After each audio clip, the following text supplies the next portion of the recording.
Black Beauty, His Grooms and Companions, The Autobiography of a Horse, translated from the original equine by Anna Sewell. Part 1, Chapter 1, My Early Home.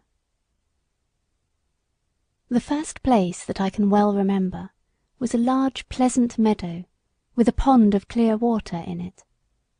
Some shady trees leaned over it, and rushes and water lilies grew at the deep end.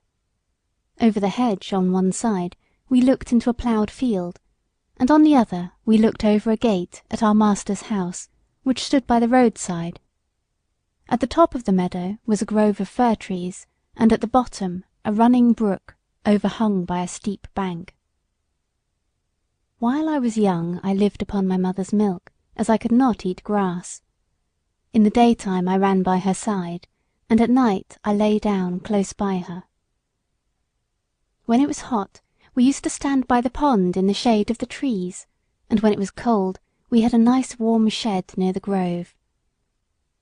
As soon as I was old enough to eat grass, my mother used to go out to work in the daytime and come back in the evening. There were 6 young colts in the meadow besides me. They were older than I was. Some were nearly as large as grown-up horses. I used to run with them and had great fun. We used to gallop all together round and round the field as hard as we could go.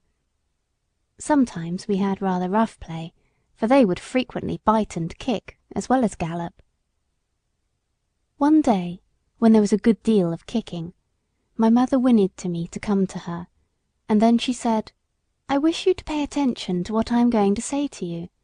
The colts who live here are very good colts, but they are cart-horse colts, and of course they have not learned manners.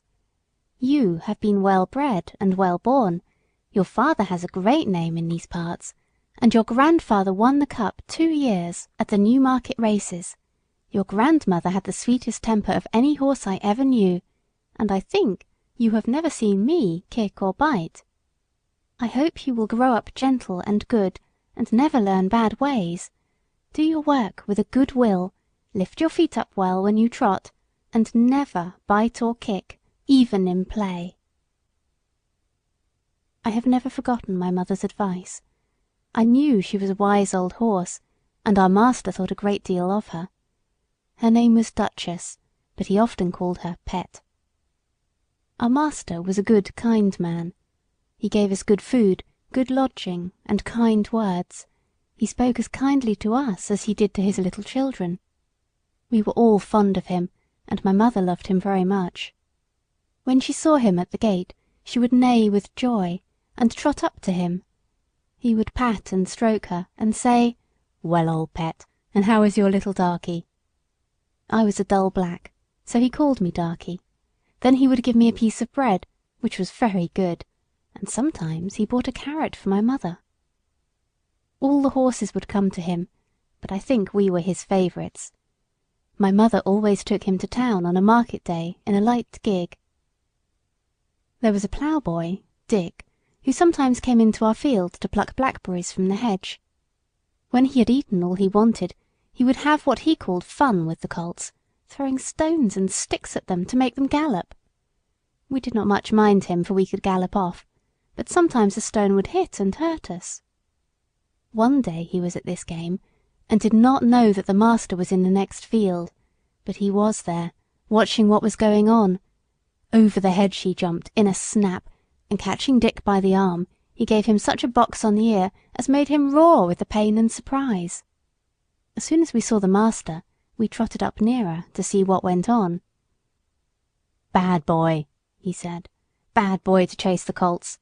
This is not the first time, nor the second, but it shall be the last. There, take your money and go home. I shall not want you on my farm again." So we never saw Dick any more. Old Daniel, the man who looked after the horses, was just as gentle as our master, so we were well off. Chapter 2, The Hunt. Before I was 2 years old, a circumstance happened which I have never forgotten. It was early in the spring. There had been a little frost in the night, and a light mist still hung over the woods and meadows. I and the other colts were feeding at the lower part of the field, when we heard, quite in the distance, what sounded like the cry of dogs. The oldest of the colts raised his head, pricked his ears, and said, "There are the hounds," and immediately cantered off, followed by the rest of us to the upper part of the field, where we could look over the hedge and see several fields beyond. My mother and an old riding horse of our master's were also standing near, and seemed to know all about it. "They have found a hare," said my mother, "and if they come this way we shall see the hunt." And soon the dogs were all tearing down the field of young wheat next to ours. I never heard such a noise as they made. They did not bark, nor howl, nor whine, but kept on a yo yo oh oh yo oh oh yo at the top of their voices. After them came a number of men on horseback, some of them in green coats, all galloping as fast as they could. The old horse snorted and looked eagerly after them, and we young colts wanted to be galloping with them, but they were soon away into the fields lower down. Here it seemed as if they had come to a stand. The dogs left off barking, and ran about every way with their noses to the ground. "They have lost the scent," said the old horse. "Perhaps the hare will get off." "What hare?" I said. "Oh, I don't know what hare. Likely enough it may be one of our own hares out of the woods. Any hare they can find will do for the dogs and men to run after." And before long the dogs began their yo yo wo wo again, and back they came all together at full speed, making straight for our meadow, at the part where the high bank and hedge overhang the brook. "Now we shall see the hare," said my mother, and just then a hare wild with fright rushed by and made for the woods. On came the dogs. They burst over the bank, leapt the stream, and came dashing across the field, followed by the huntsman.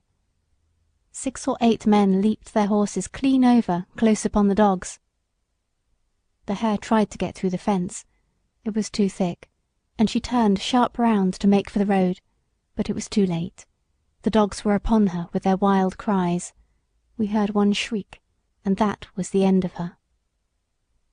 One of the huntsmen rode up and whipped off the dogs, who would soon have torn her to pieces. He held her up by the leg, torn and bleeding, and all the gentlemen seemed well pleased.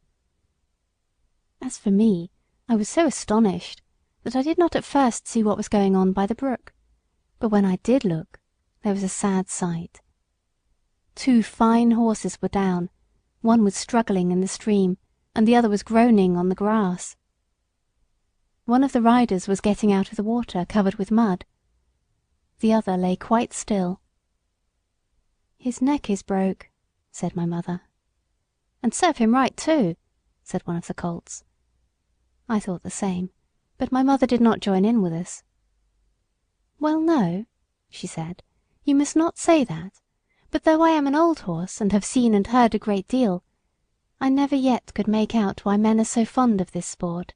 They often hurt themselves, often spoil good horses, and tear up the fields, and all for a hare or a fox or a stag that they could get more easily some other way. But we are only horses and don't know." While my mother was saying this, we stood and looked on. Many of the riders had gone to the young man, but my master, who had been watching what was going on, was the first to raise him. His head fell back, and his arms hung down, and every one looked very serious. There was no noise now. Even the dogs were quiet, and seemed to know that something was wrong. They carried him to our master's house. I heard afterward that it was young George Gordon, the squire's only son, a fine, tall young man, and the pride of his family. There was now riding off in all directions to the doctor's, to the farrier's, and no doubt to Squire Gordon's, to let him know about his son. When Mr. Bond, the farrier, came to look at the black horse that lay groaning on the grass, he felt him all over, and shook his head. One of his legs was broken.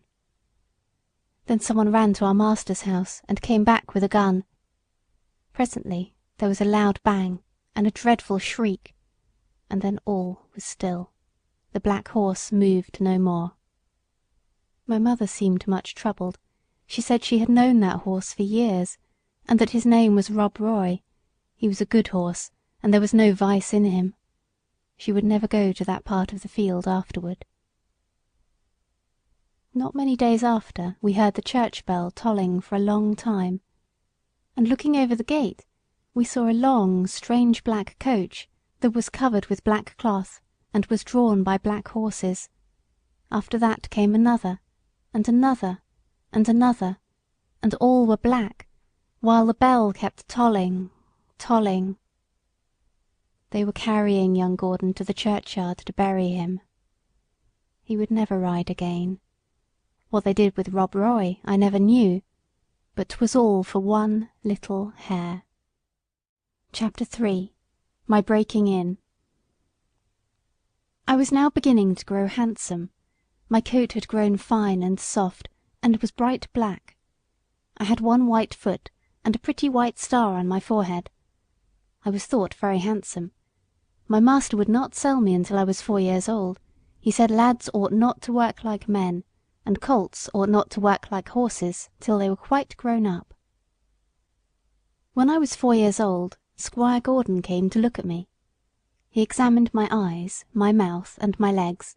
He felt them all down, and then I had to walk and trot and gallop before him. He seemed to like me, and said, "When he has been well broken in, he will do very well." My master said he would break me in himself, as he should not like me to be frightened or hurt, and he lost no time about it, for the next day we began. Everyone may not know what breaking in is, therefore I will describe it. It means to teach a horse to wear a saddle and bridle, and to carry on his back a man, woman, or child. To go just the way they wish, and to go quietly. Besides this, he has to learn to wear a collar, a crupper, and a breeching, and to stand still while they are put on. Then to have a cart or chaise fixed behind, so that he cannot walk or trot without dragging it behind him. And he must go fast or slow, just as his driver wishes. He must never start at what he sees, nor speak to other horses, nor bite, nor kick, nor have any will of his own, but always do his master's will, even though he be very tired or hungry. But the worst of all is, once his harness is on, he may neither jump for joy nor lie down for weariness. So you see, this breaking in is a great thing.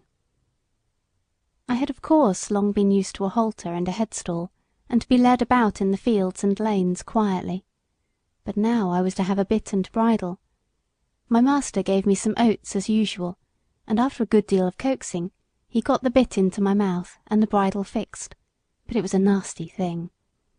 Those who have never had a bit in their mouths cannot think how bad it feels.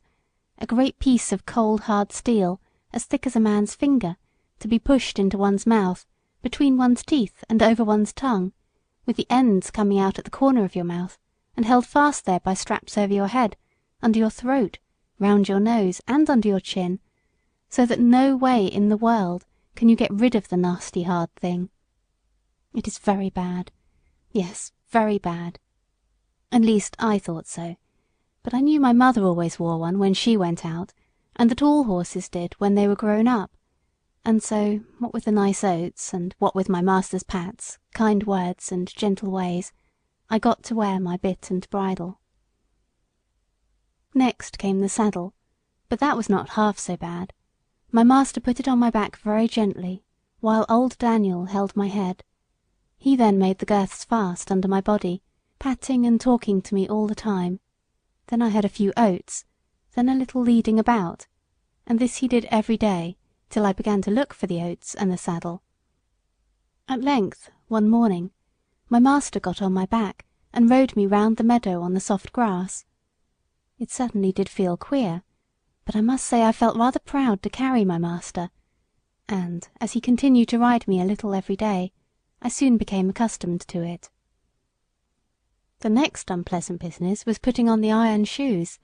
That too was very hard at first. My master went with me to the smith's forge, to see that I was not hurt or got any fright. The blacksmith took my feet in his hand, one after the other, and cut away some of the hoof. It did not pain me, so I stood still on 3 legs till he had done them all. Then he took a piece of iron the shape of my foot, and clapped it on, and drove some nails through the shoe quite into my hoof, so that the shoe was firmly on. My feet felt very stiff and heavy, but in time I got used to it. And now, having got so far, my master went on to break me to harness. There were more new things to wear. First, a stiff, heavy collar just on my neck, and a bridle with great side pieces against my eyes, called blinkers. And blinkers indeed they were, for I could not see on either side, but only straight in front of me. Next, there was a small saddle, with a nasty stiff strap that went right under my tail. That was the crupper. I hated the crupper. To have my long tail doubled up and poked through that strap was almost as bad as the bit. I never felt more like kicking, but of course I could not kick such a good master, and so in time I got used to everything, and could do my work as well as my mother. I must not forget to mention one part of my training which I have always considered a very great advantage. My master sent me for a fortnight to a neighbouring farmer's, who had a meadow which was skirted on one side by the railway. Here were some sheep and cows, and I was turned in among them. I shall never forget the first train that ran by. I was feeding quietly near the pales which separated the meadow from the railway, when I heard a strange sound at a distance, and before I knew whence it came, with a rush and a clatter and a puffing out of smoke, a long black train of something flew by, and was gone almost before I could draw my breath. I turned and galloped to the other side of the meadow as fast as I could go, and there I stood, snorting with astonishment and fear. In the course of the day many other trains went by, some more slowly. These drew up at the station close by, and sometimes made an awful shriek and groan before they stopped. I thought it very dreadful, but the cows went on eating very quietly, and hardly raised their heads as the black frightful thing came puffing and grinding past. For the first few days I could not feed in peace, but as I found that this terrible creature never came into the field, or did me any harm, I began to disregard it, and very soon I cared as little about the passing of a train as the cows and sheep did. Since then I have seen many horses much alarmed and restive at the sight or sound of a steam engine, but thanks to my good master's care, I am as fearless at railway stations as in my own stable. Now, if anyone wants to break in a young horse well, that is the way. My master often drove me in double harness with my mother, because she was steady and could teach me how to go better than a strange horse. She told me the better I behaved, the better I should be treated, and that it was wisest always to do my best to please my master. But, said she, there are a great many kinds of men. There are good, thoughtful men, like our master, that any horse may be proud to serve, and there are bad, cruel men, who never ought to have a horse or dog to call their own. Besides, there are a great many foolish men, vain, ignorant, and careless, who never trouble themselves to think. These spoil more horses than all, just for want of sense. They don't mean it, but they do it for all that. I hope you will fall into good hands, but a horse never knows who may buy him, or who may drive him. It is all a chance for us, but still I say, do your best, wherever it is, and keep up your good name. Chapter 4. Birtwick Park. At this time I used to stand in the stable, and my coat was brushed every day until it shone like a rook's wing. It was early in May, when there came a man from Squire Gordon's, who took me away to the hall. My master said, "Good-bye, Darkie, be a good horse, and always do your best." I could not say good-bye, so I put my nose into his hand, he patted me kindly, and I left my first home. As I lived some years with Squire Gordon, I may as well tell something about the place. Squire Gordon's park skirted the village of Birtwick. It was entered by a large iron gate, at which stood the first lodge, and then you trotted along on a smooth road, between clumps of large old trees, then another lodge and another gate, which brought you to the house and the gardens. Beyond this lay the home paddock, the old orchard, and the stables. There was accommodation for many horses and carriages, but I need only describe the stable into which I was taken. This was very roomy, with 4 good stalls. A large swinging window opened into the yard, which made it pleasant and airy. The first stall was a large square one, shut in behind with a wooden gate. The others were common stalls, good stalls, but not nearly so large. It had a low rack for hay and a low manger for corn. It was called a loose box, because the horse that was put into it was not tied up, but left loose to do as he liked. It is a great thing to have a loose box. Into this fine box the groom put me. It was clean, sweet, and airy. I never was in a better box than that, and the sides were not so high but that I could see all that went on through the iron rails that were at the top. He gave me some very nice oats, he patted me, spoke kindly, and then went away. When I had eaten my corn, I looked around. In the stall next to mine stood a little fat grey pony with a thick mane and tail, a very pretty head, and a pert little nose. I put my head up to the iron rails at the top of my box and said, "How do you do? What is your name?" He turned round as far as his halter would allow, held up his head, and said, "My name is Merrylegs. I am very handsome. I carry the young ladies on my back, and sometimes I take our mistress out in the low chair. They think a great deal of me, and so does James. Are you going to live next door to me in the box?" I said, "Yes." "Well then," he said, "I hope you are good-tempered. I do not like anyone next door who bites." Just then a horse's head looked over from the stall beyond. The ears were laid back, and the eye looked rather ill-tempered. This was a tall chestnut mare, with a long, handsome neck. She looked across to me and said, "So it is you who have turned me out of my box. It is a very strange thing for a colt like you to come and turn a lady out of her own home." "I beg your pardon," I said. "I have turned no one out. The man who brought me put me here, and I had nothing to do with it. And as to my being a colt, I am turned 4 years old, and am a grown-up horse. I never had words yet with horse or mare, and it is my wish to live at peace." "Well," she said, "we shall see. Of course I do not want to have words with a young thing like you." I said no more. In the afternoon, when she went out, Merrylegs told me all about it. "The thing is this," said Merrylegs. "Ginger has a bad habit of biting and snapping. That is why they call her Ginger. And when she was in the loose box she used to snap very much. One day she bit James in the arm and made it bleed, and so Miss Flora and Miss Jessie, who were very fond of me, were afraid to come into the stable. They used to bring me nice things to eat, an apple or a carrot or a piece of bread, but after Ginger stood in that box they dared not come, and I missed them very much. I hope they will now come again, if you do not bite or snap." I told him I never bit anything but grass, hay, and corn, and could not think what pleasure Ginger found it. "Well, I don't think she does find pleasure," says Merrylegs. "It is just a bad habit. She says no one was ever kind to her, and why should she not bite? Of course, it is a very bad habit, but I am sure, if all she says be true, she must have been very ill-used before she came here.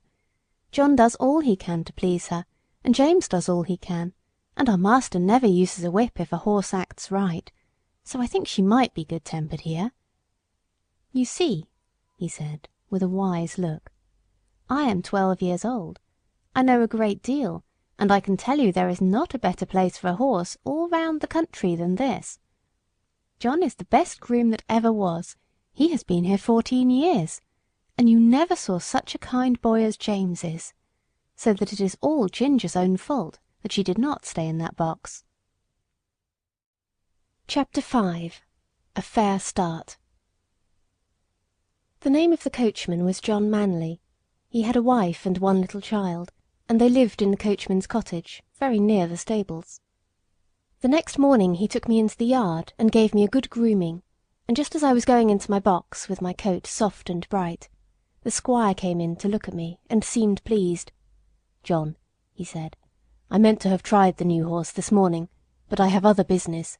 You may as well take him around after breakfast. Go by the common and the highwood, and back by the watermill and the river. That will show his paces." "I will, sir," said John. After breakfast he came and fitted me with a bridle. He was very particular in letting out and taking in the straps to fit my head comfortably. Then he bought a saddle, but it was not broad enough for my back. He saw it in a minute and went for another, which fitted nicely. He rode me first slowly, then a trot, then a canter, and when we were on the common he gave me a light touch with his whip, and we had a splendid gallop. "Ho, ho, my boy," he said, as he pulled me up. "You would like to follow the hounds, I think." As we came back through the park, we met the squire and Mrs. Gordon walking. They stopped, and John jumped off. "Well, John, how does he go?" "First rate, sir," answered John. "He is as fleet as a deer, and has a fine spirit too, but the lightest touch of the rein will guide him. Down at the end of the common we met one of those travelling carts hung all over with baskets, rugs, and such like. You know, sir, many horses will not pass those carts quietly. He just took a good look at it, and then went on as quiet and pleasant as could be. They were shooting rabbits near the highwood, and a gun went off close by. He pulled up a little and looked, but did not stir a step to right or left. I just held the rein steady and did not hurry him, and it's my opinion he has not been frightened or ill-used while he was young." "That's well," said the squire. "I will try him myself to-morrow." The next day I was brought up for my master. I remembered my mother's counsel and my good old master's, and I tried to do exactly what he wanted me to do. I found he was a very good rider, and thoughtful for his horse too. When he came home, the lady was at the hall door as he rode up. "Well, my dear," she said, "how do you like him?" "He is exactly what John said," he replied. "A pleasanter creature I never wish to mount. What shall we call him?" "Would you like Ebony?" said she. "He is as black as ebony." "No, not Ebony." "Will you call him Blackbird, like your uncle's old horse?" "No, he is far handsomer than old Blackbird ever was." "Yes," she said, "he really is quite a beauty, and he has such a sweet, good-tempered face, and such a fine, intelligent eye. What do you say to calling him Black Beauty?" "Black Beauty? Why, yes, I think that is a very good name. If you like, it shall be his name." And so it was. When John went into the stable, he told James that master and mistress had chosen a good, sensible English name for me that meant something, not like Marengo or Pegasus or Abdallah. They both laughed, and James said, "If it was not for bringing back the past, I should have named him Rob Roy, for I never saw two horses more alike." "That's no wonder," said John. "Didn't you know that Farmer Gray's old Duchess was the mother of them both?" I had never heard that before, and so poor Rob Roy, who was killed at that hunt, was my brother. I did not wonder that my mother was so troubled. It seems that horses have no relations, at least they never know each other after they are sold. John seemed very proud of me. He used to make my mane and tail almost as smooth as a lady's hair, and he would talk to me a great deal. Of course I did not understand all he said, but I learned more and more to know what he meant, and what he wanted me to do. I grew very fond of him. He was so gentle and kind. He seemed to know just how a horse feels, and when he cleaned me, he knew the tender places and the ticklish places. When he brushed my head, he went as carefully over my eyes as if they were his own, and never stirred up any ill temper. James Howard, the stable boy, was just as gentle and pleasant in his way, so I thought myself well off. There was another man who helped in the yard, but he had very little to do with Ginger and me. A few days after this I had to go out with Ginger in the carriage. I wondered how we should get on together, but except laying her ears back when I was led up to her, she behaved very well. She did her work honestly, and did her full share, and I never wished to have a better partner in double harness. When we came to a hill, instead of slackening her pace, she would throw her weight right into the collar and pull away straight up. We had both the same sort of courage at our work, and John had oftener to hold us in than to urge us forward. He never had to use the whip with either of us. Then our paces were much the same, and I found it very easy to keep step with her when trotting, which made it pleasant, and master always liked it when we kept step well, and so did John. After we had been out 2 or 3 times together, we grew quite friendly and sociable, which made me feel very much at home. As for Merrylegs, he and I soon became great friends. He was such a cheerful, plucky, good-tempered little fellow that he was a favourite with everyone, and especially with Miss Jessie and Flora, who used to ride him about in the orchard and have fine games with him and their little dog Frisky. Our master had 2 other horses that stood in another stable. One was Justice, a roan cob, used for riding or for the luggage cart. The other was an old brown hunter named Sir Oliver. He was past work now, but was a great favourite with the master, who gave him the run of the park. He sometimes did a little light carting on the estate, or carried one of the young ladies when they rode out with their father, for he was very gentle, and could be trusted with a child as well as Merrylegs.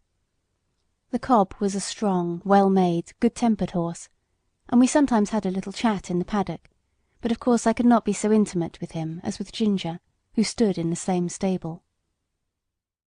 Chapter 6. Liberty. I was quite happy in my new place, and if there was one thing I missed, it must not be thought I was discontented. All who had to do with me were good, and I had a light, airy stable, and the best of food. What more could I want? Why, liberty.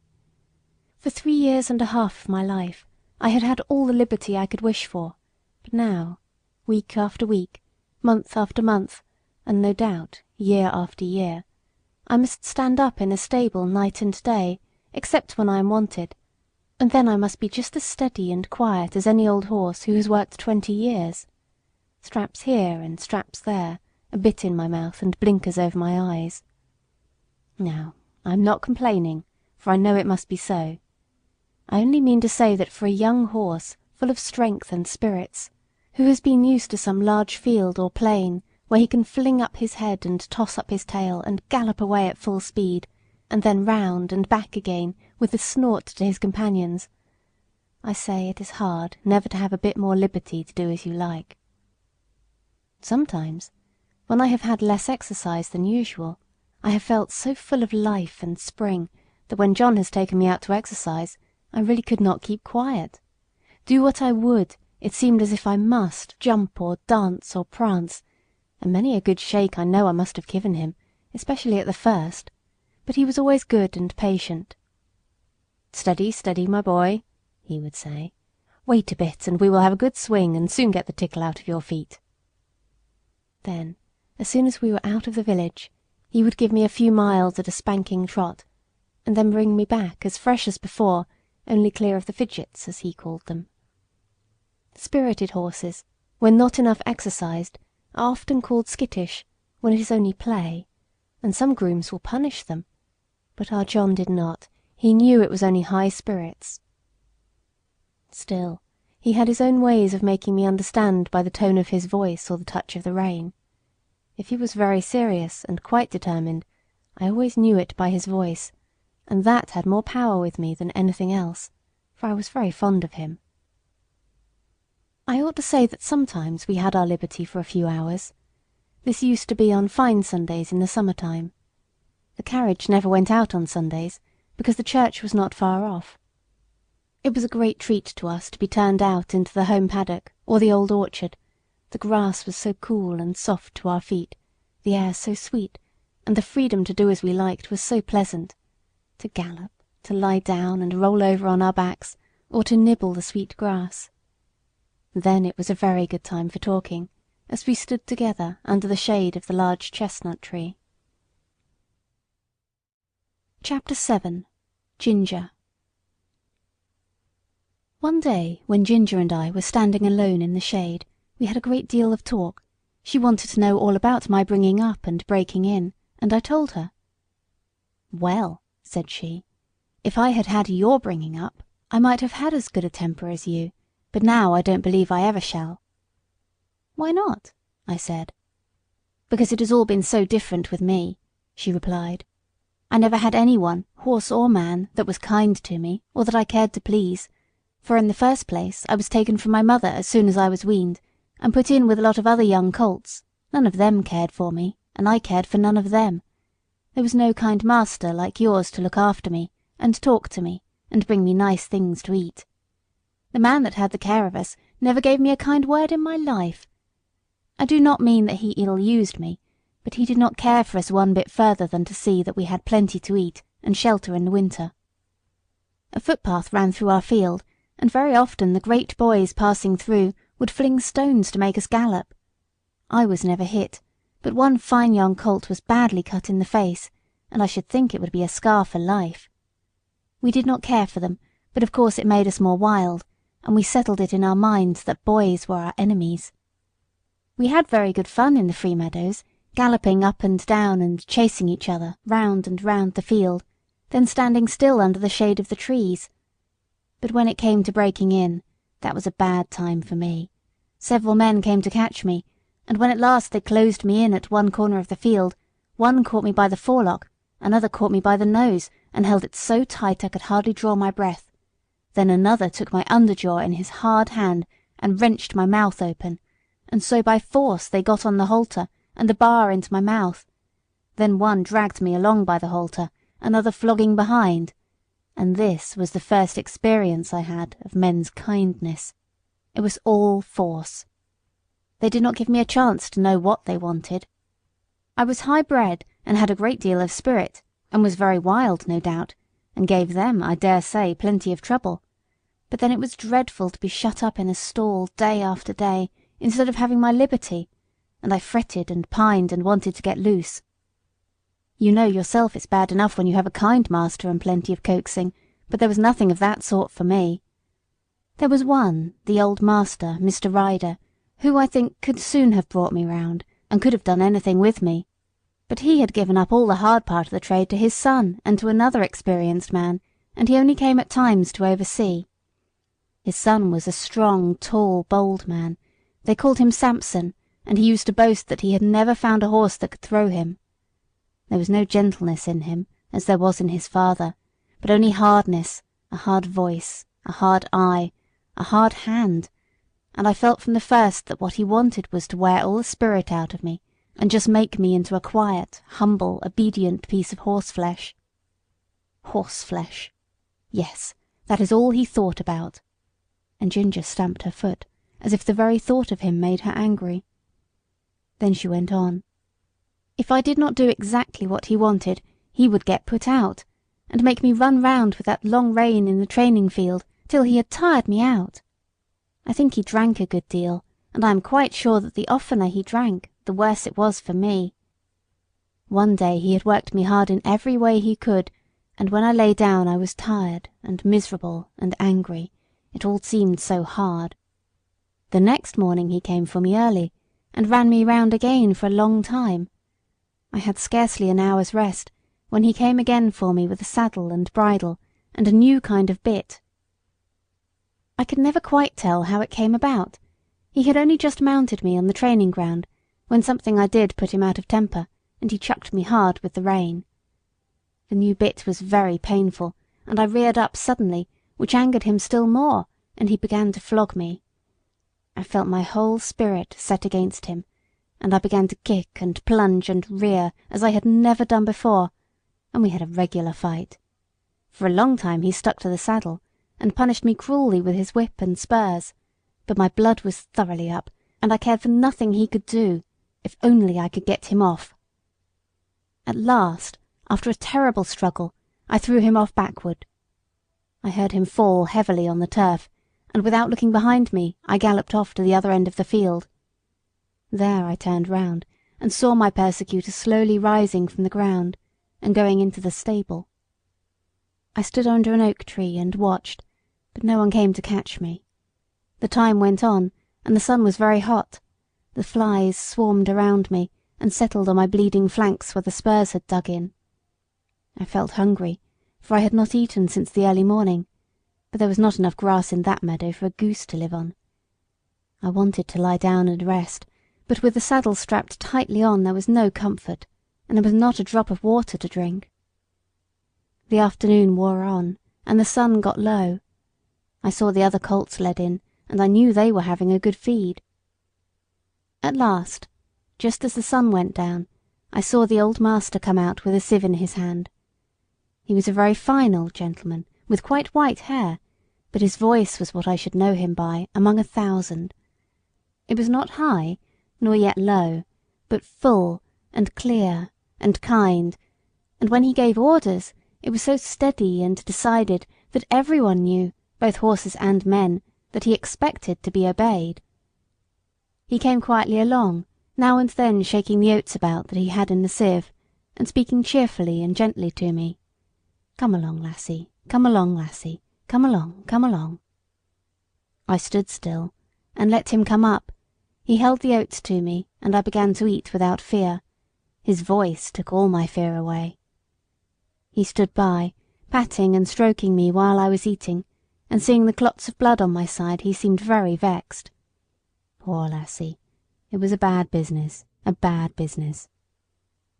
Then he quietly took the rein and led me to the stable. Just at the door stood Samson. I laid my ears back and snapped at him. "Stand back," said the master, "and keep out of her way. You've done a bad day's work for this filly."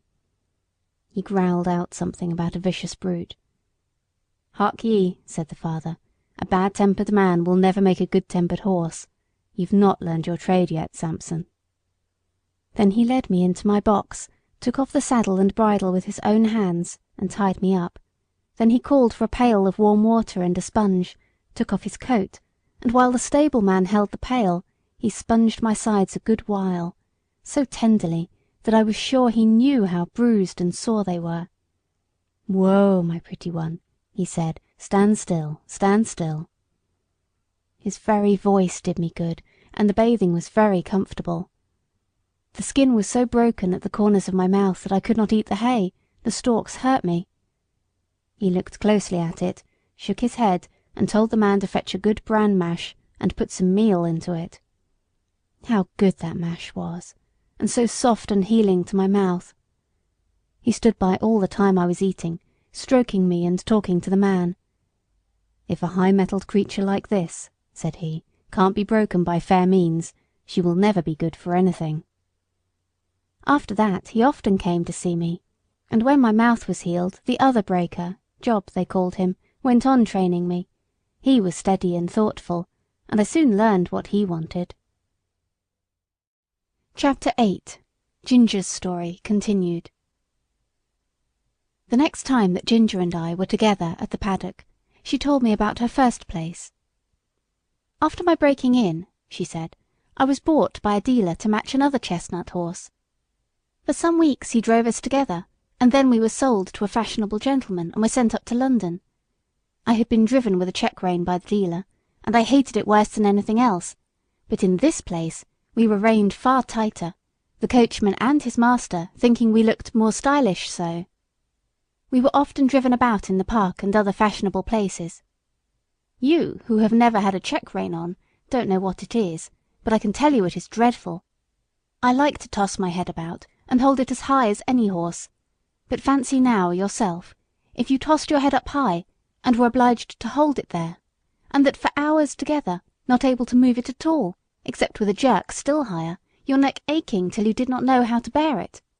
Besides that, to have 2 bits instead of 1, and mine was a sharp one, it hurt my tongue and my jaw, and the blood from my tongue coloured the froth that kept flying from my lips as I chafed and fretted at the bits and rein. It was worst when we had to stand by the hour, waiting for our mistress at some grand party or entertainment, and if I fretted or stamped with impatience, the whip was laid on. It was enough to drive one mad. "Did not your master take any thought for you?" I said.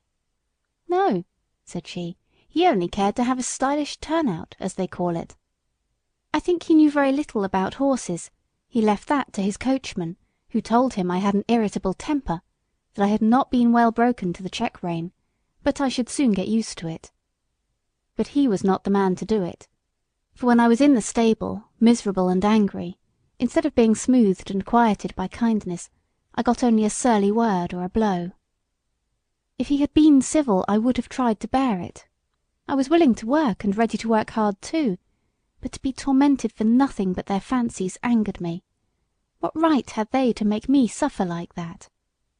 Besides, the soreness in my mouth and the pain in my neck, it always made my windpipe feel bad, and if I had stopped there long I know it would have spoiled my breathing. But I grew more and more restless and irritable. I could not help it, and I began to snap and kick when anyone came to harness me. For this the groom beat me, and one day, as they had just buckled us into the carriage, and were straining my head up with that rein, I began to plunge and kick with all my might. I soon broke a lot of harness, and kicked myself clear, so that was an end of that place. After this I was sent to Tattersall's to be sold. Of course I could not be warranted free from vice, so nothing was said about that. My handsome appearance and good paces soon brought a gentleman to bid for me, and I was bought by another dealer. He tried me in all kinds of ways and with different bits, and he soon found out what I could not bear. At last he drove me quite without a check-rein, and then sold me as a perfectly quiet horse to a gentleman in the country. He was a good master, and I was getting on very well, but his old groom left him and a new one came. This man was as hard-tempered and hard-handed as Samson. He always spoke in a rough, impatient voice, and if I did not move in the stall the moment he wanted me, he would hit me above the hocks with his stable broom or the fork, whichever he might have in his hand. Everything he did was rough, and I began to hate him. He wanted to make me afraid of him, but I was too high-mettled for that.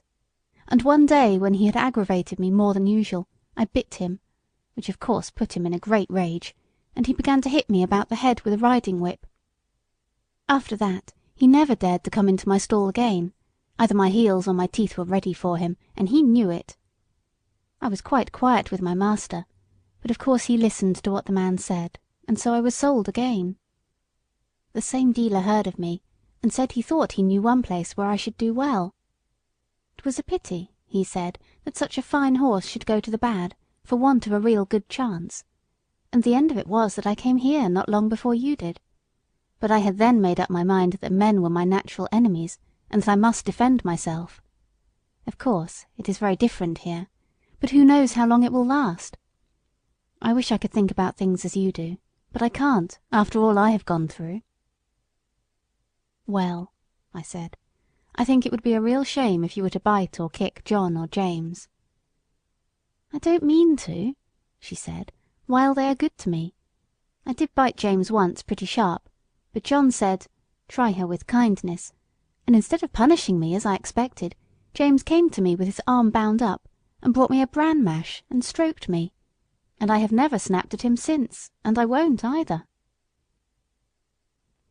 I was sorry for Ginger, but of course I knew very little then, and I thought most likely she made the worst of it. However, I found that as the weeks went on she grew more gentle and cheerful, and had lost the watchful, defiant look that she used to turn on any strange person who came near her. And one day James said, "I do believe that mare is getting quite fond of me.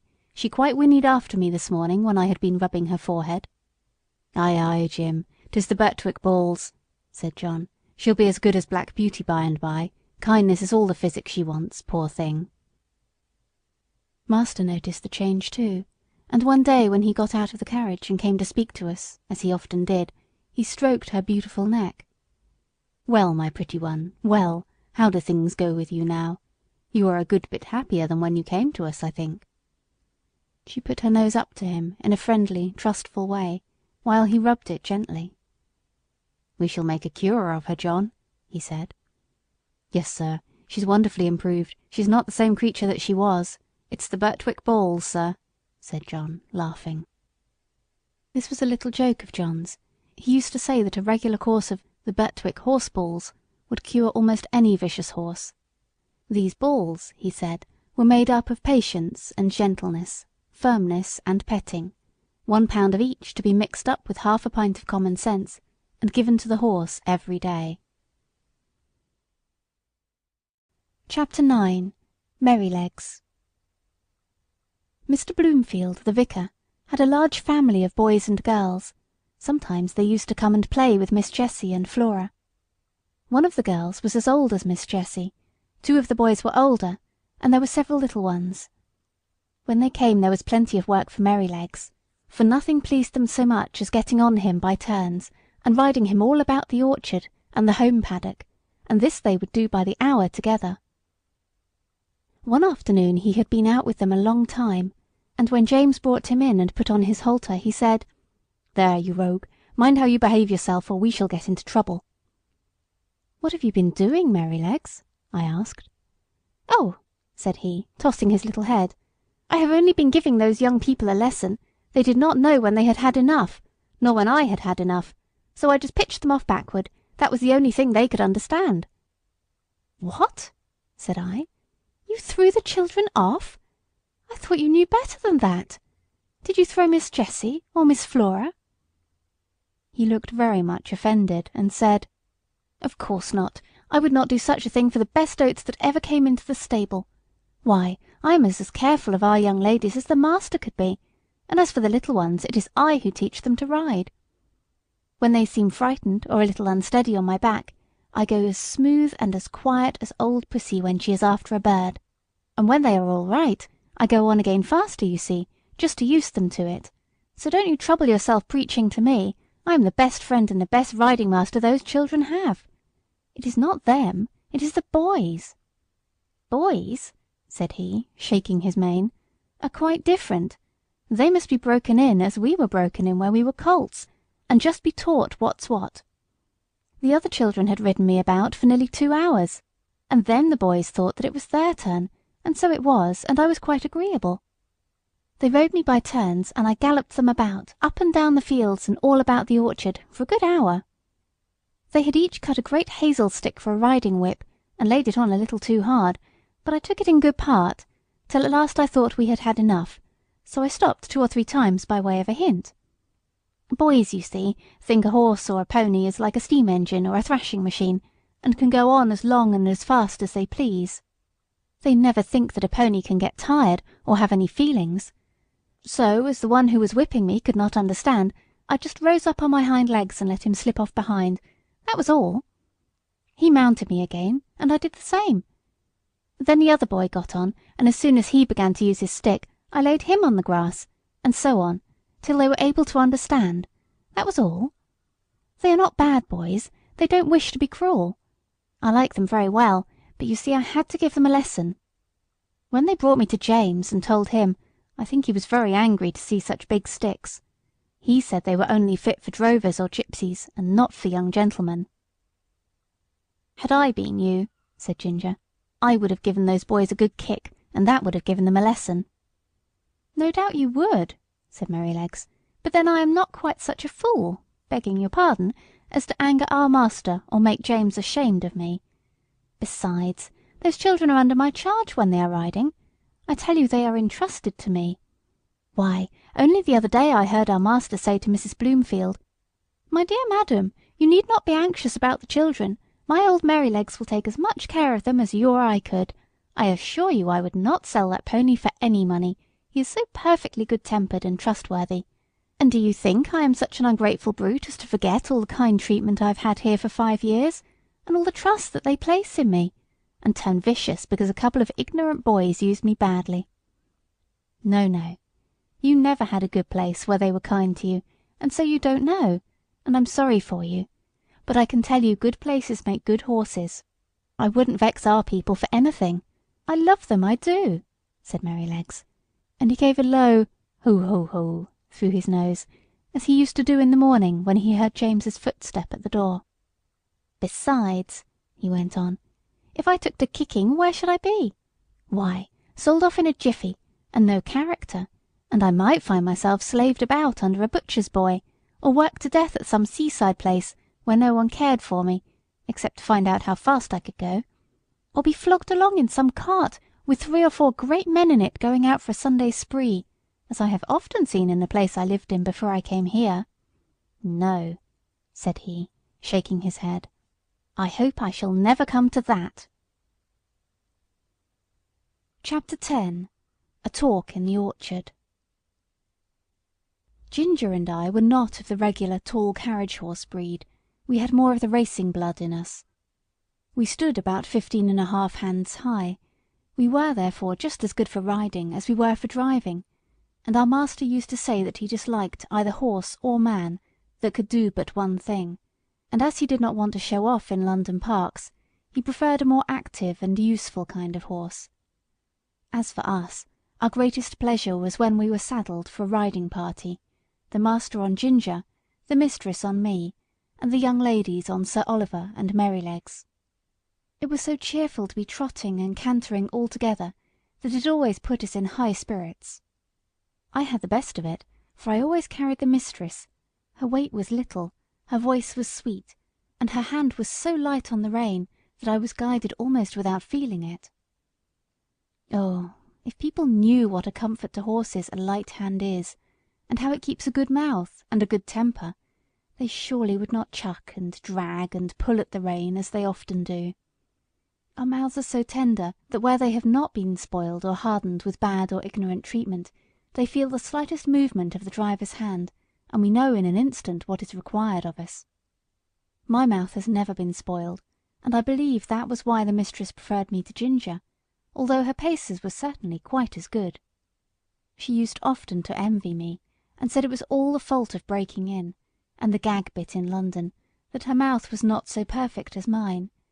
And then old Sir Oliver would say, "There, there, don't vex yourself. You have the greatest honour. A mare that can carry a tall man of our master's weight, with all your spring and sprightly action, does not need to hold her head down because she does not carry the lady. We horses must take things as they come, and always be contented and willing so long as we are kindly used." I had often wondered how it was that Sir Oliver had such a very short tail. It was really only 6 or 7 inches long, with a tassel of hair hanging from it, and on one of our holidays in the orchard I ventured to ask him by what accident it was that he had lost his tail. "Accident!" he snorted, with a fierce look. "It was no accident. It was a cruel, shameful, cold-blooded act. When I was young, I was taken to a place where these cruel things were done. I was tied up and made fast so that I could not stir, and then they came and cut off my long and beautiful tail, through the flesh and through the bone, and took it away." "How dreadful!" I exclaimed. "Dreadful! Ah, it was dreadful, but it was not only the pain, though that was terrible and lasted a long time. It was not only the indignity of having my best ornament taken from me, though that was bad, but it was this: how could I ever brush the flies off my sides and my hind legs any more? You who have tails just whisk the flies off without thinking about it, and you can't tell what a torment it is to have them settle upon you and sting, and have nothing in the world to lash them off with. I tell you, it is a lifelong wrong and a lifelong loss, but thank heaven they don't do it now." "What do they do it for then?" said Ginger. "For fashion," said the old horse, with a stamp of his foot. "For fashion. If you know what that means, there was not a well-bred young horse in my time that had not his tail docked in that shameful way, just as if the good God that made us did not know what we wanted and what looked best." "I suppose it is fashion that makes them strap our heads up with those horrid bits that I was tortured with in London," said Ginger. "Of course it is," said he. "To my mind, fashion is one of the wickedest things in the world. Now look, for instance, at the way they serve dogs, cutting off their tails to make them look plucky, and shearing up their pretty little ears to a point to make them both look sharp, forsooth. I had a dear friend once, a brown terrier, Skye they called her. She was so fond of me that she would never sleep out of my stall.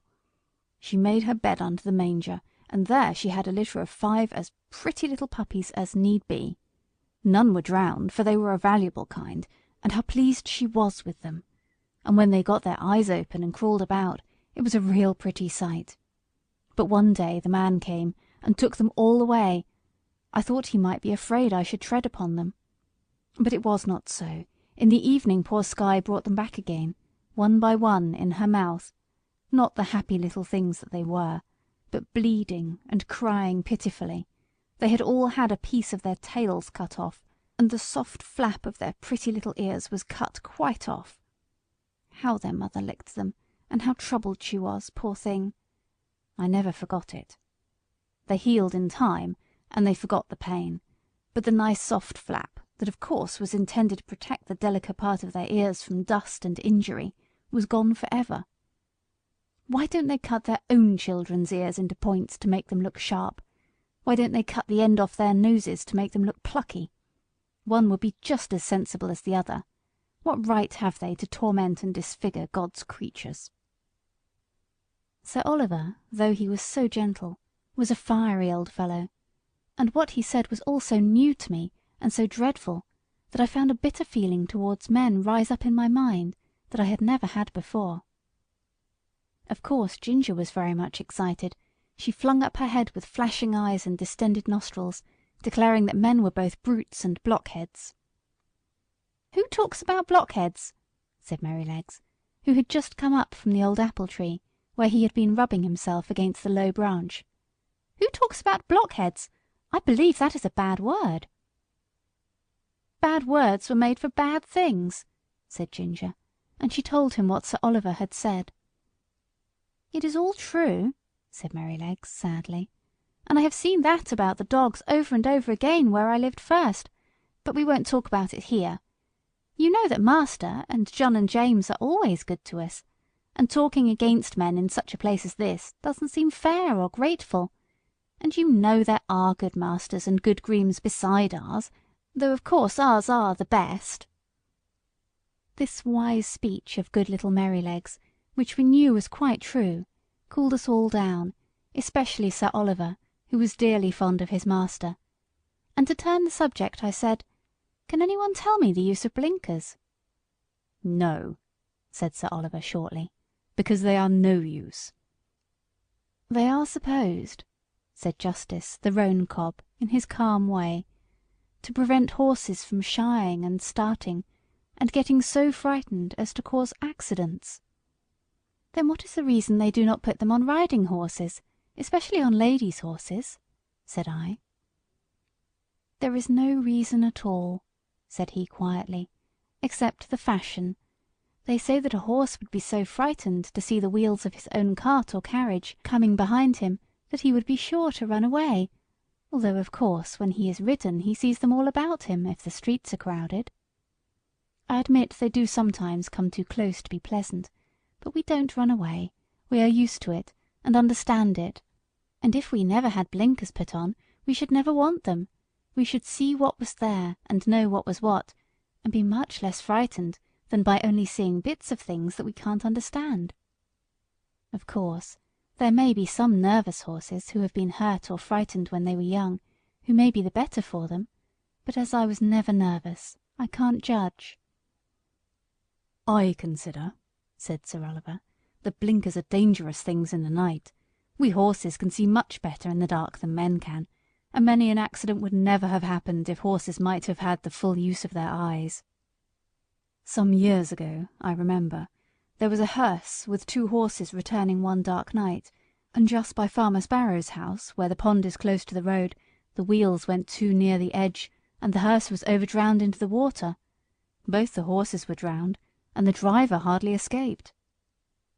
Of course, after this accident, a stout white rail was put up that might be easily seen, but if those horses had not been partly blinded, they would have themselves kept further from the edge, and no accident would have happened.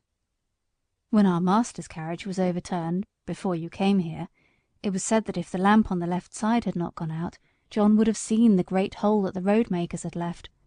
And so he might, but if old Colin had not had blinkers on, he would have seen it, lamp or no lamp, for he was far too knowing an old horse to run into danger.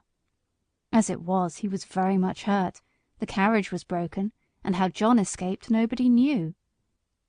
"I should say," said Ginger, curling her nostril, "that these men, who are so wise, had better give orders that in the future all foals should be born with their eyes set just in the middle of their foreheads, instead of on the side. They always think they can improve upon nature and mend what God has made." Things were getting rather sore again, when Merrylegs held up his knowing little face and said, "I'll tell you a secret. I believe John does not approve of blinkers. I heard him talking with master about it one day. The master said that, if horses had been used to them, it might be dangerous in some cases to leave them off. And John said he thought it would be a good thing if all colts were broken in without blinkers, as was the case in some foreign countries. So let us cheer up, and have a run to the other end of the orchard. I believe the wind has blown down some apples, and we might just as well eat them as the slugs." Merrylegs could not be resisted, so we broke off our long conversation and got up our spirits by munching some very sweet apples, which lay scattered on the grass. Chapter 11. Plain Speaking. The longer I lived at Birtwick, the more proud and happy I felt at having such a place. Our master and mistress were respected and beloved by all who knew them. They were good and kind to everybody and everything, not only men and women, but horses and donkeys, dogs and cats, cattle and birds. There was no oppressed or ill-used creature that had not a friend in them, and their servants took the same tone. If any of the village children were known to treat any creature cruelly, they soon heard about it from the hall.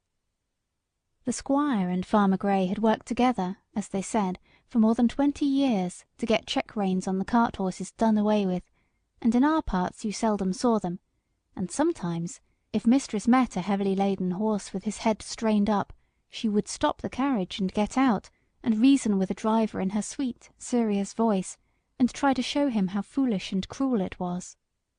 I don't think any man could withstand our mistress. I wish all ladies were like her. Our master, too, used to come down very heavy sometimes. I remember he was riding me towards home one morning, when we saw a powerful man driving towards us in a light pony chaise, with a beautiful little bay pony, with slender legs and a high-bred sensitive head and face. Just as he came to the park gates, the little thing turned toward them. The man, without word or warning, wrenched the creature's head round with such a force and suddenness that he nearly threw it on its haunches. Recovering itself, it was going on, when he began to lash it furiously. The pony plunged forward, but the strong, heavy hand held the pretty creature back with force almost enough to break its jaw, while the whip still cut into him. It was a dreadful sight to me, for I knew what fearful pain it gave that delicate little mouth, but master gave me the word, and we were up with him in a second. "Sawyer," he cried in a stern voice, "is that pony made of flesh and blood?" "Flesh and blood and temper," he said. "He's too fond of his own will, and that won't suit me." He spoke as if he was in a strong passion. He was a builder, who had often been to the park on business. "And do you think," said master sternly, "that treatment like this will make him fond of your will?" "He had no business to make that turn. His road was straight on," said the man roughly. "You have often driven that pony up to my place," said master. "It only shows the creature's memory and intelligence. How did he know that you were not going there again? But that has little to do with it.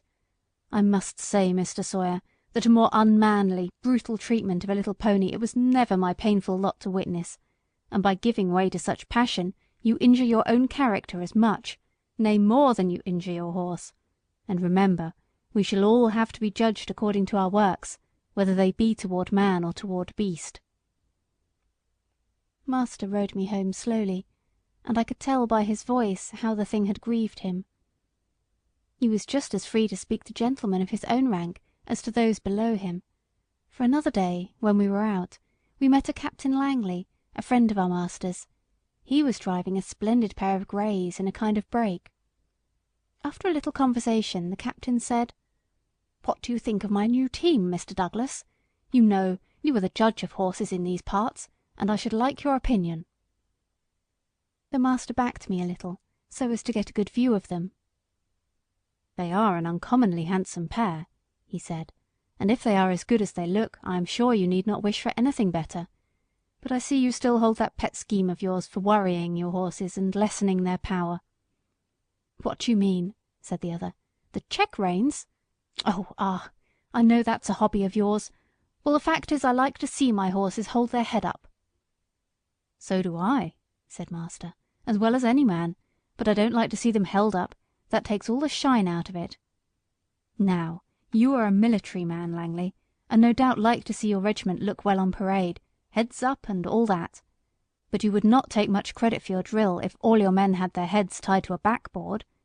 It might not be much harm on parade, except to worry and fatigue them, but how would it be in a bayonet charge against the enemy, when they want the free use of every muscle, and all their strength thrown forward? I would not give much for their chance of victory. And it is just the same with horses. You fret and worry their tempers, and decrease their power. You will not let them throw their weight against their work, and so they have to do too much with their joints and muscles, and of course it wears them up faster.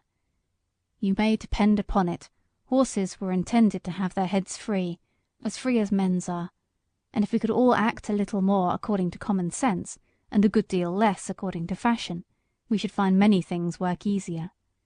Besides, you know as well as I that if a horse makes a false step, he has much less chance of recovering himself if his head and neck are fastened back. And now, said the master, laughing, I have given my hobby a good trot out. Can't you make up your mind to mount him too, Captain? Your example would go a long way. I believe you are right in theory, said the other, and that's rather a hard hit about the soldiers, but, well, I'll think about it. And so they parted. Chapter 12. A Stormy Day. One day, late in the autumn, my master had a long journey to go on business. I was put into the dog-cart, and John went with his master. I always liked to go in the dog-cart. It was so light, and the high wheels ran along so pleasantly. There had been a great deal of rain, and now the wind was very high, and blew the dry leaves across the road in a shower. We went along merrily till we came to the toll-bar and the low wooden bridge. The river-banks were rather high, and the bridge, instead of rising, went across just level, so that in the middle, if the river was full, the water would be nearly up to the woodwork and planks, but as there were good substantial rails on each side, people did not mind it. The man at the gate said the river was rising fast, and he feared it would be a bad night. Many of the meadows were under water, and in one low part of the road the water was halfway up to my knees. The bottom was good, and master drove gently, so it was no matter. When we got to the town, of course, I had a good bait, but as the master's business engaged him a long time, we did not start for home until rather late in the afternoon. The wind was then much higher, and I heard the master say to John that he had never been out in such a storm, and so I thought, as we went along the skirts of a wood, where the great branches were swaying about like twigs, and the rushing sound was terrible. I wish we were well out of this wood, said my master. Yes, sir, said John. It would be rather awkward if one of these branches came down on us.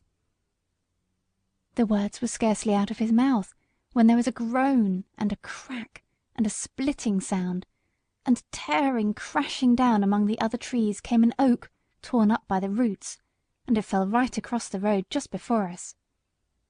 I will never say I was not frightened, for I was. I stopped still, and I believe I trembled. Of course I did not turn round or run away. I was not brought up to that.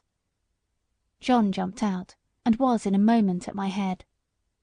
That was a very near touch, said my master. What's to be done now?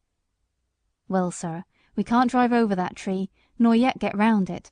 There will be nothing for it but to go back to the 4 crossways, and that will be a good 6 miles before we get round to the wooden bridge again. It will make us late, but the horse is fresh. So back we went and round by the crossroads, but by the time we got to the bridge it was very nearly dark. We could just see that the water was over the middle of it, but as that happened sometimes when the floods were out, master did not stop. We were going along at a good pace, but the moment my feet touched the first part of the bridge, I felt sure there was something wrong. I dare not go forward, and I made a dead stop. Go on, Beauty, said my master, and he gave me a touch with the whip, but I dare not stir. He gave me a sharp cut. I jumped, but I dare not go forward. There's something wrong, sir, said John, and he sprang out of the dog-cart and came to my head, and looked all about. He tried to lead me forward. Come on, Beauty, what's the matter? Of course I could not tell him, but I knew very well that the bridge was not safe. Just then the man at the toll-gate on the other side ran out of the house, tossing a torch about like one mad. "Hoi, hoi, hoi! Halloo! Stop!" he cried. "What's the matter?" shouted my master. "The bridge is broken in the middle, and part of it is carried away. If you come on you'll be into the river." "Thank God," said my master. "You beauty," said John, and took the bridle and gently turned me round to the right-hand road by the riverside. The sun had set some time, the wind seemed to have lulled off since that furious blast which tore up the tree. It grew darker and darker, stiller and stiller. I trotted quietly along, the wheels hardly making a sound on the soft road. For a good while neither master nor John spoke, and then master began in a serious voice. I could not understand much of what they said, but I found they thought if I had gone on as the master wanted me, most likely the bridge would have given way under us, and horse, chaise, master, and man would have fallen into the river, and as the current was flowing very strongly, and there was no light and no help at hand, it was more than likely we should all have been drowned.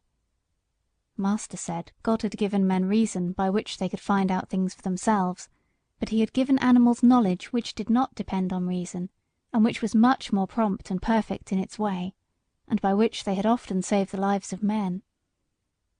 John had many stories to tell of dogs and horses and the wonderful things they had done. He thought people did not value their animals half enough, nor make friends of them as they ought to do. I am sure he makes friends of them if ever a man did. At last we came to the park gates, and found the gardener looking out for us. He said that mistress had been in a dreadful way ever since dark, fearing some accident had happened, and that she had sent James off on Justice, the roan cob, toward the wooden bridge to make inquiry after us. We saw a light at the hall door and at the upper windows, and as we came up mistress ran out, saying, "Are you really safe, my dear? Oh, I have been so anxious, fancying all sorts of things. Have you had no accident?" "No, my dear, but if your black beauty had not been wiser than we were, we should all have been carried down the river at the wooden bridge." I heard no more as they went into the house, and John took me to the stable. Oh, what a good supper he gave me that night, a good bran mash and some crushed beans with my oats, and such a thick bed of straw, and I was glad of it, for I was tired. Chapter 13. The Devil's Trademark. One day, when John and I had been out on some business of our master's, and were returning gently on a long straight road, at some distance we saw a boy trying to leap a pony over a gate. The pony would not take the leap, and the boy cut him with the whip, but he only turned off on one side. He whipped him again, but the pony turned off on the other side. Then the boy got off and gave him a hard thrashing, and knocked him about the head. Then he got up again and tried to make him leap the gate, kicking him all the time shamefully, but still the pony refused. When we were nearly at the spot, the pony put down his head and threw up his heels, and sent the boy neatly over into a broad quickset hedge, and with the rein dangling from his head he set off home at a full gallop. John laughed out quite loud. "Served him right," he said. "Oh, oh, oh!" cried the boy as he struggled about among the thorns. "I say, come and help me out." "Thank ye," said John. "I think you are quite in the right place, and maybe a little scratching will teach you not to leap a pony over a gate that is too high for him." And so with that John rode off. "It may be," said he to himself. "That young feller is a liar as well as a cruel one. We'll just go home by Farmer Bushby's, Beauty, and then if any one wants to know, you and I can tell him, you see." So we turned off to the right, and soon came up to the stackyard, and within sight of the house. The farmer was hurrying out into the road, and his wife was standing at the gate, looking very frightened. "Have you seen my boy?" said Mr. Busby, as we came up. "He went out an hour ago on my black pony, and the creature is just come back without a rider." "I should think, sir," said John, "he had better be without a rider, unless he can be ridden properly." "What do you mean?" said the farmer. "Well, sir, I saw your son whipping and kicking and knocking that good little pony about shamefully, because he would not leap a gate that was too high for him. The pony behaved well, sir, and showed no vice, but at last he just threw up his heels and tipped the young gentleman into the thorn hedge. He wanted me to help him out, but I hope you will excuse me, sir. I did not feel inclined to do so. There's no bones broken, sir. He'll only get a few scratches. I love horses, and it riles me to see them badly used. It is a bad plan to aggravate an animal until he uses his heels. The first time is not always the last." During this time the mother began to cry. "Oh, my poor Bill! I must go and meet him. He must be hurt." "You had better go into the house, wife," said the farmer. "Bill wants a lesson about this, and I must see that he gets it. This is not the first time, nor the second, that he has ill-used that pony, and I shall stop it. I am much obliged to you, Manly. Good evening." So we went on, John chuckling all the way home. Then he told James about it, who laughed and said, "Serve him right. I knew that boy at school. He took great airs on himself because he was a farmer's son. He used to swagger about and bully the little boys. Of course, we elder ones would not have any of that nonsense, and let him know that in the school and in the playground, farmers' sons and labourers' sons were all alike. I well remember one day, just before afternoon school, I found him at the large window catching flies and pulling off their wings. He did not see me, and I gave him a box on the ears that laid him sprawling on the floor. Well, angry as I was almost frightened. He roared and bellowed in such a style. The boys rushed in from the playground, and the master ran in from the road to see who was being murdered. Of course I said fair and square at once what I had done and why. Then I showed the master the flies, some crushed and some crawling about helpless, and I showed him the wings on the window-sill. I never saw him so angry before. But as Bill was still howling and whining, like the coward that he was, he did not give him any more punishment of that kind, but set him up on a stool for the rest of the afternoon, and said that he should not go out to play for that week. Then he talked to all the boys very seriously about cruelty, and said how hard-hearted and cowardly it was to hurt the weak and the helpless. But what stuck in my mind was this. He said that cruelty was the devil's own trademark, and if we saw anyone who took pleasure in cruelty, we might know who he belonged to, for the devil was a murderer from the beginning, and a tormentor to the end. On the other hand, where we saw people who loved their neighbours, and were kind to man and beast, we might know that was God's mark. "Your master never taught you a truer thing," said John. "There is no religion without love, and people may talk as much as they like about their religion, but if it does not teach them to be good and kind to man and beast, it is all a sham.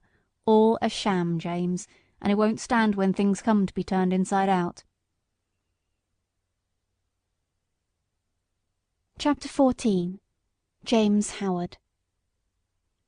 Early one morning in December, John had just led me into my box after my daily exercise, and was strapping my cloth on, and James was coming in from the corn chamber with some oats, when the master came into the stable.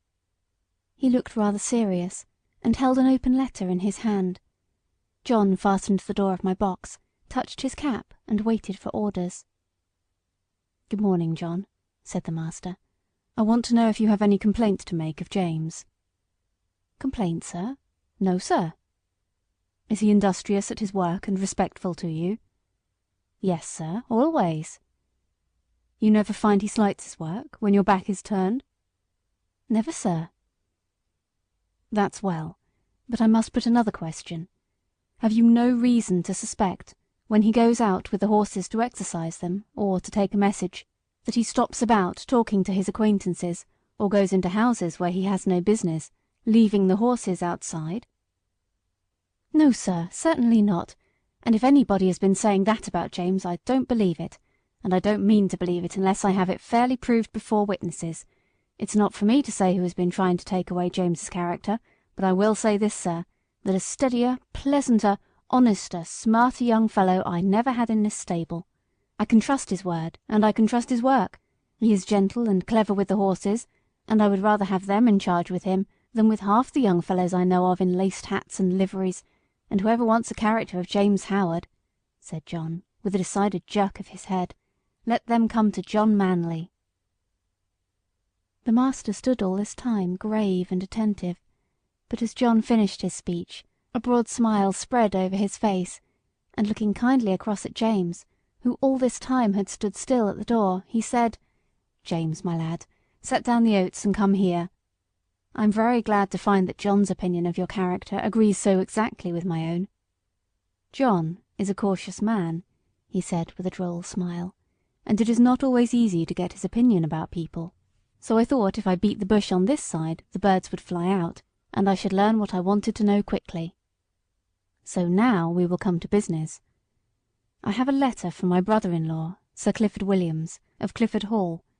He wants me to find him a trustworthy young groom, about 20 or 21, who knows his business. His old coachman, who has lived with him 30 years, is getting feeble, and he wants a man to work with him and get into his ways, who would be able, when the old man was pensioned off, to step into his place. He would have 18 shillings a week at first, a stable suit, a driving suit, a bedroom over the coach-house, and a boy under him. Sir Clifford is a good master, and if you could get the place it would be a good start for you. I don't want to part with you, and if you left us I know John would lose his right hand." "That I should, sir," said John, "but I would not stand in his light for all the world." "How old are you, James?" said master. 19 next May, sir." "That's young. What do you think, John?" "Well, sir, it is young, but he is as steady as a man, and is strong and well grown, and though he has not had much experience in driving, he has a light firm hand and a quick eye, and he is very careful, and I am quite sure no horse of his will be ruined for want of leaving his feet and shoes looked after." "Your word will go the furthest, John," said the master, "for Sir Clifford adds in a postscript, 'If I could find a man trained by your John, I should like him better than any other.' So, James, lad, think it over, talk to your mother at dinner time, and then let me know what you wish." In a few days after this conversation, it was fully settled that James should go to Clifford Hall, in a month or 6 weeks, as it suited his master, and in the meantime he was to get all the practice in driving that could be given to him. I never knew the carriage to go out so often before. When the mistress did not go out the master drove himself in the 2-wheeled chaise, but now, whether it was the master or the young ladies, or only an errand, Ginger and I were put in the carriage, and James drove us. At the first John rode with him on the box, telling him this and that, and after that James drove alone. Then it was wonderful what a number of places the master would go to in the city on Saturday, and what queer streets we were driven through. He was sure to go to the railway station, just as the train was coming in, and cabs and carriages, carts and omnibuses were all trying to get over the bridge together. That bridge wanted good horses and good drivers when the railway bell was ringing, for it was narrow, and there was a very sharp turn up to the station, where it would not have been at all difficult for people to run into each other, if they did not look sharp and keep their wits about them. Chapter 15. The Old Ostler. After this it was decided by my master and mistress to pay a visit to some friends who lived about 46 miles from our home, and James was to drive them. The first day we travelled 32 miles. There were some long, heavy hills, but James drove so carefully and thoughtfully that we were not at all harassed. He never forgot to put on the brake as we went downhill, nor to take it off at the right place. He kept our feet on the smoothest part of the road, and if the uphill was very long, he set the carriage wheels a little across the road, so as not to run back, and gave us a breathing. All these little things help a horse very much, particularly if he gets kind words into the bargain. We stopped once or twice on the road, and just as the sun was going down, we reached the town where we were to spend the night. We stopped at the principal hotel, which was in the market-place. It was a very large one. We drove under an archway into a long yard, at the further end of which were the stables and coach-houses. 2 ostlers came to take us out. The head ostler was a pleasant, active little man, with a crooked leg and a yellow-striped waistcoat. I never saw a man unbuckle harness as quickly as he did, and with a pat and a good word he led me to a long stable, with 6 or 8 stalls in it, and 2 or 3 horses. The other man brought Ginger. James stood by while we were rubbed down and cleaned. I never was cleaned so lightly and quickly as by that little old man. When he had done, James stepped up and felt me over, as if he thought I could not be thoroughly done, but he found my coat as clean and smooth as silk.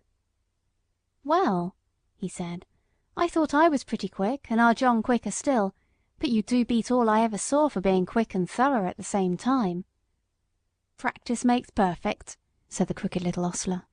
"And 'twould be a pity if it didn't. 40 years' practice and not perfect, ha! That would be a pity.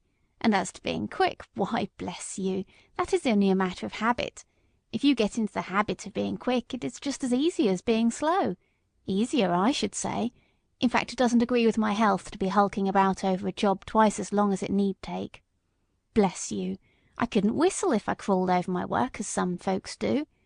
You see, I have been about horses ever since I was 12 years old, in hunting stables and racing stables, and being small, you see, I was jockey for several years. But at the Goodwood, you see, the turf was very slippery, and my poor larkspur got a fall, and I broke my knee, so of course I was of no more use there. But I could not live without horses, of course I couldn't, so I took to the hotels. And I can tell ye it is a downright pleasure to handle an animal like this, well bred, well mannered, well cared for. Bless ye, I can tell how a horse is treated. Give me the handling of a horse for 20 minutes, and I'll tell you what sort of groom he has had. Look at this one. Pleasant, quiet, turns about just as you want him, holds his feet up to be cleaned out, or anything else you please to wish. Then you'll find another fidgety, fretty, won't move the right way, or starts across the stall, tosses up his head as soon as you come near him, lays his ears and seems afraid of you, or else squares about at you with his heels. Poor things! I know what sort of treatment they have had. If they are timid, it makes them start or shy. If they are high-mettled, it makes them vicious or dangerous. Their tempers are mostly made when they are young. Bless you, they are like children. Train them up in the way they should go, as the good book says, and when they are old they will not depart from it if they have a chance." "I like to hear you talk," said James. "That's the way we lay it down at home at our master's."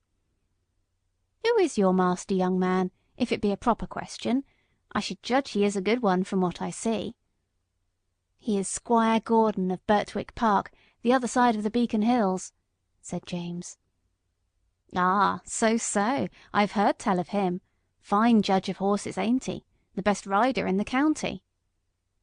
"I believe he is," said James, "but he rides very little now, since the poor young master was killed." "Ah, poor gentleman! I read all about it in the paper at the time. A fine horse killed too, wasn't there?" "Yes," said James. "He was a splendid creature, brother to this one, and just like him." "Pity, pity," said the old man. "'Twas a bad place to leap, if I remember. A thin fence at top, a steep bank down to the stream, wasn't it? No chance for a horse to see where he is going. Now, I am for bold riding as much as any man, but still there are some leaps that only a very knowing old huntsman has any right to take. A man's life and a horse's life are worth more than a fox's tail. At least I should say they ought to be." During this time the other man had finished ginger, and had brought our corn, and James and the old man left the stable together. Chapter 16. The Fire. Later on in the evening a traveller's horse was brought in by the second ostler, and while he was cleaning him, a young man with a pipe in his mouth lounged into the stable to gossip. "I say, Towler," said the ostler, "just run up the ladder into the loft and put some hay down into this horse's rack, would you? Only lay down your pipe." "All right," said the other, and went up through the trap door, and I heard him step across the floor overhead and put down the hay. James came in to look at us the last thing, and then the door was locked. I cannot say how long I had slept, nor what time in the night it was, but I woke up very uncomfortable, though I hardly knew why. I got up. The air seemed all thick and choking. I heard Ginger coughing, and one of the other horses seemed very restless. It was quite dark, and I could see nothing, but the stable seemed full of smoke, and I hardly knew how to breathe. The trap-door had been left open, and I thought that was the place it came through. I listened, and heard a soft rushing sort of noise, and a low crackling and snapping. I did not know what it was, but there was something in the sound so strange that it made me tremble all over. The other horses were all awake, some were pulling at their halters, others stamping. At last I heard steps outside, and the ostler who had put up the traveller's horse burst into the stable with a lantern, and began to untie the horses and try to lead them out. But he seemed in such a hurry, and so frightened himself, that he frightened me still more. The first horse would not go with him. He tried the second and third, and they too would not stir. He came to me next, and tried to drag me out of the stall by force. Of course that was no use. He tried us all by turns, and then left the stable. No doubt we were very foolish, but danger seemed to be all round, and there was nobody we knew to trust in, and all was strange and uncertain. The fresh air that had come in through the open door made it easier to breathe, but the rushing sound overhead grew louder, and as I looked upward through the bars of my empty rack, I saw a red light flickering on the wall. Then I heard a cry of "Fire!" outside, and the old ostler quietly and quickly came in. He got one horse out, and went to another, but the flames were playing round the trap door, and the roaring overhead was dreadful. The next thing I heard was James's voice, quiet and cheery as it always was. "Come, my beauties, it is time for us to be off, so wake up and come along." I stood nearest the door, so he came to me first, patting me as he came in. "Come, Beauty, on with your bridle, my boy, we'll soon be out of this smother." It was on in no time. Then he took the scarf off his neck and tied it lightly over my eyes, and patting and coaxing he led me out of the stable. Safe in the yard, he slipped the scarf off my eyes and shouted, "Here, somebody, take this horse while I go back for the other." A tall, broad man stepped forward and took me, and James darted back into the stable. I set up a shrill whinny as I saw him go. Ginger told me afterward that whinny was the best thing I could have done for her, for had she not heard me outside, she would never have had courage to come out. There was much confusion in the yard, the horses being got out of other stables, and the carriages and gigs being pulled out of houses and sheds, lest the flames should spread further. On the other side, the yard windows were thrown up, and people were shouting all sorts of things, but I kept my eye fixed on the stable door, where the smoke poured out thicker than ever, and I could see flashes of red light. Presently I heard above all the stir and din a loud, clear voice, which I knew was master's. "James Howard! James Howard! Are you there?" There was no answer, but I heard a crash of something falling in the stable, and the next moment I gave a loud, joyful neigh, for I saw James coming through the smoke leading Ginger with him. She was coughing violently, and he was not able to speak. "My brave lad," said master, laying his hand on his shoulder, "are you hurt?" James shook his head, for he could not yet speak. "Ah," said the big man who held me, "he is a brave lad, and no mistake." "And now," said master, "when you have got your breath, James, we'll get out of this place as quickly as we can." And we were moving towards the entry, when from the market-place there came a sound of galloping feet and loud rumbling wheels. "'Tis the fire engine! The fire engine!" shouted 2 or 3 voices. "Stand back! Make way!" And clattering and thundering over the stones, 2 horses dashed into the yard with a heavy engine behind them. The firemen leaped to the ground. There was no need to ask where the fire was. It was rolling up in a great blaze from the roof. We got out as fast as we could into the broad, quiet market-place. The stars were shining, and except the noise behind us, all was still. Master led the way to a large hotel on the other side, and as soon as the ostler came, he said, "James, I must now hasten to your mistress.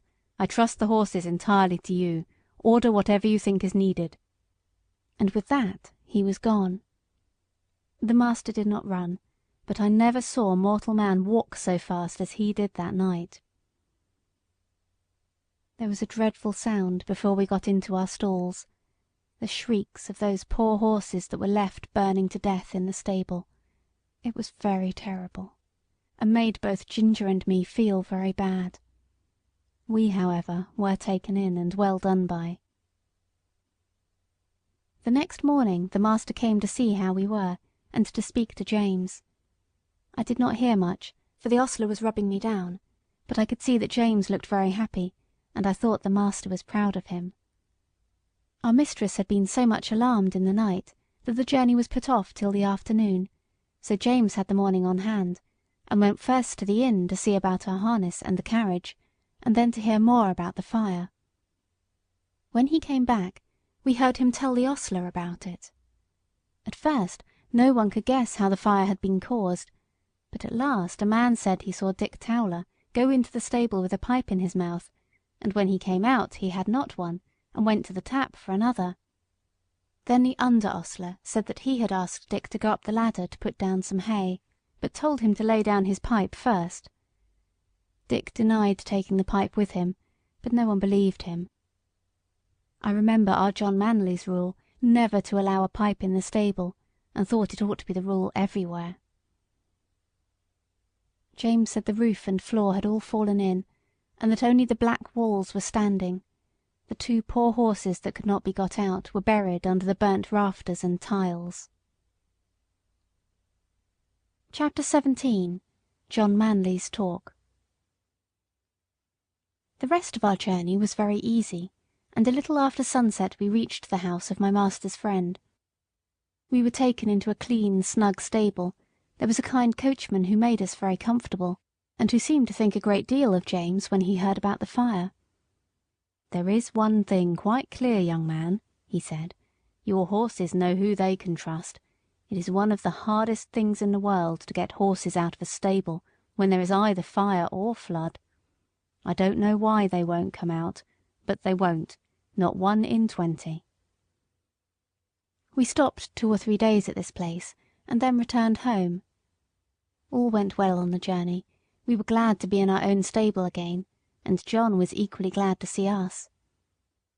Before he and James left us for the night, James said, "I wonder who is coming in my place." "Little Joe Green at the lodge," said John. "Little Joe Green? Why, he's a child." "He is 14½ said John. "But he is such a little chap." "Yes, he is small, but he's quick and willing and kind-hearted too, and then he wishes very much to come, and his father would like it, and I know the master would like to give him the chance. He said if I thought he would not do, he would look out for a bigger boy, but I said I was quite agreeable to try him for 6 weeks. 6 weeks?" said James. "Why, it'll be another 6 months before he can be made of much use. It will make you a deal of work, John." "Well," said John with a laugh, "work and I are very good friends. I never was afraid of work yet." "You are a very good man," said James. "I wish I may ever be like you." "I don't often speak for myself," said John, "but as you are going away from us into the world to shift for yourself, I'll just tell you how I look on these things. I was just as old as Joseph when my father and mother died of the fever within 10 days of each other, and left me and my cripple sister Nellie alone in the world, without a relation we could look to for help.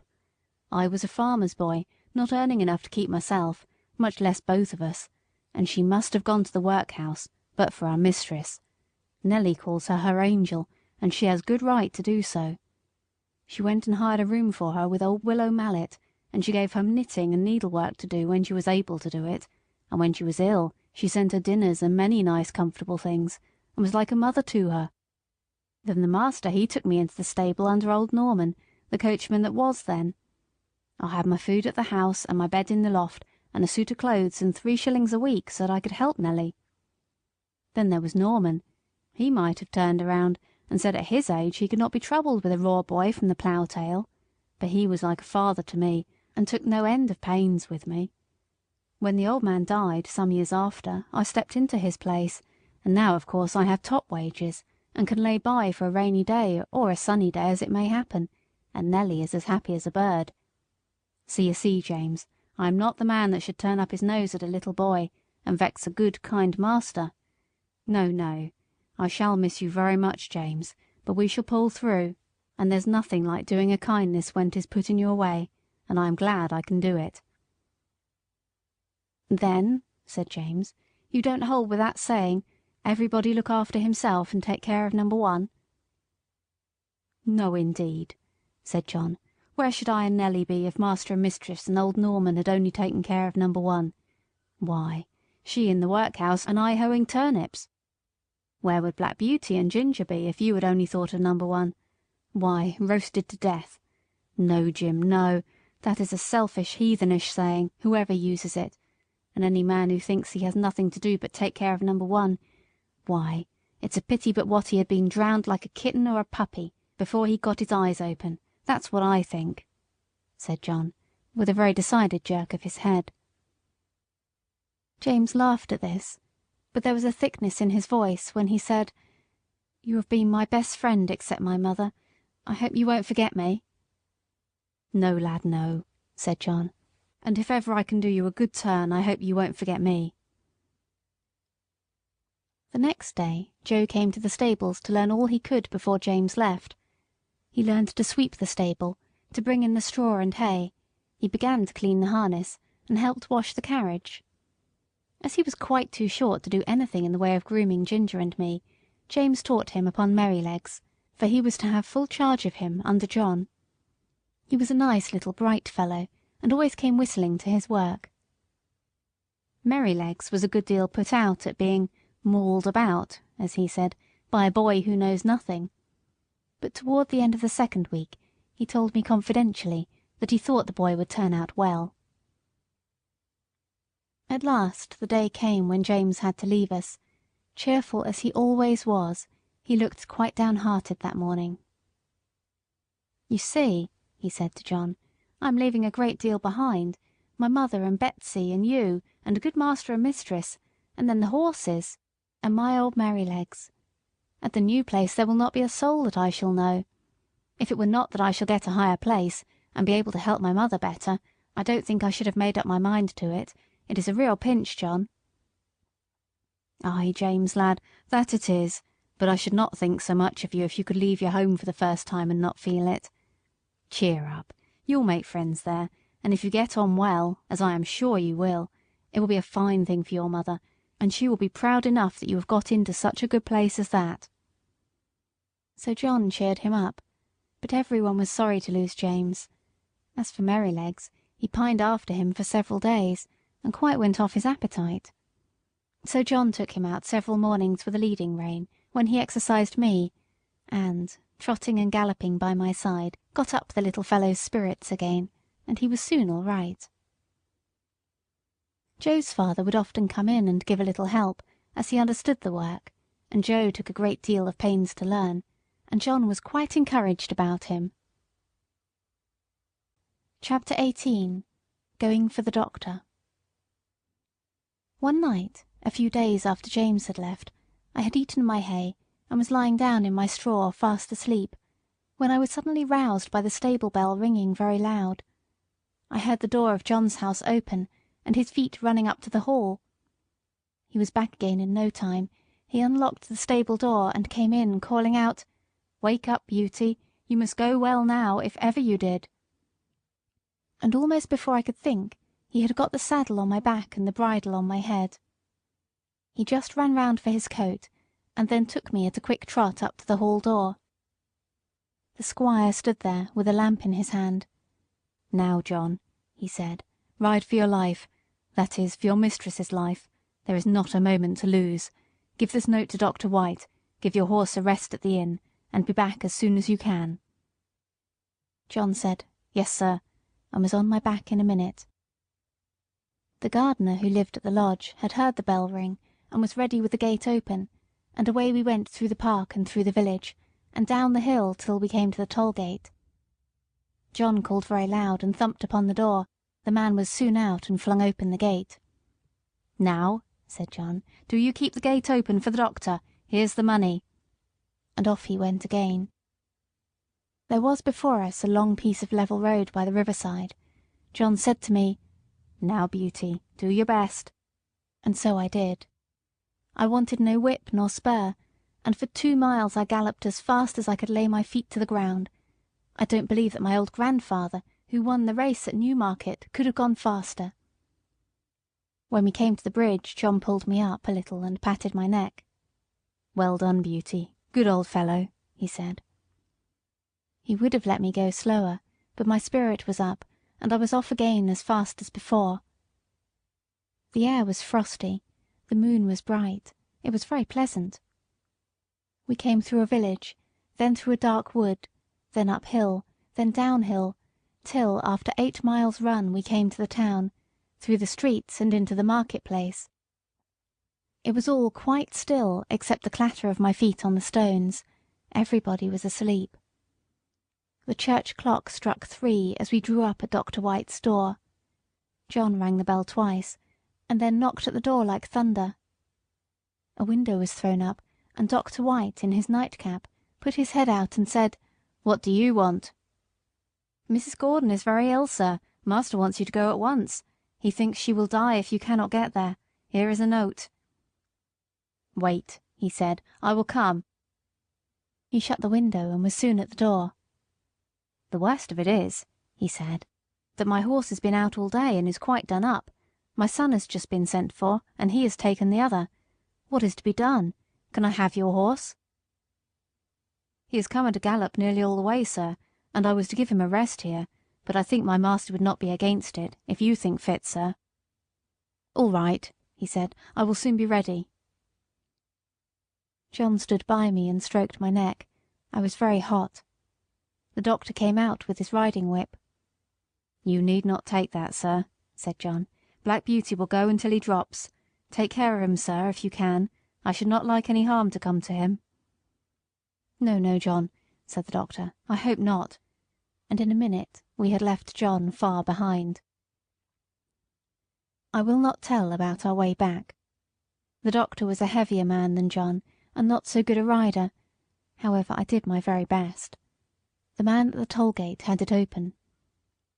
When we came to the hill, the doctor drew me up. "Now, my good fellow," he said, "take some breath." I was glad he did, for I was nearly spent, but that breathing helped me on, and soon we were in the park. Joe was at the lodge gate, my master was at the hall door, for he had heard us coming. He spoke not a word. The doctor went into the house with him, and Joe led me to the stable. I was glad to get home. My legs shook under me, and I could only stand and pant. I had not a dry hair on my body, the water ran down my legs, and I steamed all over, Joe used to say, like a pot on the fire. Poor Joe! He was young and small, and as yet he knew very little, and his father, who would have helped him, had been sent to the next village. But I am sure he did the very best he knew. He rubbed my legs and my chest, but he did not put my warm cloth on me. He thought I was so hot I should not like it. Then he gave me a pail full of water to drink. It was cold and very good, and I drank it all. Then he gave me some hay and some corn, and thinking he had done right, he went away. Soon I began to shake and tremble, and turned deadly cold. My legs ached, my loins ached, and my chest ached, and I felt sore all over. Oh, how I wished for my warm, thick cloth, as I stood and trembled. I wished for John, but he had 8 miles to walk, so I lay down in my straw and tried to go to sleep. After a long while I heard John at the door. I gave a low moan, for I was in great pain. He was at my side in a moment, stooping down by me. I could not tell him how I felt, but he seemed to know it all. He covered me up with 2 or 3 warm cloths, and then ran to the house for some hot water. He made me some warm gruel, which I drank, and then I think I went to sleep. John seemed to be very much put out. I heard him say to himself over and over again, stupid boy, no cloth put on, and I dare say the water was cold too. Boys are no good." But Joe was a good boy, after all. I was now very ill. A strong inflammation had attacked my lungs, and I could not draw my breath without pain. John nursed me night and day. He would get up 2 or 3 times in the night to come to me. My master, too, often came to see me. "My poor Beauty," he said one day. "My good horse, you saved your mistress's life, Beauty. Yes, you saved her life." I was very glad to hear that, for it seems the doctor had said if we had been a little longer it would have been too late. John told my master he never saw a horse go so fast in his life. It seemed as if the horse knew what was the matter. Of course I did, though John thought not. At least I knew as much as this, that John and I must go at the top of our speed, and that it was for the sake of the mistress. Chapter 19. Only Ignorance. I do not know how long I was ill. Mr. Bond, the horse doctor, came every day. One day he bled me. John held a pail for the blood. I felt very faint after it, and thought I should die, and I believe they all thought so too. Ginger and Merrylegs had been moved into the other stable, so that I might be quiet, for the fever made me very quick of hearing. Any little noise seemed quite loud, and I could tell everyone's footstep going to and from the house. I knew all that was going on. One night, John had to give me a draught. Thomas Green came in to help him. After I had taken it and John had made me as comfortable as he could, he said he should stay half an hour to see how the medicine settled. Thomas said he would stay with him, so they went and sat down on a bench that had been brought into Merryleg's stall, and put down the lantern at their feet, that I might not be disturbed with the light. For a while both men sat silent, and then Tom Green said in a low voice, "I wish, John, you'd say a bit of a kind word to Joe. The boy is quite broken-hearted. He can't eat his meals, and he can't smile. He says he knows it was all his fault, though he is sure he did the best he knew, and he says if Beauty dies, no one will ever speak to him again. It goes to my heart to hear him. I think you might give him just a word. He's not a bad boy." After a short pause, John said slowly, "You must not be too hard upon me, Tom. I know he meant no harm. I never said he did. I know he is not a bad boy. But you see, I am sore myself. That horse is the pride of my heart, to say nothing of his being such a favourite with the master and mistress. And to think that his life may be flung away in this manner is more than I can bear. But if you think I am hard on the boy, I will try to give him a good word tomorrow. That is, I mean, if Beauty is better." "Well, John, thank you. I knew you did not wish to be too hard, and I'm glad you see it was only ignorance." John's voice almost startled me as he answered, "Only ignorance? Only ignorance?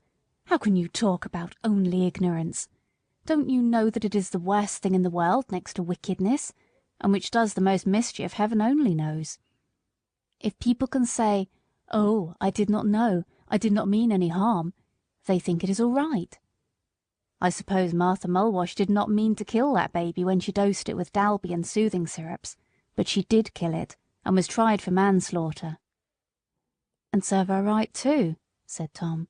"A woman should not undertake to nurse a tender little child without knowing what is good and what is bad for it."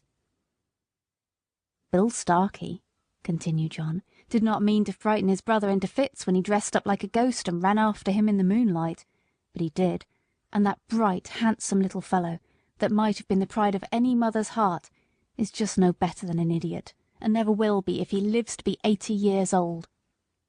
You were a good deal cut up yourself, Tom, 2 weeks ago, when those young ladies left your hothouse door open, with a frosty east wind blowing right in. You said it killed a good many of your plants." "A good many," said Tom. "There was not one of the tender cuttings that was not nipped off. I shall have to strike all over again, and the worst of it is that I don't know where to go to get fresh ones. I was nearly mad when I came in and saw what was done." "And yet," said John, "I'm sure the young ladies did not mean it. It was only ignorance." I heard no more of this conversation, for the medicine did well and sent me to sleep, and in the morning I felt much better. But I often thought of John's words when I came to know more of the world. Chapter 20. Joe Green. Joe Green went on very well. He learned quickly, and was so attentive and careful that John began to trust him in many things. But, as I have said, he was small of his age, and it was seldom that he was allowed to exercise either Ginger or me. But it so happened one morning that John was out with Justice in the luggage cart, and the master wanted a note to be taken immediately to a gentleman's house about 3 miles distant, and sent his orders for Joe to saddle me and take it, adding the caution that he was to ride steadily. The note was delivered, and we were quietly returning when we came to the brick field. Here we saw a cart heavily laden with bricks. The wheels had stuck fast in the stiff mud of some deep ruts, and the carter was shouting and flogging the 2 horses unmercifully. Joe pulled up. It was a sad sight. There were the 2 horses straining and struggling with all their might to drag the cart out, but they could not move it.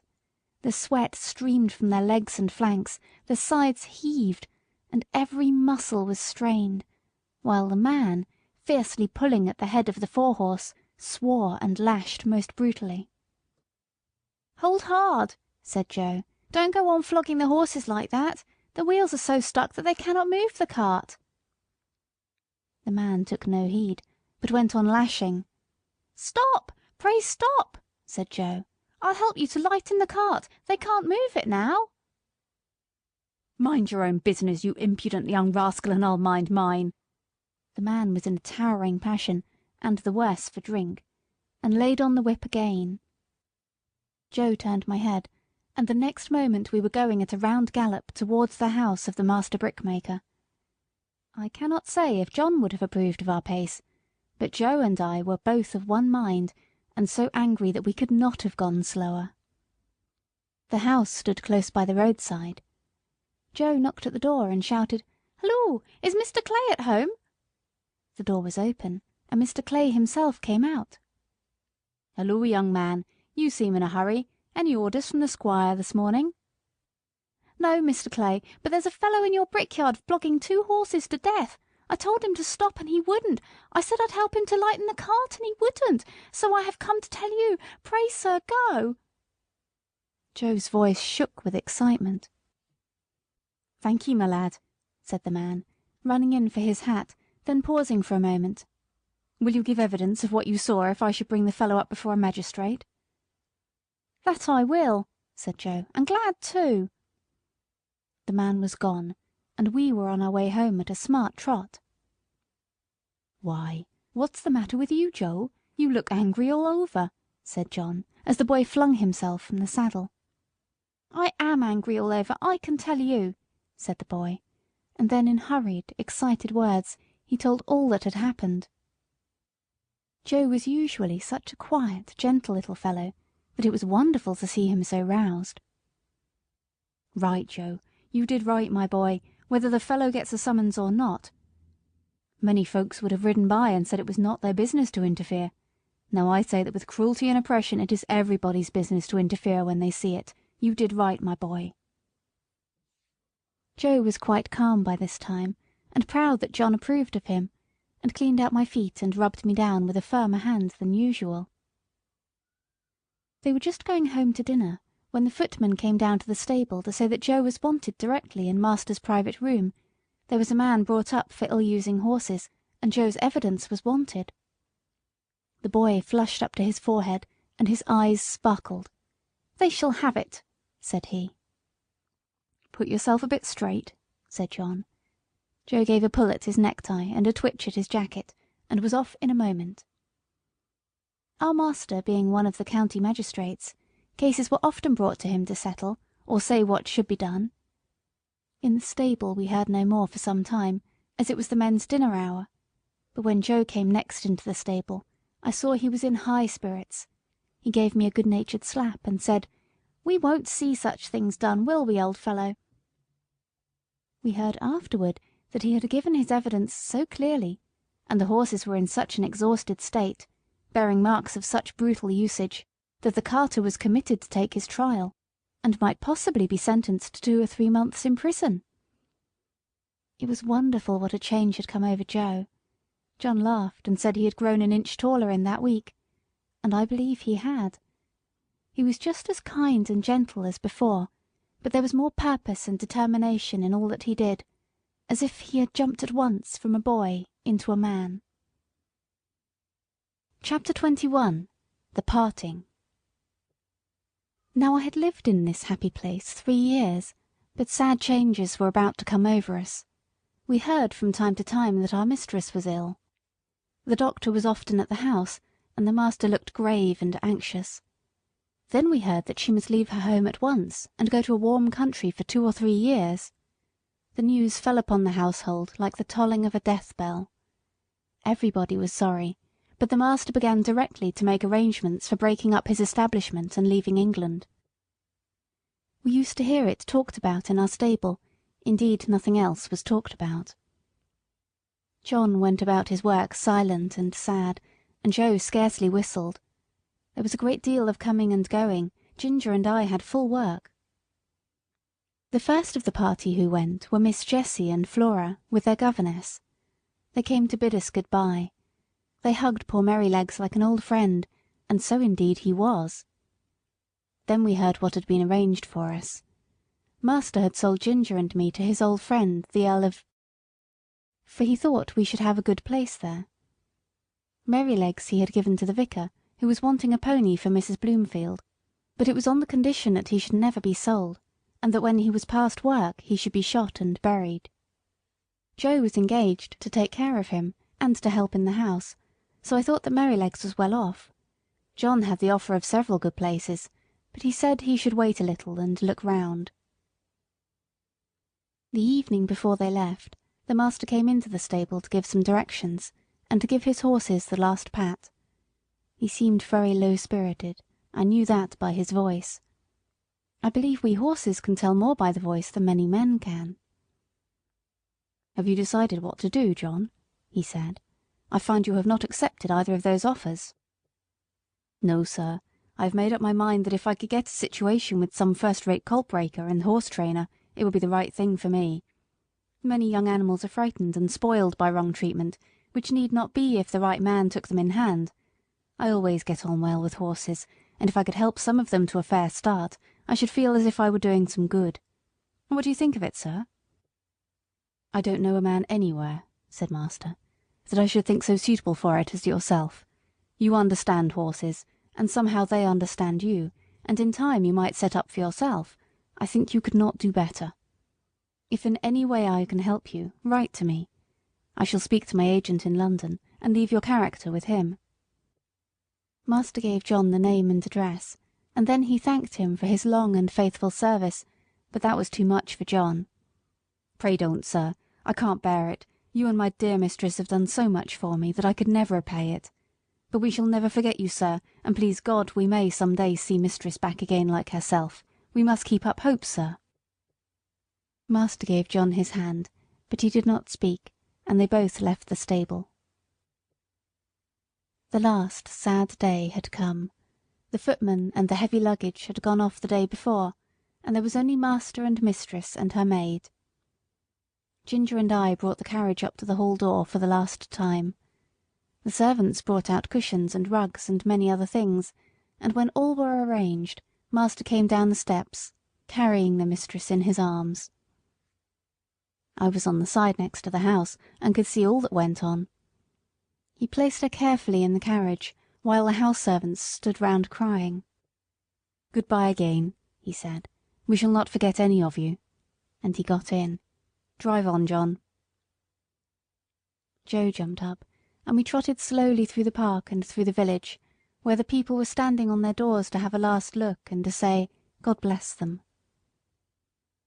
When we reached the railway station, I think mistress walked from the carriage to the waiting-room. I heard her say in her own sweet voice, "Good-bye, John. God bless you." I felt the rein twitch, but John made no answer. Perhaps he could not speak. As soon as Joe had taken the things out of the carriage, John called him to stand by the horses while he went on the platform. Poor Joe. He stood close up to our heads to hide his tears. Very soon the train came puffing up into the station, then 2 or 3 minutes, and the doors were slammed to, the guard whistled, and the train glided away, leaving behind it only clouds of white smoke and some very heavy hearts. When it was quite out of sight, John came back. "We shall never see her again," he said. "Never." He took the reins, mounted the box, and with Joe drove slowly home, but it was not our home now. Chapter 22 Earl's Hall. The next morning after breakfast, Joe put Merrylegs into the mistress's low chaise to take him to the vicarage. He came first and said good-bye to us, and Merrylegs neighed to us from the yard. Then John put the saddle on Ginger and the leading rein on me, and rode us across the country about 15 miles to Earl's Hall Park, where the Earl of lived. There was a very fine house and a great deal of stabling. We went into the yard through a stone gateway, and John asked for Mr. Yorke. It was some time before he came. He was a fine-looking, middle-aged man, and his voice said at once that he expected to be obeyed. He was very friendly and polite to John, and after giving us a slight look, he called a groom to take us to our boxes, and invited John to take some refreshment. We were taken to a light, airy stable, and placed in boxes adjoining each other, where we were rubbed down and fed. In about half an hour John and Mr. Yorke, who was to be our new coachman, came in to see us. "Now, Mr. Manley," he said, after carefully looking at us both, "I can see no fault in these horses, but we all know that horses have their peculiarities as well as men, and that sometimes they need different treatment. I should like to know if there is anything particular in either of these that you would like to mention." "Well," said John, "I don't believe there is a better pair of horses in the country, and right grieved I am to part with them, but they are not alike. The black one is the most perfect temper I ever knew. I suppose he has never known a hard word or blow since he was foaled, and all his pleasure seems to be to do what you wish. But the chestnut, I fancy, must have had bad treatment. We heard as much from the dealer. She came to us snappish and suspicious, but when she found what sort of place ours was, it all went off by degrees. For 3 years I have never seen the smallest sign of temper, and if she is well treated, there is not a better, more willing animal than she is. But she is naturally a more irritable constitution than the black horse. Flies tease her more, anything wrong in the harness frets her more, and if she were ill-used or unfairly treated, she would not be unlikely to give tit for tat. You know that many high-mettled horses will do so." "Of course," said Yorke, "I quite understand, but you know it is not easy in stables like these to have all the grooms just what they should be. I do my best, and there I must leave it. I'll remember what you have said about the mare." They were going out of the stable when John stopped and said, "I had better mention that we have never used the check-rein with either of them. The black horse never had one on, and the dealer said it was the gag bit that spoiled the other's temper." "Well," said Yorke, "if they come here they must wear the check-rein. I prefer a loose rein myself, and his lordship is always very reasonable about horses, but my lady, that's another thing. She will have style, and if her carriage horses are not reined up tight she wouldn't look at them. I always stand out against the gag bit, and shall do so, but it must be tight up when my lady rides." "I am sorry for it, very sorry," said John, "but I must go now, or I shall lose the train." He came round to each of us to pat and speak to us for the last time. His voice sounded very sad. I held my face close to him. That was all I could do to say good-bye, and then he was gone, and I have never seen him since. The next day Lord came to look at us. He seemed pleased with our appearance. "I have great confidence in these horses," he said, "from the character my friend Mr. Gordon has given me of them. Of course they are not a match in colour, but my idea is that they will do very well for the carriage while we are in the country. Before we go to London I must try to match Baron. The black horse, I believe, is perfect for riding." Yorke then told him what John had said about us. "Well," said he, "you must keep an eye to the mare, and put the check-rein easy. I dare say they will do very well with a little humouring at first. I'll mention it to your lady." In the afternoon we were harnessed and put in the carriage, and as the stable clock struck 3 we were led round to the front of the house. It was all very grand, and 3 or 4 times as large as the old house at Birtwick, but not half so pleasant, if a horse may have an opinion. 2 footmen were standing ready, dressed in drab livery, with scarlet breeches and white stockings. Presently we heard the rustling sound of silk as my lady came down the flight of stone steps. She stepped round to look at us. She was a tall, proud-looking woman, and did not seem pleased about something, but she said nothing and got into the carriage. This was the first time of wearing a check-rein, and I must say, though it certainly was a nuisance not to be able to get my head down now and then, it did not pull my head higher than I was accustomed to carry it. I felt anxious about Ginger, but she seemed to be quiet and content. The next day at 3 o'clock we were again at the door, and the footman as before. We heard the silk dress rustle, and the lady came down the steps, and, in an imperious voice, she said, "York, you must put those horses' heads higher. They are not fit to be seen." York got down and said very respectfully, "I beg your pardon, my lady, but these horses have not been reined up for 3 years, and my lord said it would be safer to bring them to it by degrees. But if your ladyship pleases, I can take them up a little more." "Do so," she said. York came round to our heads and shortened the rein himself, 1 hole, I think. Every little makes a difference, be it for better or worse. And that day we had a steep hill to go up. Then I began to understand what I had heard of. Of course I wanted to put my head forward and take the carriage up with a will, as we had been used to do. But no, I had to pull with my head up now, and that took all the spirit out of me, and the strain came on my back and legs. When we came in, Ginger said, "Now you see what it is like, but this is not bad, and if it does not get much worse than this I shall say nothing about it, for we are very well treated here, but if they strain me up tight, why, let them look out. I can't bear it, and I won't." Day by day, hole by hole, our bearing reins were shortened, and instead of looking forward with pleasure to having my harness put on, as I used to do, I began to dread it. Ginger, too, seemed restless, though she said very little. At last I thought the worst was over. For several days there was no more shortening, and I determined to make the best of it and do my duty, though it was now a constant harass instead of a pleasure. But the worst was not yet come. Chapter 23. A Strike for Liberty. One day my lady came down later than usual, and the silk rustled more than ever. "Drive to the Duchess of B.'s," she said, and then, after a pause, "Are you never going to get those horses' heads up, York? Raise them at once, and let us have no more of this humouring and nonsense." York came to me first, while the groom stood at Ginger's head. He drew my head back and fixed the rein so tight that it was almost intolerable. Then he went to Ginger, who was impatiently jerking her head up and down against the bit, as was her way now. She had a good idea of what was coming, and the moment York took the rein off the terret in order to shorten it, she took her opportunity, and reared up so suddenly that York had his nose roughly hit and his hat knocked off. The groom was nearly thrown off his legs. At once they both flew to her head, but she was a match for them, and went on plunging, rearing, and kicking in a most desperate manner. At last she kicked right over the carriage pole and fell down, after giving me a severe blow on my near quarter.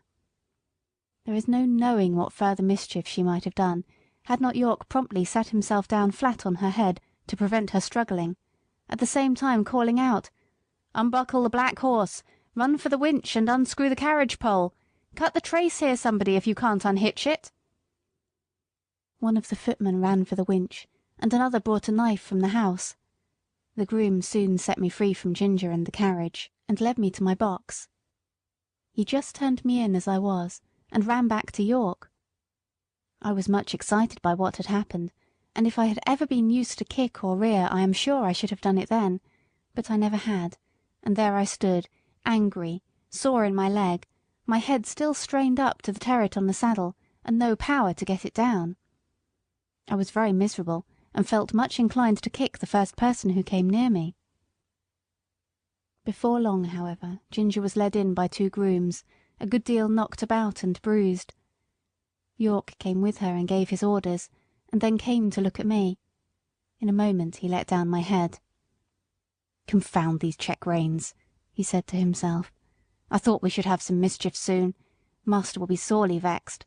But there, if a woman's husband can't rule her, of course a servant can't, so I wash my hands of it. And if she can't get to the Duchess's garden party, I can't help it." York did not say this before the men. He always spoke respectfully when they were by. Now he felt me all over, and soon found the place above my hock where I had been kicked. It was swelled and painful. He ordered it to be sponged with hot water, and then some lotion was put on. Lord was much put out when he learned what had happened. He blamed York for giving way to his mistress, to which he replied that in future he should much prefer to receive his orders only from his lordship. But I think nothing came of it, for things went on the same as before.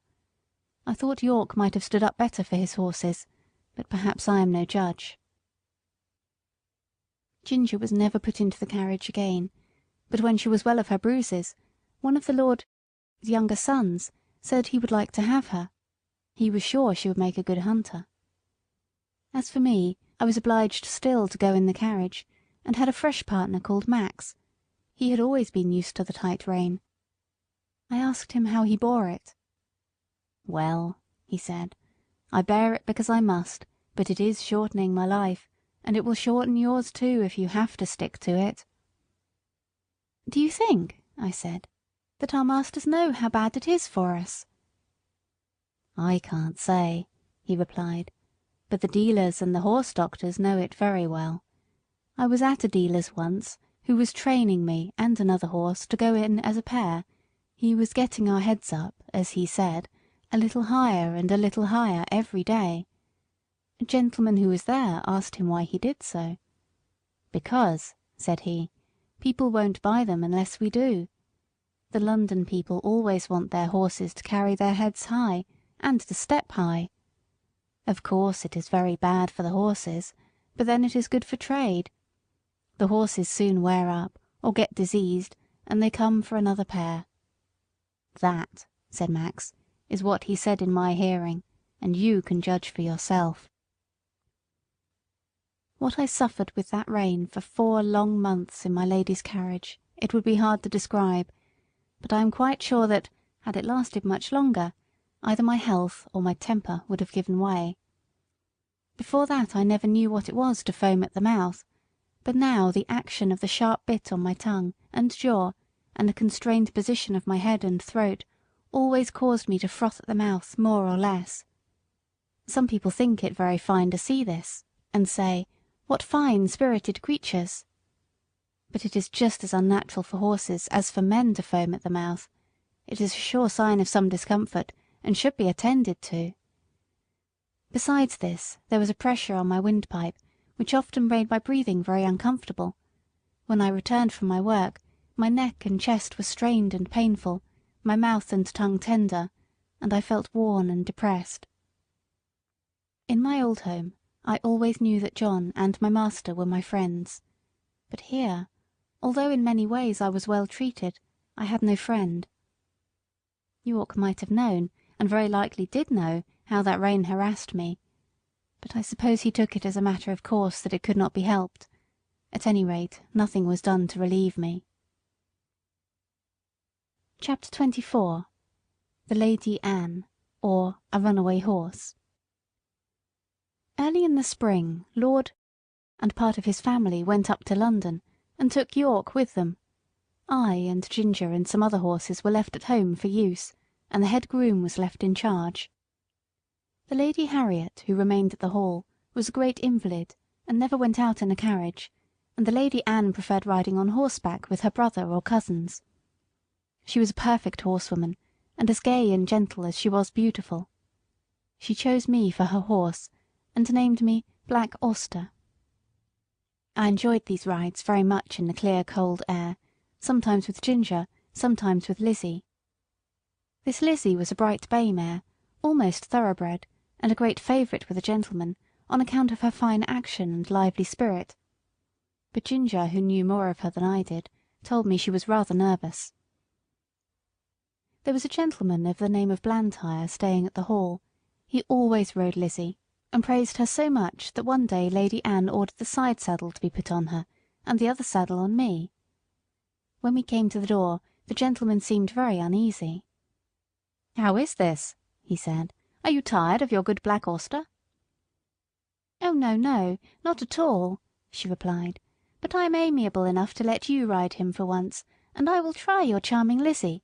You must confess that in size and appearance she is far more like a lady's horse than my own favourite." "Do let me advise you not to mount her," he said. "She is a charming creature, but she is too nervous for a lady. I assure you, she is not perfectly safe. Let me beg you to have the saddles changed." "My dear cousin," said Lady Anne, laughing, "pray do not trouble your good careful head about me.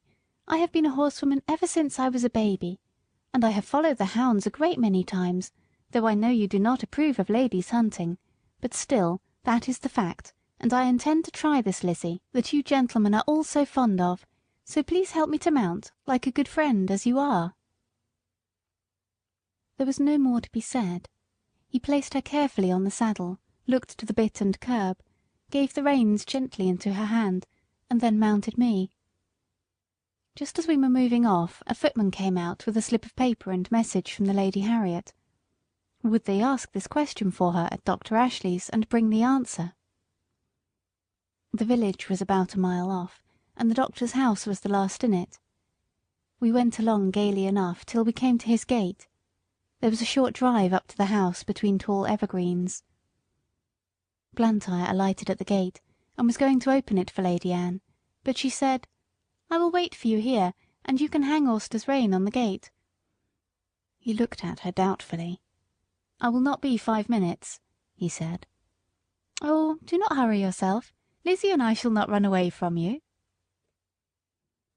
He hung my rein on one of the iron spikes, and was soon hidden among the trees. Lizzie was standing by the side of the road a few paces off, with her back to me. My young mistress was sitting easily with a loose rein, humming a little song. I listened to my rider's footsteps until they reached the house, and heard him knock at the door. There was a meadow on the opposite side of the road, the gate of which stood open. Just then some cart horses and several young colts came trotting out in a very disorderly manner, while a boy behind was cracking a great whip. The colts were wild and frolicsome, and one of them bolted across the road and blundered up against Lizzie's hind legs, and whether it was the stupid colt, or the loud cracking of the whip, or both together, I cannot say, but she gave a violent kick, and dashed off into a headlong gallop. It was so sudden that Lady Anne was nearly unseated, but she soon recovered herself. I gave a loud shrill neigh for help. Again and again I neighed, pawing the ground impatiently, and tossing my head to get the rein loose. I had not long to wait. Blantyre came running to the gate. He looked anxiously about, and just caught sight of the flying figure, now far away on the road. In an instant he sprang to the saddle. I needed no whip, no spur, for I was as eager as my rider. He saw it, and giving me a free rein and leaning a little forward, we dashed after them. For about 1.5 miles the road ran straight, and then bent to the right, after which it divided into 2 roads. Long before we came to the bend she was out of sight. Which way had she turned? A woman was standing at her garden gate, shading her eyes with her hand, and looking eagerly up the road. Scarcely drawing the rein, Blantyre shouted, "Which way?" "To the right," cried the woman, pointing with her hand, and away we went up the right-hand road. Then for a moment we caught sight of her. Another bend, and she was hidden again. Several times we caught glimpses and then lost them. We scarcely seemed to gain ground upon them at all. An old road mender was standing near a heap of stones, his shovel dropped and his hands raised. As we came near he made a sign to speak. Blantyre drew the rein a little. To the common, sir. She has turned off there." I knew this common very well. It was for the most part very uneven ground, covered with heather and dark green furze bushes, with here and there a scrubby old thorn tree. There were also open spaces of fine short grass, with ant hills and mole turns everywhere. The worst place I ever knew for a headlong gallop. We had hardly turned on to the common when we caught sight again of the green habit flying on before us.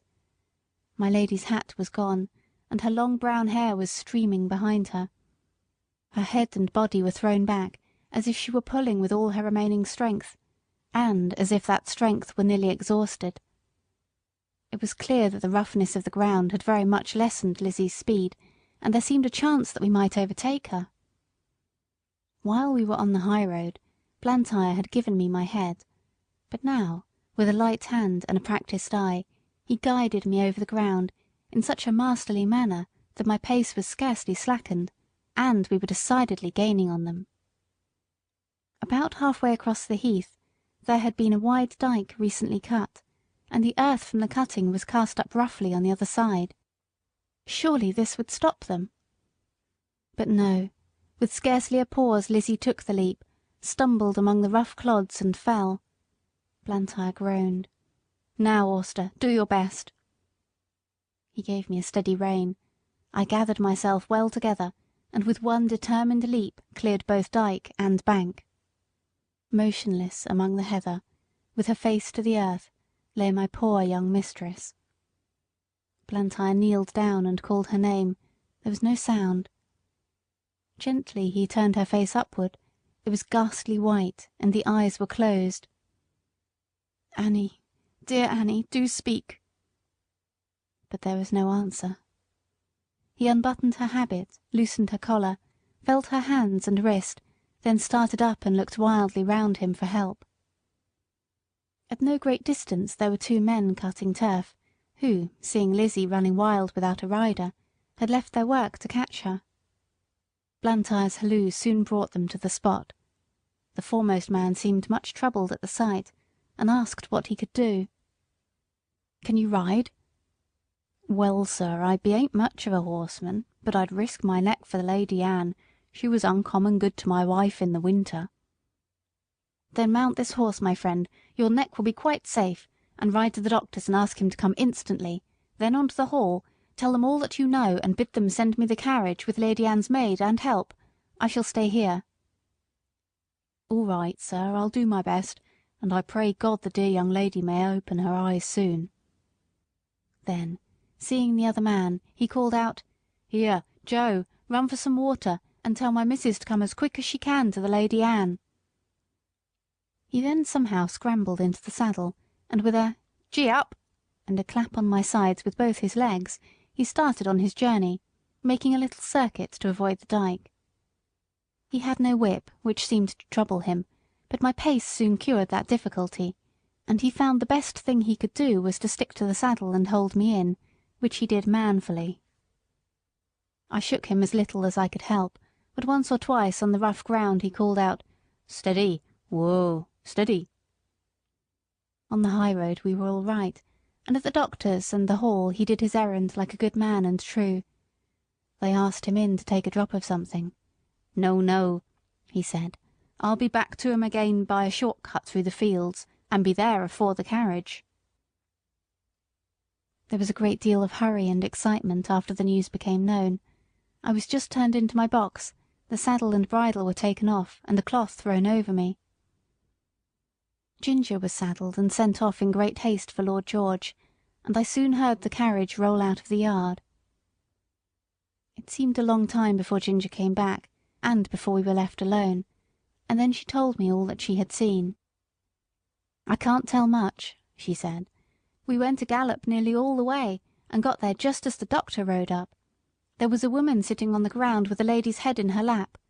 The doctor poured something into her mouth, but all that I heard was, 'She is not dead.' Then I was led off by a man to a little distance. After a while she was taken to the carriage, and we came home together. I heard my master say to a gentleman who stopped him to inquire that he hoped no bones were broken, but that she had not spoken yet." When Lord George took Ginger for hunting, York shook his head. He said it ought to be a steady hand to train a horse for the first season, and not a random rider like the Lord George. Ginger used to like it very much, but sometimes when she came back I could see that she had been very much strained, and now and then she gave a short cough. She had too much spirit to complain, but I could not help feeling anxious about her. 2 days after the accident, Blantyre paid me a visit. He patted me and praised me very much. He told Lord George that he was sure the horse knew of Annie's danger as well as he did. "I could not have held him in if I would," said he. "She ought never to ride any other horse." I found by their conversation that my young mistress was now out of danger, and would soon be able to ride again. This was good news to me, and I looked forward to a happy life. Chapter 25. Reuben Smith. Now I must say a little about Reuben Smith, who was left in charge of the stables when York went to London. No one more thoroughly understood his business than he did, and when he was all right there could not be a more faithful or valuable man. He was gentle and very clever in his management of horses, and could doctor them almost as well as a farrier, for he had lived 2 years with a veterinary surgeon. He was a first-rate driver. He could take a 4 in hand or a tandem as easily as a pair. He was a handsome man, a good scholar, and had very pleasant manners. I believe everybody liked him. Certainly the horses did. The only wonder was that he should be in an under situation, and not in the place of a head coach like York, but he had one great fault, and that was the love of drink. He was not like some men, always at it. He used to keep steady for weeks or months together, and then he would break out and have a bout of it, as York called it, and be a disgrace to himself, a terror to his wife, and a nuisance to all that had to do with him. He was, however, so useful that 2 or 3 times York had hushed the matter up and kept it from the Earl's knowledge. But one night, when Reuben had to drive a party home from a ball, he was so drunk that he could not hold the reins, and a gentleman of the party had to mount the box and drive the ladies home. Of course this could not be hidden, and Reuben was at once dismissed. His poor wife and the little children had to turn out of the pretty cottage by the park gate and go where they could. Old Max told me all this, for it happened a good while ago, but shortly before Ginger and I came, Smith had been taken back again. York had interceded for him with the Earl, who is very kind-hearted, and the man had promised faithfully that he would never taste another drop as long as he lived there. He had kept his promise so well that York thought he might safely be trusted to fill his place while he was away, and he was so clever and honest that no one else seemed so well fitted for it. It was now early in April, and the family was expected home sometime in May. The light brown was to be fresh done up, and as Colonel Blantyre was obliged to return to his regiment, it was arranged that Smith would drive him to the town in it and ride back. For this purpose he took the saddle with him, and I was chosen for the journey. At the station the Colonel put some money into Smith's hand and bid him good-bye, saying, "Take care of your young mistress, Reuben, and don't let Black Auster be hacked about by any random young prig that wants to ride him. Keep him for the lady." We left the carriage at the maker's, and Smith rode me to the White Lion, and ordered the hostler to feed me well, and have me ready for him at 4 o'clock. A nail in one of my front shoes had started as I came along, but the hostler did not notice it till just about 4 o'clock. Smith did not come into the yard till 5, and then he said he should not leave till 6, as he had met with some old friends. The man then told him of the nail, and asked if he should have the shoe looked to. "No," said Smith, "that will be all right until we get home." He spoke in a very loud, off-hand way, and I thought it very unlike him not to see about the shoe, as he was generally wonderfully particular about loose nails in our shoes. He did not come at 6, nor 7, nor 8, and it was nearly 9 o'clock before he called for me, and then it was with a loud, rough voice. He seemed in a very bad temper, and abused the hostler, though I could not tell what for. The landlord stood at the door and said, "Have a care, Mr. Smith." But he answered angrily with an oath, and almost before he was out of the town he began to gallop, frequently giving me a sharp cut with his whip, though I was going at full speed. The moon had not yet risen, and it was very dark. The roads were stony, having been recently mended. Going over them at this pace, my shoe became looser, and as we neared the turnpike gate it came off. If Smith had been in his right senses, he would have been sensible of something wrong in my pace, but he was too drunk to notice. Beyond the turnpike was a long piece of road, upon which fresh stones had just been laid, large, sharp stones, over which no horse could be driven quickly without risk of danger. Over this road, with one shoe gone, I was forced to gallop at my utmost speed, my rider meanwhile cutting into me with his whip, and with wild curses urging me to go still faster. Of course my shoeless foot suffered dreadfully. The hoof was broken and split down to the very quick, and the inside was terribly cut by the sharpness of the stones. This could not go on, No horse could keep his footing under such circumstances. The pain was too great. I stumbled, and fell with violence on both my knees. Smith was flung off by my fall, and owing to the speed I was going at, he must have fallen with great force. I soon recovered my feet, and limped to the side of the road, where it was free from stones. The moon had just risen above the hedge, and by its light I could see Smith lying a few yards beyond me. He did not rise. He made one slight effort to do so, and then there was a heavy groan. I could have groaned too, for I was suffering intense pain, both from my feet and knees, but horses are used to bear their pain in silence. I uttered no sound, but I stood there and listened. One more heavy groan from Smith, but though he now lay in the full moonlight, I could see no motion. I could do nothing for him nor myself, but oh, how I listened for the sound of horse or wheels or footsteps. The road was not much frequented, and at this time of the night we might stay for hours before help came to us. I stood watching and listening. It was a calm, sweet April night.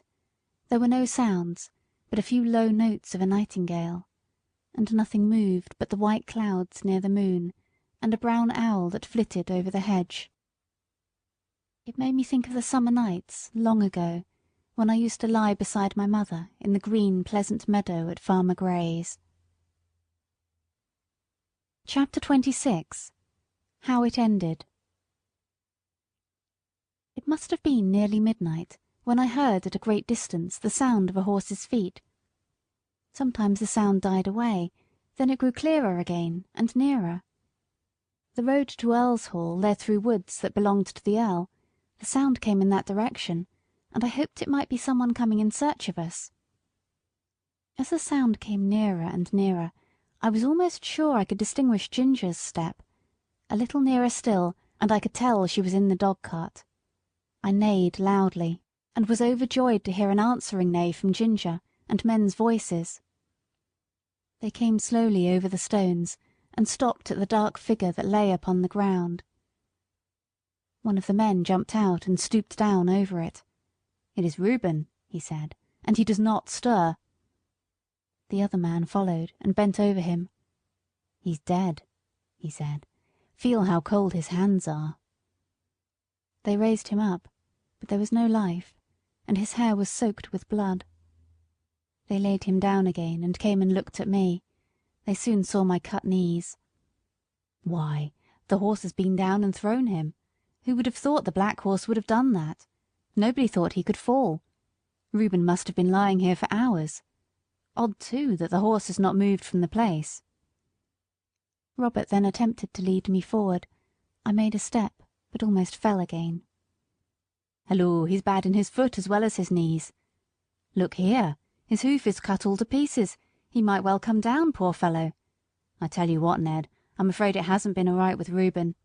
Just think of his riding a horse over these stones without a shoe. Why, if he had been in his right senses he would just as soon have tried to ride him over the moon. I'm afraid it has been the old thing over again. Poor Susan.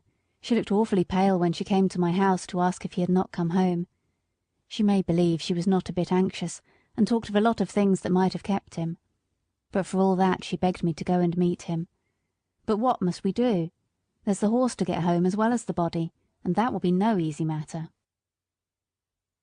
Then followed a conversation between them, till it was agreed that Robert, as the groom, should lead me, and that Ned must take the body. It was a hard job to get it into the dog-cart, for there was no one to hold Ginger, but she knew as well as I did what was going on, and stood as still as a stone. I noticed that because, if she had a fault, it was that she was impatient in standing. Ned started off very slowly with his sad load, and Robert came and looked at my foot again.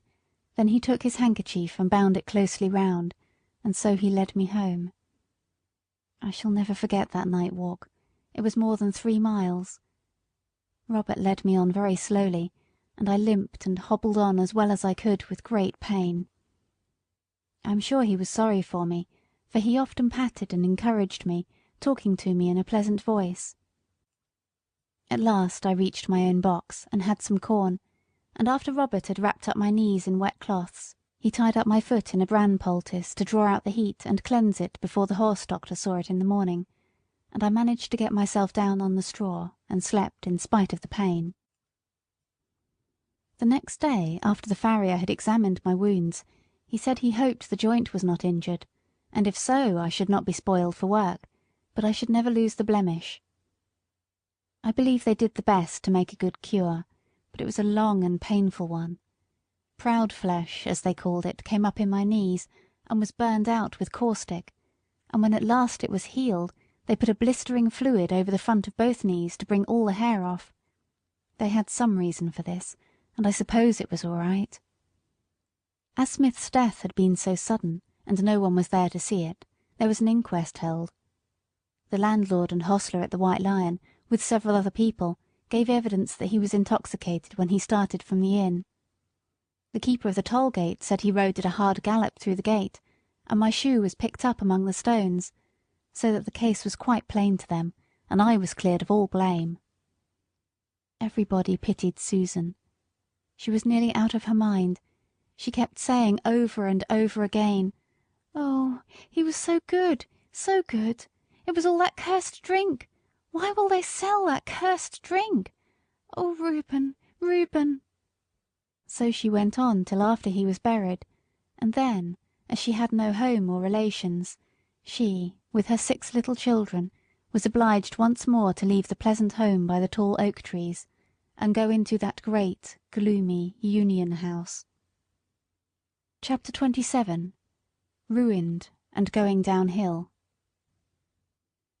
As soon as my knees were sufficiently healed, I was turned into a small meadow for a month or 2.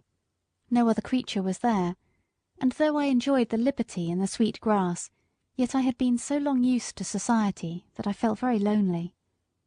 Ginger and I had become fast friends, and now I missed her company extremely. I often neighed when I heard horses' feet passing in the road, but I seldom got an answer, till one morning the gate was opened, and who should come in but dear old Ginger. The man slipped off her halter and left her there. With a joyful whinny I trotted up to her. We were both glad to meet, but I soon found out that it was not for our pleasure that she was brought to be with me. Her story would be too long to tell, but the end of it was that she had been ruined by hard riding, and was now turned off to see what rest would do. Lord George was young, and would take no warning. He was a hard rider, and would hunt whenever he could get the chance, quite careless of his horse. Soon after I left the stable there was a steeplechase, and he determined to ride. Though the groom told him she was a little strained, and was not fit for the race, he did not believe it, and on the day of the race urged Ginger to keep up with the foremost riders. With her high spirit she strained herself to the utmost. She came in with the first 3 horses, but her wind was touched, besides which he was too heavy for her, and her back was strained. "And so," she said, "here we are, ruined in the prime of our youth and strength, you by a drunkard and I by a fool. It is very hard." We both felt in ourselves that we were not what we had been. However, that did not spoil the pleasure we had in each other's company. We did not gallop about as we once did, but we used to feed and lie down together, and stand for hours under one of the shady lime trees, with our heads close to each other, and so we passed our time till the family returned from town. One day we saw the Earl come into the meadow, and York was with him. Seeing who it was, we stood still under our lime tree and let them come up to us. They examined us carefully. The Earl seemed much annoyed. "There is £300 flung away for no earthly use," said he. "But what I care most for is that these horses of my old friend, who thought they would find a good home with me, are ruined. The mare shall have a 12-months' run, and we shall see what that will do for her, but the black one, he must be sold. 'Tis a great pity, but I could not have knees like these in my stables." "No, my lord, of course not," said York, "but he might get a place where appearance is of not much consequence, and still be well treated. I know a man in Bath, the master of some livery stables, who often wants a good horse at a low figure. I know he looks well after his horses. The inquest cleared the horse's character, and your lordship's recommendation, or mine, would be sufficient warrant for him." You had better write to him, York. I should be more particular about the place than the money he would fetch." After this they left us. "They'll soon take you away," said Ginger, "and I shall lose the only friend I have, and most likely we shall never see each other again. 'Tis a hard world." About a week after this Robert came into the field with a halter, which he slipped over my head and led me away. There was no leave-taking of Ginger. We neighed to each other as I was led off, and she trotted anxiously along by the hedge, calling to me as long as she could hear the sound of my feet. Through the recommendation of York, I was bought by the master of the livery stables. I had to go by train, which was new to me, and required a good deal of courage the first time. But as I found the puffing, rushing, whistling, and more than all, the trembling of the horse-box in which I stood, did me no real harm, I soon took it quietly. When I reached the end of my journey, I found myself in a tolerably comfortable stable, and well attended to.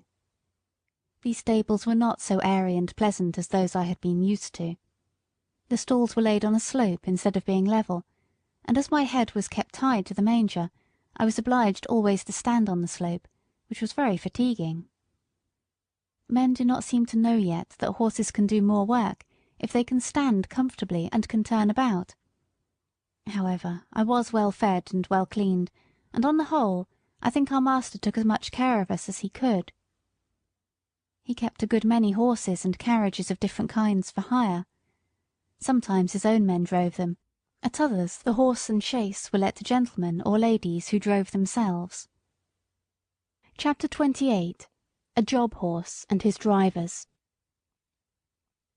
Hitherto I had always been driven by people who at least knew how to drive, but in this place I was to get my experience of all the different kinds of bad and ignorant driving to which we horses are subjected, for I was a job horse, and was let out to all sorts of people who wished to hire me, and as I was good-tempered and gentle, I think I was oftener let out to the ignorant drivers than some of the other horses, because I could be depended upon.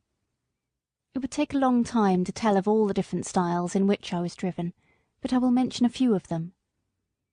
First, there were the tight-rein drivers, men who seemed to think that all depended on holding the reins as hard as they could, never relaxing the pull on the horse's mouth or giving him the least liberty of movement. They are always talking about keeping the horse well in hand and holding a horse up, just as if a horse was not made to hold himself up. Some poor broken-down horses, whose mouths have been made hard and insensible by just such drivers as these, may perhaps find some support in it, but for a horse who can depend on his own legs, and who has a tender mouth and is easily guided, it is not only tormenting, but it is stupid.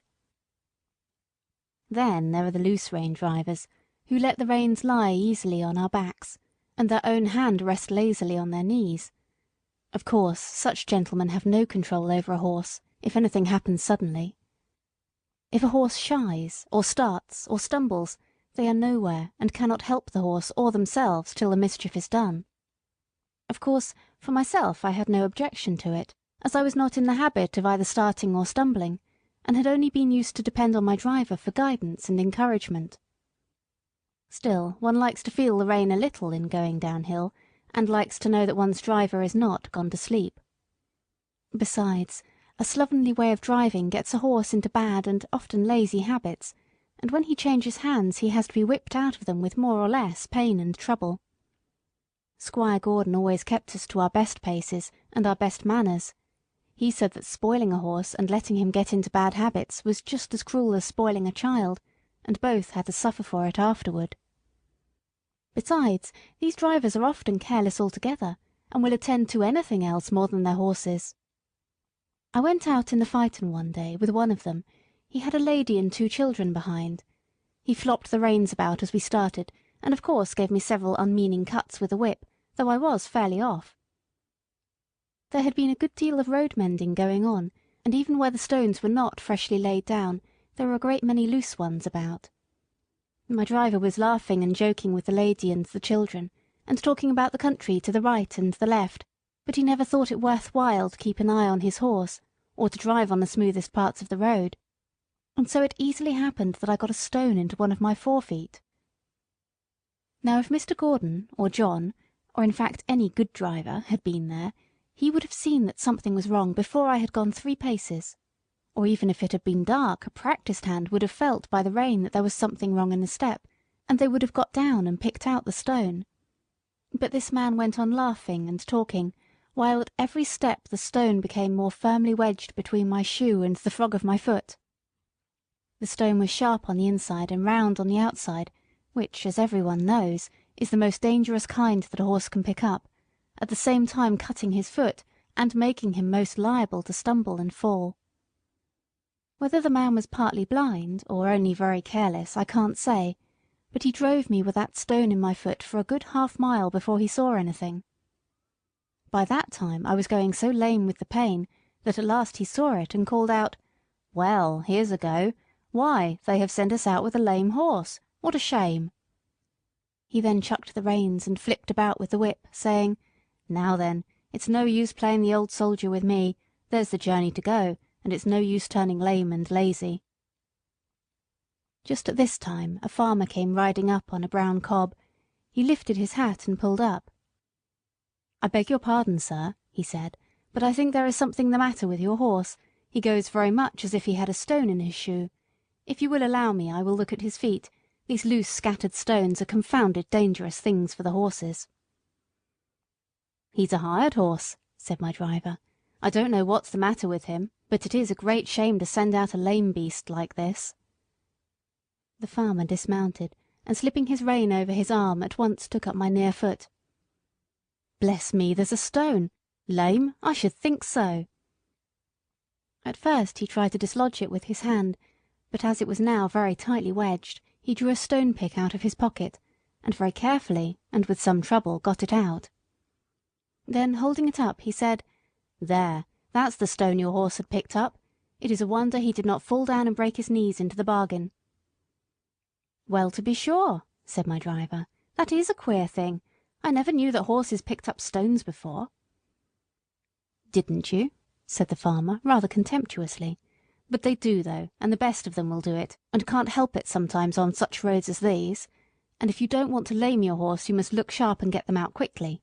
This foot is very much bruised," he said, setting it down gently and patting me. "If I might advise, sir, you had better drive him gently for a while. The foot is a good deal hurt, and the lameness will not go off directly." Then, mounting his cob and raising his hat to the lady, he trotted off. When he was gone, my driver began to flop the reins about and whip the harness, by which I understood that I was to go on, which of course I did, glad that the stone was gone, but still in a great deal of pain. This was the sort of experience we job horses often came in for. Chapter 29. Cockneys. Then there is the steam engine style of driving. These drivers were mostly people from towns, who never had a horse of their own and generally travelled by rail. They always seemed to think that a horse was something like a steam engine, only smaller. At any rate, they think that if only they pay for it, a horse is bound to go just as far and just as fast and with just as heavy a load as they please. And be the roads heavy and muddy or dry and good, be they stony or smooth, uphill or downhill, it is all the same. On one must go, at the same pace, with no relief and no consideration. These people never think of getting out to walk up a steep hill. Oh no, they have paid to ride, and ride they will. The horse? Oh, he's used to it. What were horses made for, if not to drag people uphill? Walk? A good joke indeed. And so the whip is plied, and the rein is chucked, and often a rough, scolding voice cries out, "Go along, you lazy beast!" And then another slash of the whip, when all the time we are doing our very best to get along, uncomplaining and obedient, though often sorely harassed and downhearted. This steam engine style of driving wears us up faster than any other kind. I would far rather go 20 miles with a good considerate driver than I would go 10 with some of these. It would take less out of me. Another thing, they scarcely ever put on the brake, however steep the downhill may be, and thus bad accidents sometimes happen, or if they do put it on, they often forget to take it off at the bottom of the hill, and more than once I have had to pull halfway up the next hill, with one of the wheels held by the brake, before my driver chose to think about it, and that is a terrible strain on a horse. Then these cockneys, instead of starting at an easy pace, as a gentleman would do, generally set off at full speed from the very stable yard, and when they want to stop, they first whip us, then pull up so suddenly that we are nearly thrown on our haunches, and our mouths jagged with the bit. They call that pulling up with a dash, and when they turn a corner, they do it as sharply as if there were no right side or wrong side of the road. I well remember one spring evening I and Rory had been out for the day. Rory was the horse that mostly went with me when a pair was ordered, and a good honest fellow he was. We had our own driver, and as he was always considerate and gentle with us, we had a very pleasant day. We were coming home at a good smart pace about twilight. Our road turned sharp to the left, but as we were close to the hedge on our own side, and there was plenty of room to pass, our driver did not pull us in. As we neared the corner, I heard a horse and 2 wheels coming rapidly down the hill toward us. The hedge was high, and I could see nothing, but the next moment we were upon each other. Happily for me, I was on the side next the hedge. Rory was on the left side of the pole, and had not even a shaft to protect him. The man who was driving was making straight for the corner, and when he came in sight of us he had no time to pull over to his own side. The whole shock came upon Rory. The gig shaft ran right into the chest, making him stagger back with a cry that I shall never forget. The other horse was thrown upon his haunches, and one shaft broken. It turned out that it was a horse from our own stables, with the high-wheeled gig that the young men were so fond of. The driver was one of those random, ignorant fellows who don't even know which is their own side of the road, or if they know, don't care. And there was poor Rory with his flesh torn open and bleeding, and the blood streaming down. They said if it had been a little more to one side it would have killed him, and a good thing for him, poor fellow, if it had. As it was a long time before the wound healed, and then he was sold for coal carting, and what that is, up and down those steep hills, only horses know. Some of the sights I saw there, where a horse had to come downhill with a heavily loaded 2-wheel cart behind him, on which no brake could be placed, make me sad even now to think of. After Rory was disabled, I often went in the carriage with a mare named Peggy, who stood in the next stall to mine. She was a strong, well-made animal, of a bright dun colour, beautifully dappled, and with a dark brown mane and tail. There was no high breeding about her, but she was very pretty and remarkably sweet-tempered and willing. Still, there was an anxious look about her eyes, by which I knew she had some trouble. The first time we went out together, I thought she had a very odd pace. She seemed to go partly a trot, partly a canter, 3 or 4 paces, and then a little jump forward. It was very unpleasant for any horse who pulled with her, and made me quite fidgety. When we got home, I asked her what made her go in that odd, awkward way. "Ah," she said in a troubled manner, "I know my paces are very bad, but what can I do? It is really not my fault. It is just because my legs are so short. I stand nearly as high as you, but your legs are a good 3 inches longer above your knee than mine, and of course you can take a much longer step and go much faster. You see, I did not make myself. I wish I could have done so. I would have had long legs then. All my troubles come from my short legs," said Peggy in a desponding tone. "But how is it," I said, "when you were so strong and good-tempered and willing?" "Why, you see," said she, "men will go so fast, and if one can't keep up to other horses it is nothing but whip, whip, whip all the time, and so I have had to keep up as I could, and have got into this ugly shuffling pace. It was not always so. When I lived with my first master I always went a good regular trot, but then he was not in such a hurry. He was a young clergyman in the country, and a good kind master he was. He had 2 churches, a good way apart, and a great deal of work, but he never scolded or whipped me for not going faster. He was very fond of me. I only wish I was with him now, but he had to leave and go to a large town, and then I was sold to a farmer. Some farmers, you know, are capital masters, But I think this one was a low sort of man. He cared nothing about good horses or good driving. He only cared for going fast. I went as fast as I could, but that would not do, and he was always whipping, so I got into this way of making a spring forward to keep up. On market nights he used to stay very late at the inn, and then drive home at a gallop. One dark night he was galloping home as usual, when all of a sudden the wheel came against some great heavy thing in the road and turned the gig over in a minute. He was thrown out and his arm broken, and some of his ribs, I think.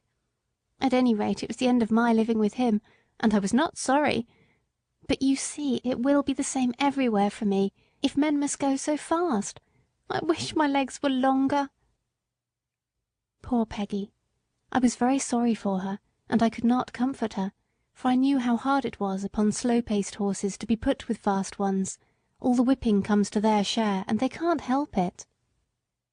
She was often used in a phaeton, and was very much liked by some of the ladies, because she was so gentle, and some time after this she was sold to two ladies who drove themselves, and wanted a safe, good horse. I met her several times out in the country, going a good steady pace, and looking as gay and contented as a horse could be. I was very glad to see her, for she deserved a good place. After she left us, another horse came in her stead. He was young, and had a bad name for shying and starting, by which he had lost a good place. I asked him what made him shy. "Well, I hardly know," he said. "I was timid when I was young, and was a good deal frightened several times, and if I saw anything strange I used to turn and look at it. You see, with our blinkers, one can't see or understand what a thing is unless one looks round, and then my master always gave me a whipping, which of course made me start on, and did not make me less afraid. I think if he would have let me just look at things quietly, and see that there was nothing to hurt me, it would have been all right, and I should have got used to them. One day an old gentleman was riding with him, and a large piece of white paper or rag blew across just on one side of me. I shied and started forward. My master as usual whipped me smartly, but the old man cried out, "You're wrong! You're wrong! You should never whip a horse for shying. He shies because he is frightened, and you only frighten him more and make the habit worse." So I suppose all men don't do so. I am sure I don't want to shy for the sake of it, but how should one know what is dangerous and what is not, if one is never allowed to get used to anything? I am never afraid of what I know. Now, I was brought up on a park where there were deer. Of course I knew them as well as I did a sheep or a cow, but they are not common, and I know many sensible horses who are frightened at them, and who kick up quite a shindy before they will pass a paddock where there are deer. I knew what my companion said was true, and I wished that every young horse had as good masters as Farmer Grey and Squire Gordon. Of course, we sometimes come in for good driving here. I remember one morning I was put into the light gig and taken to a house in Pulteney Street. Two gentlemen came out, the taller of them came round to my head. He looked at the bit and bridle, and just shifted the collar with his hand to see if it fitted comfortably. "Do you consider this horse wants a curb?" he said to the hostler. "Well," said the man, "I should say he would go just as well without. He has an uncommon good mouth, and though he has a fine spirit he has no vice. But we generally find people like the curb." "I don't like it," said the gentleman. "Be so good as to take it off, and put the rein in at the cheek. An easy mouth is a great thing on a long journey, is it not, old fellow?" he said, patting my neck. Then he took the reins, and they both got up. I can remember now how quietly he turned me round, and then, with a light feel of the rein, and drawing the whip gently across my back, we were off. I arched my neck and set off at my best pace. I found I had someone behind me who knew how a good horse ought to be driven. It seemed like the old times again, and made me feel quite gay. This gentleman took a great liking to me, and after trying me several times with the saddle, he prevailed upon my master to sell me to a friend of his, who wanted a safe, pleasant horse for riding. And so it came to pass that in the summer I was sold to Mr. Barry. Chapter 30. A Thief. My new master was an unmarried man. He lived at Bath and was much engaged in business. His doctor advised him to take horse exercise, and for this purpose he bought me. He hired a stable a short distance from his lodgings, and engaged a man named Filcher as groom. My master knew very little about horses, but he treated me well, and I should have had a good and easy place, but for circumstances of which he was ignorant. He ordered the best hay with plenty of oats, crushed beans, and bran, with vetches or rye grass as the man might think needful. I heard the master give the order, so I knew there was plenty of good food, and I thought I was well off. For a few days all went on well. I found that my groom understood his business. He kept the stable clean and airy, and he groomed me thoroughly, and was never otherwise than gentle. He had been a hostler in one of the great hotels in Bath. He had given that up, and now cultivated fruit and vegetables for the market, and his wife bred and fattened poultry and rabbits for sale. After a while it seemed to me that my oats came very short.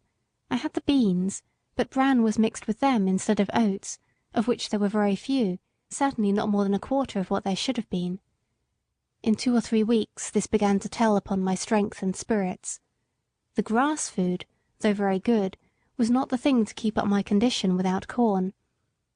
However, I could not complain, nor make known my wants.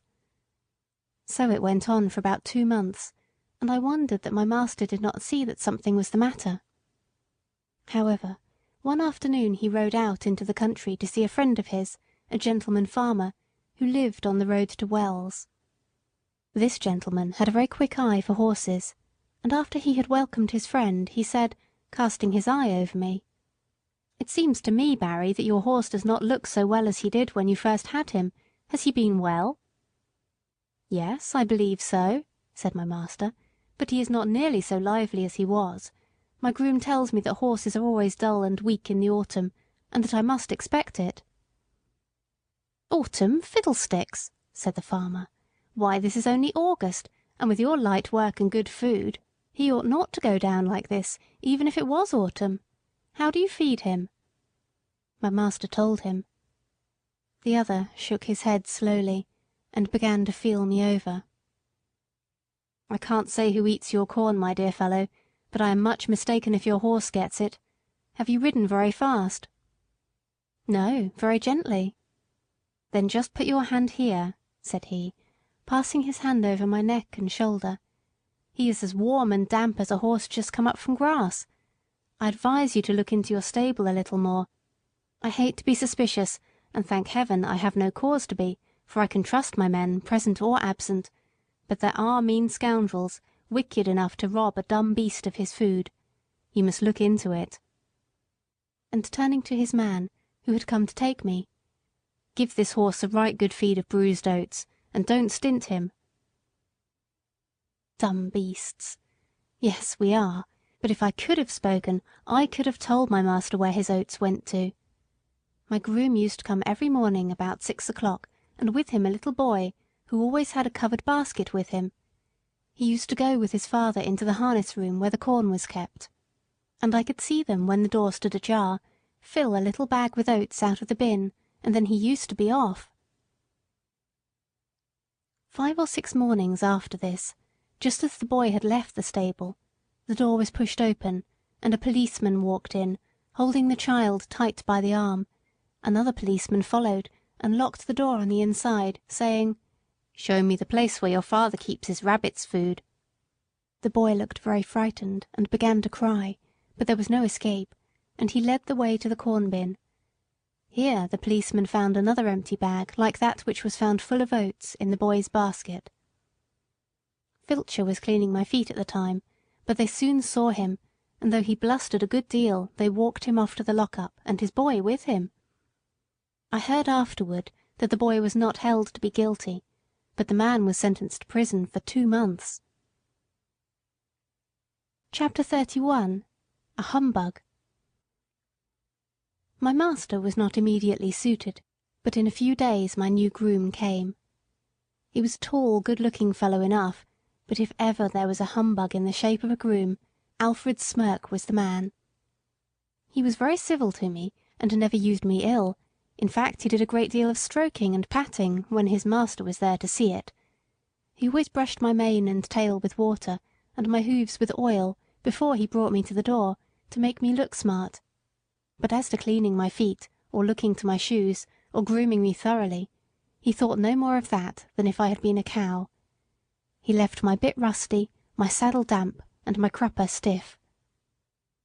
Alfred Smirk considered himself very handsome. He spent a great deal of time about his hair, whiskers, and necktie, before a little looking-glass in the harness room.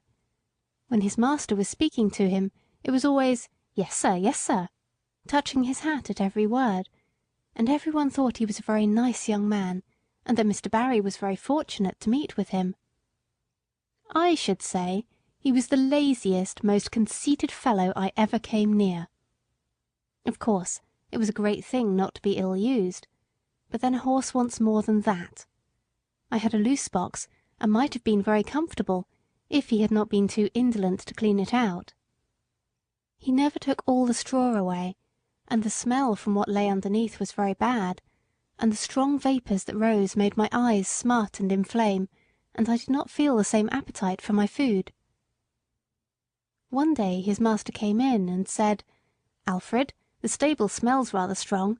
Should not you give that stall a good scrub and throw down plenty of water?" "Well, sir," he said, touching his cap, "I'll do so if you please, sir, but it is rather dangerous, sir, throwing down water in a horse's box. They are very apt to take cold, sir. I should not like to do him an injury, but I'll do it if you please, sir." "Well," said his master, "I should not like him to take cold, but I don't like the smell of this stable. Do you think the drains are all right?" "Well, sir, now you mention it, I think the drain does sometimes send back a smell. There may be something wrong, sir." "Then send for the bricklayer and have it seen to," said his master. "Yes, sir, I will." The bricklayer came and pulled up a great many bricks, but found nothing amiss, so he put down some lime and charged the master 5 shillings, and the smell in my box was as bad as ever. But that was not all. Standing as I did on a quantity of moist straw, my feet grew unhealthy and tender, and the master used to say, "I don't know what is the matter with this horse. He goes very fumble-footed. I am sometimes afraid he will stumble." "Yes, sir," said Alfred. "I have noticed the same myself when I have exercised him." Now, the fact was that he hardly ever did exercise me, and when the master was busy, I often stood for days together without stretching my legs at all, and yet being fed just as high as if I were at hard work. This often disordered my health, and made me sometimes heavy and dull, but more often restless and feverish. He never even gave me a meal of green food or a bran mash, which would have cooled me, for he was altogether as ignorant as he was conceited. And then, instead of exercise or change of food, I had to take horse balls and draughts, which, besides the nuisance of having them poured down my throat, used to make me feel ill and uncomfortable. One day my feet were so tender that, trotting over some fresh stones with my master on my back, I made 2 such serious stumbles that, as he came down Lansdowne into the city, he stopped at the farrier's, and asked him to see what was the matter with him. The man took up my feet one by one and examined them. Then, standing up and dusting his hands one against the other, he said, "Your horse has got the thrush, and badly too. His feet are very tender. It is fortunate that he has not been down. I wonder your groom has not seen to it before. This is the sort of thing we find in fowl stables, where the litter is never properly cleaned out. If you will send him here to-morrow, I will attend to the hoof, and I will direct your man how to apply the liniment which I will give him."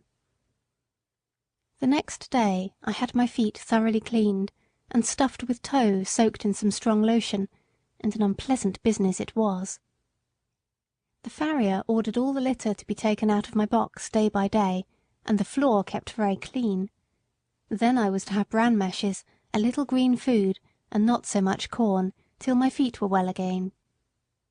With this treatment I soon regained my spirits, but Mr. Barry was so much disgusted at being twice deceived by his grooms that he determined to give up keeping a horse, and to hire when he wanted one.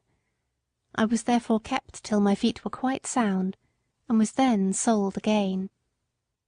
Part 3 Chapter 32 A Horse Fair. No doubt a horse fair is a very amusing place to those who have nothing to lose. At any rate there is plenty to see. Long strings of young horses out of the country, fresh from the marshes, and droves of shaggy little Welsh ponies, no higher than Merrylegs, and hundreds of cart horses of all sorts, some of them with their long tails braided up and tied with scarlet cord, and a good many like myself, handsome and high-bred, but fallen into the middle class through some accident or blemish, unsoundness of wind, or some other complaint. There were some splendid animals quite in their prime, and fit for anything.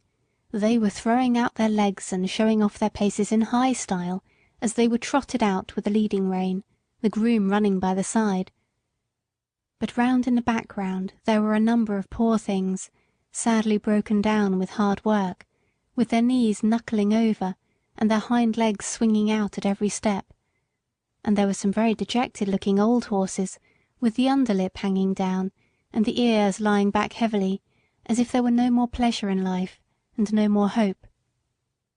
There were some so thin that you might see all their ribs, and some with old sores on their backs and hips.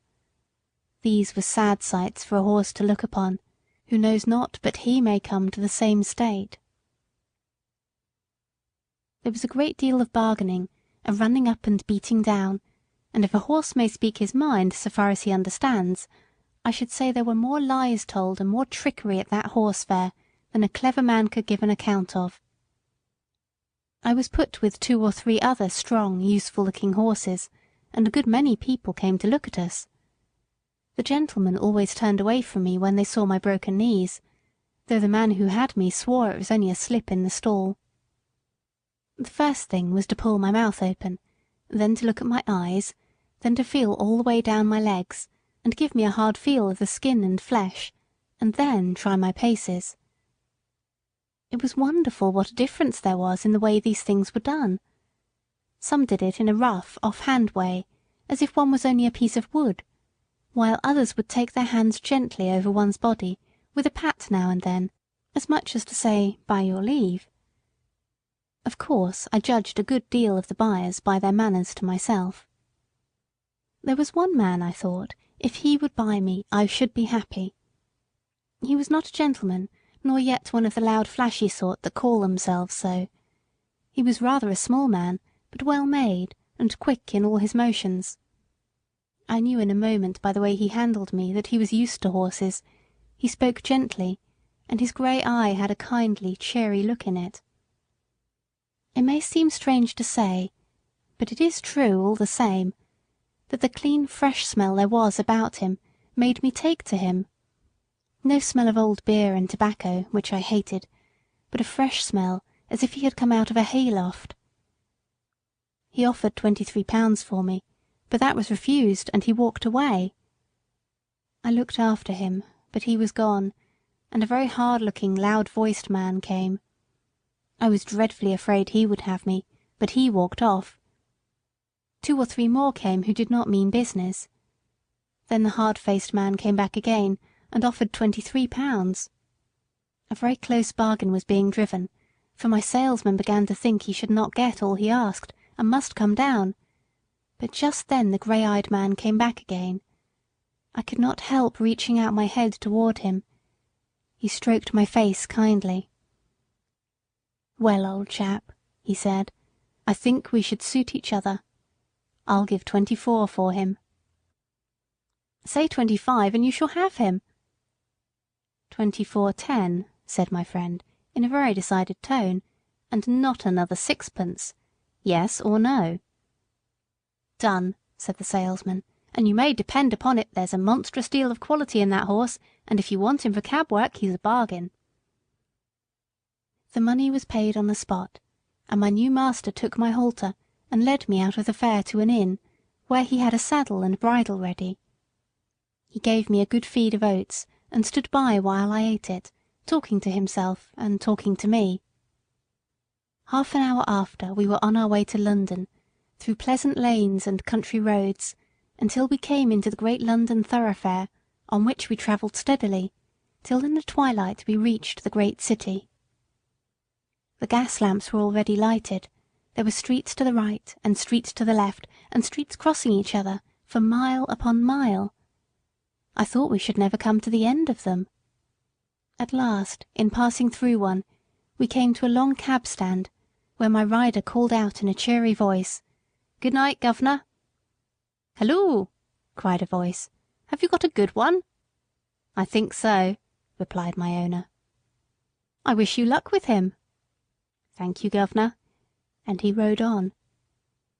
We soon turned up one of the side streets, and about halfway up that we turned into a very narrow street, with rather poor-looking houses on one side, and what seemed to be coach-houses and stables on the other. My owner pulled up at one of the houses and whistled. The door flew open, and a young woman, followed by a little girl and boy, ran out. There was a very lively greeting as my rider dismounted. "Now then, Harry, my boy, open the gates, and mother will bring us the lantern." The next minute they were all standing round me in a small stable yard. "Is he gentle, father?" "Yes, Dolly, as gentle as your own kitten. Come and pat him."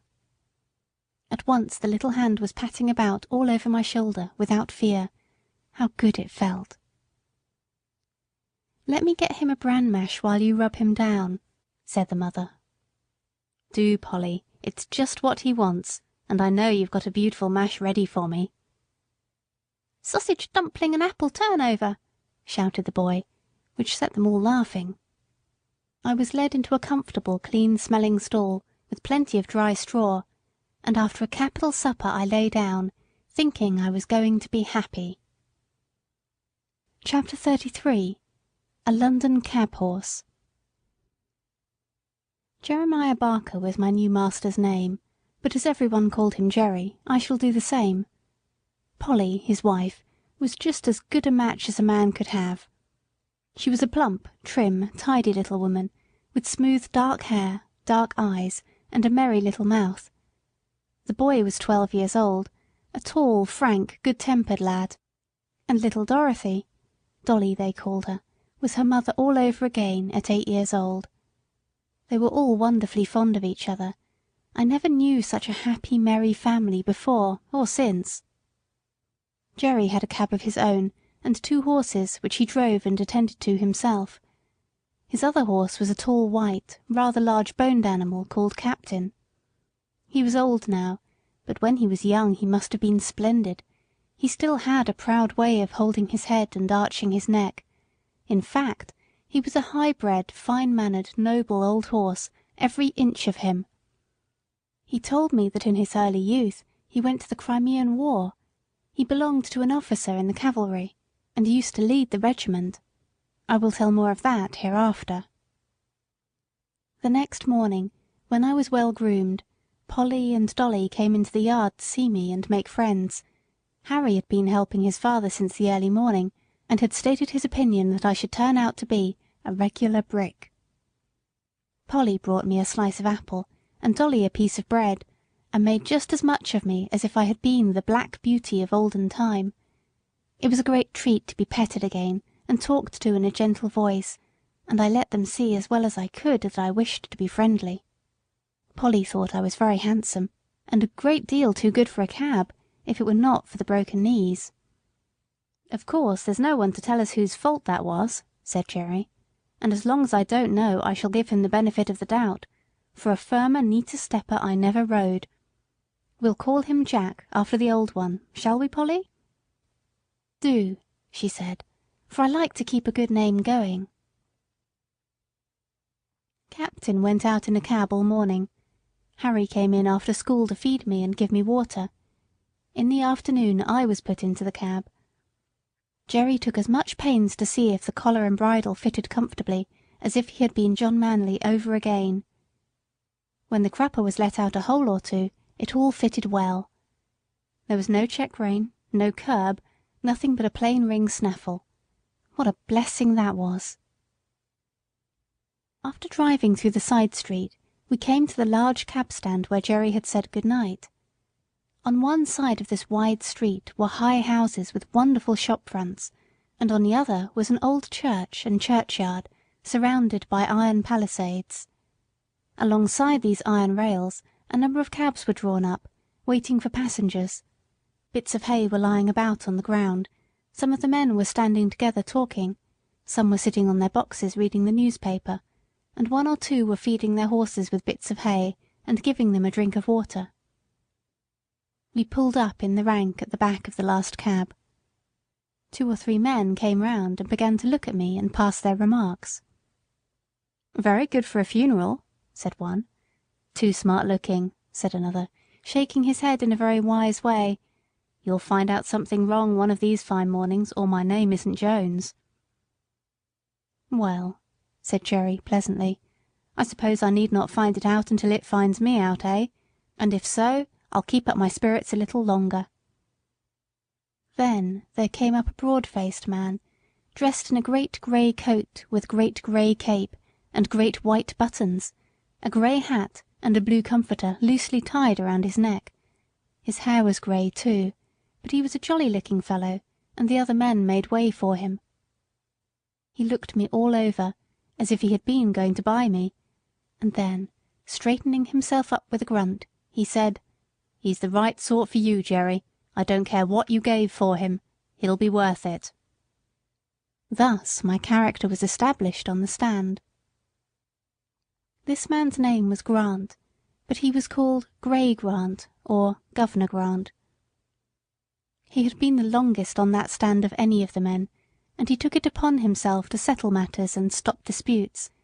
He was generally a good-humoured, sensible man, but if his temper was a little out, as it was sometimes when he had drunk too much, nobody liked to come too near his fist, for he could deal a very heavy blow.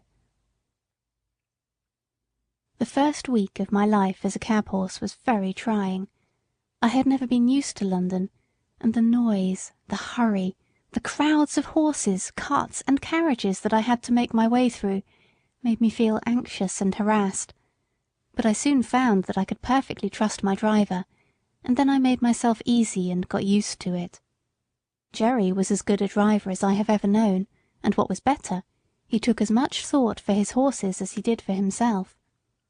He soon found out that I was willing to work and do my best, and he never laid the whip on me unless it was gently drawing the end of it over my back when I was to go on, but generally I knew this quite well by the way in which he took up the reins, and I believe his whip was more frequently stuck up by his side than in his hand. In a short time I and my master understood each other as well as horse and man can do. In the stable, too, he did all that he could for our comfort. The stalls were the old-fashioned style, too much on the slope, but he had 2 movable bars fixed across the back of our stalls, so that at night, and when we were resting, he just took off our halters and put up the bars, and thus we could turn about and stand whichever way we pleased, which is a great comfort. Jerry kept us very clean, and gave us as much change of food as he could, and always plenty of it.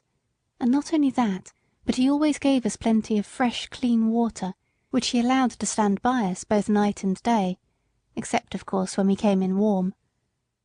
Some people say that a horse ought not to drink all he likes, but I know if we are allowed to drink when we want, we drink only a little at a time, and it does us a good deal more good than swallowing down half a bucketful at a time, because we have been left without till we are thirsty and miserable. Some grooms will go home to their beer, and leave us for hours with our dry hay and oats, and nothing to moisten them. Then, of course, we gulp down too much at once, which helps to spoil our breathing, and sometimes chills our stomachs. But the best thing we had here was our Sundays for rest. We worked so hard in the week that I do not think we could have kept up to it but for that day. Besides, we had then time to enjoy each other's company. It was on these days that I learned my companion's history. Chapter 34. An Old War Horse. Captain had been broken in and trained for an army horse. His first owner was an officer of cavalry going out to the Crimean War. He said he quite enjoyed the training with all the other horses, trotting together, turning together to the right hand or the left, halting at the word of command, or dashing forward at full speed at the sound of the trumpet or signal of the officer. He was, when young, a dark, dappled iron grey, and considered very handsome. His master, a young, high-spirited gentleman, was very fond of him, and treated him from the first with the greatest care and kindness. He told me he thought the life of an army horse was very pleasant, but when it came to being sent abroad over the sea in a great ship, he almost changed his mind. "That part of it," said he, "was dreadful. Of course we could not walk off the land into the ship, so they were obliged to put strong straps under our bodies, and then we were lifted off our legs in spite of our struggles, and were swung through the air over the water to the deck of the great vessel.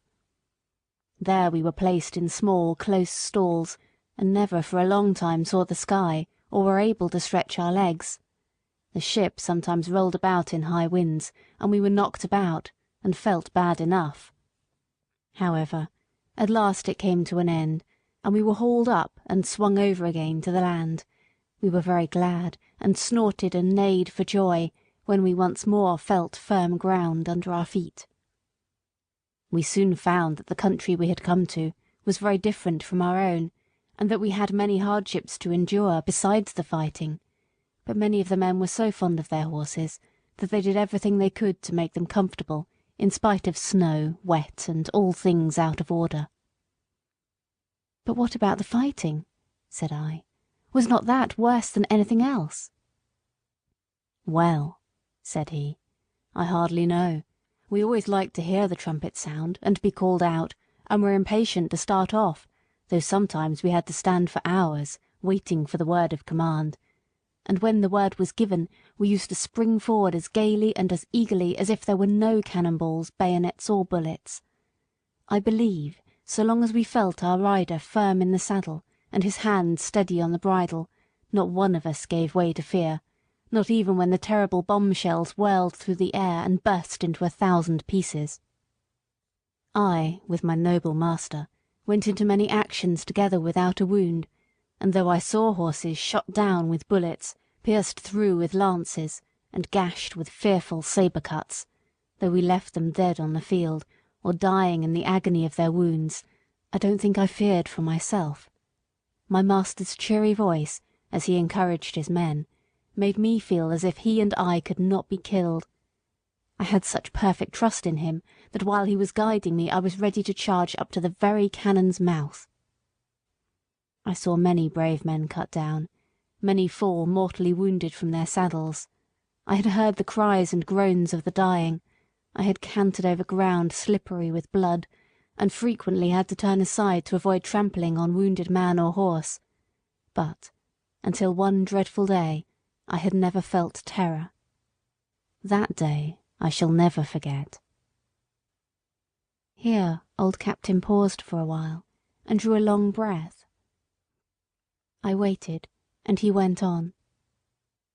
It was one autumn morning, and as usual, an hour before daybreak, our cavalry had turned out, ready caparisoned for the day's work, whether it might be fighting or waiting. The men stood by their horses waiting, ready for orders. As the light increased, there seemed to be some excitement among the officers, and before the day was well begun, we heard the firing of the enemy's guns. Then one of the officers rode up and gave the word for the men to mount, and in a second every man was in his saddle, and every horse stood expecting the touch of the rein or the pressure of his rider's heels, all animated, all eager, but still we had been trained so well that, except by the champing of our bits and the restive tossing of our heads from time to time, it could not be said that we stirred. My dear master and I were at the head of the line, and as all sat motionless and watchful, he took a little stray lock of my mane, which had turned over on the wrong side, laid it over on the right, and smoothed it down with his hand. Then patting my neck, he said, "We shall have a day of it to-day, Bayard, my beauty, but we'll do our duty as we have done." He stroked my neck that morning more, I think, than he had ever done before, quietly on and on, as if he were thinking of something else. I loved to feel his hand on my neck, and arched my crest proudly and happily. But I stood very still, for I knew all his moods, and when he liked me to be quiet and when gay. I cannot tell all that happened on that day, but I will tell of the last charge that we made together. It was across a valley, right in front of the enemy's cannon. By this time we were well used to the roar of heavy guns, the rattle of musket fire, and the flying of shot near us, but never had I been under such a fire as we rode through on that day. From the right, from the left, and from the front, shot and shell poured in upon us. Many a brave man went down. Many a horse fell, flinging his rider to the earth. Many a horse without a rider ran wildly out of the ranks, then, terrified at being alone, with no hand to guide him, came pressing in among his old companions, to gallop with them to the charge. Fearful as it was, no one stopped, no one turned back. Every moment the ranks were thinned, but as our comrades fell, we closed in to keep them together, and instead of being shaken or staggered in our pace, our gallop became faster and faster as we neared the cannon. My master, my dear master, was cheering on his comrades with his right arm raised on high, when one of the balls whizzing close to my head struck him.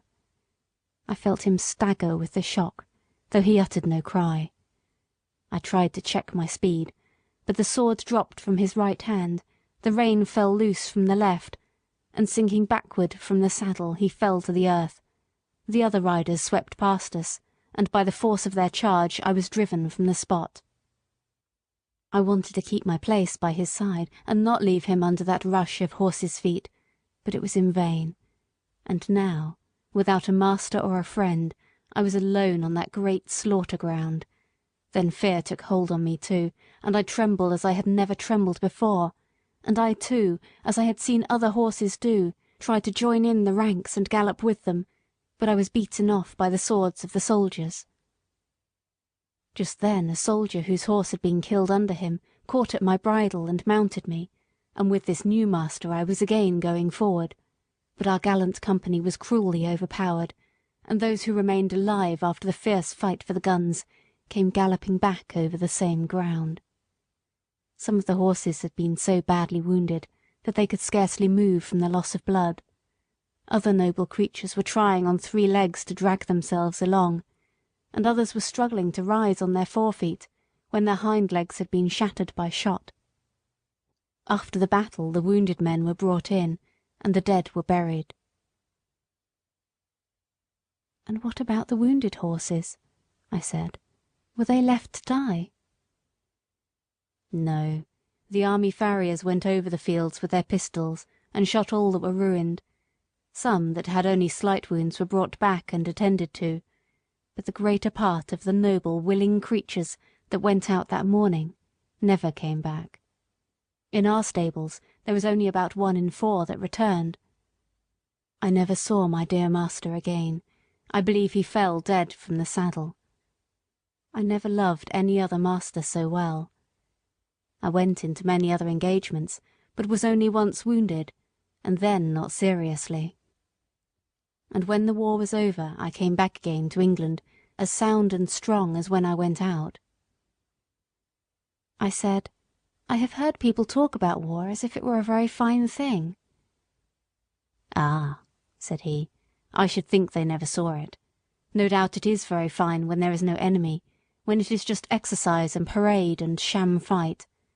Yes, it is very fine then. But when thousands of good, brave men and horses are killed or crippled for life, it has a very different look." "Do you know what they fought about?" said I. "No," he said, "that is more than a horse can understand. But the enemy must have been awfully wicked people, if it was right to go all that way over the sea on purpose to kill them."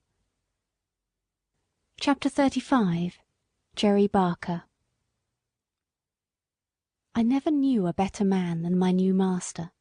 He was kind and good, and as strong for the right as John Manley, and so good-tempered and merry that very few people could pick a quarrel with him. He was very fond of making little songs and singing them to himself. One he was very fond of was this: "Come father and mother, and sister and brother, come all of you, turn to, and help one another." And so they did. Harry was as clever at stable work as a much older boy, and always wanted to do what he could. Then Polly and Dolly used to come in the morning to help with the cab, to brush and beat the cushions and rub the glass, while Jerry was giving us a cleaning in the yard, and Harry was rubbing the harness. There used to be a great deal of laughing and fun between them, and it put Captain and me in much better spirits than if we had heard scolding and hard words. They were always early in the morning, for Jerry would say, "If you in the morning throw minutes away, you can't pick them up in the course of a day. You may hurry and scurry, and flurry and worry, you've lost them forever, forever and aye." He could not bear any careless loitering and waste of time, and nothing was so near making him angry as to find people who were always late wanting a cab horse to be driven hard to make up for their idleness. One day, 2 wild-looking young men came out of a tavern close to the stand and called Jerry. "Here, cabby, look sharp, we are rather late. Put on the steam, will you, and take us to the Victoria in time for the 1 o'clock train. You shall have a shilling extra." "I will take you at the regular pace, gentlemen. Shillings don't pay for putting on the steam like that." Larry's cab was standing next to ours. He flung open the door and said, "I'm your man, gentlemen. Take my cab, my horse will get you there all right." And as he shut them in, with a wink toward Jerry, said, "It's against his conscience to go beyond a jog trot."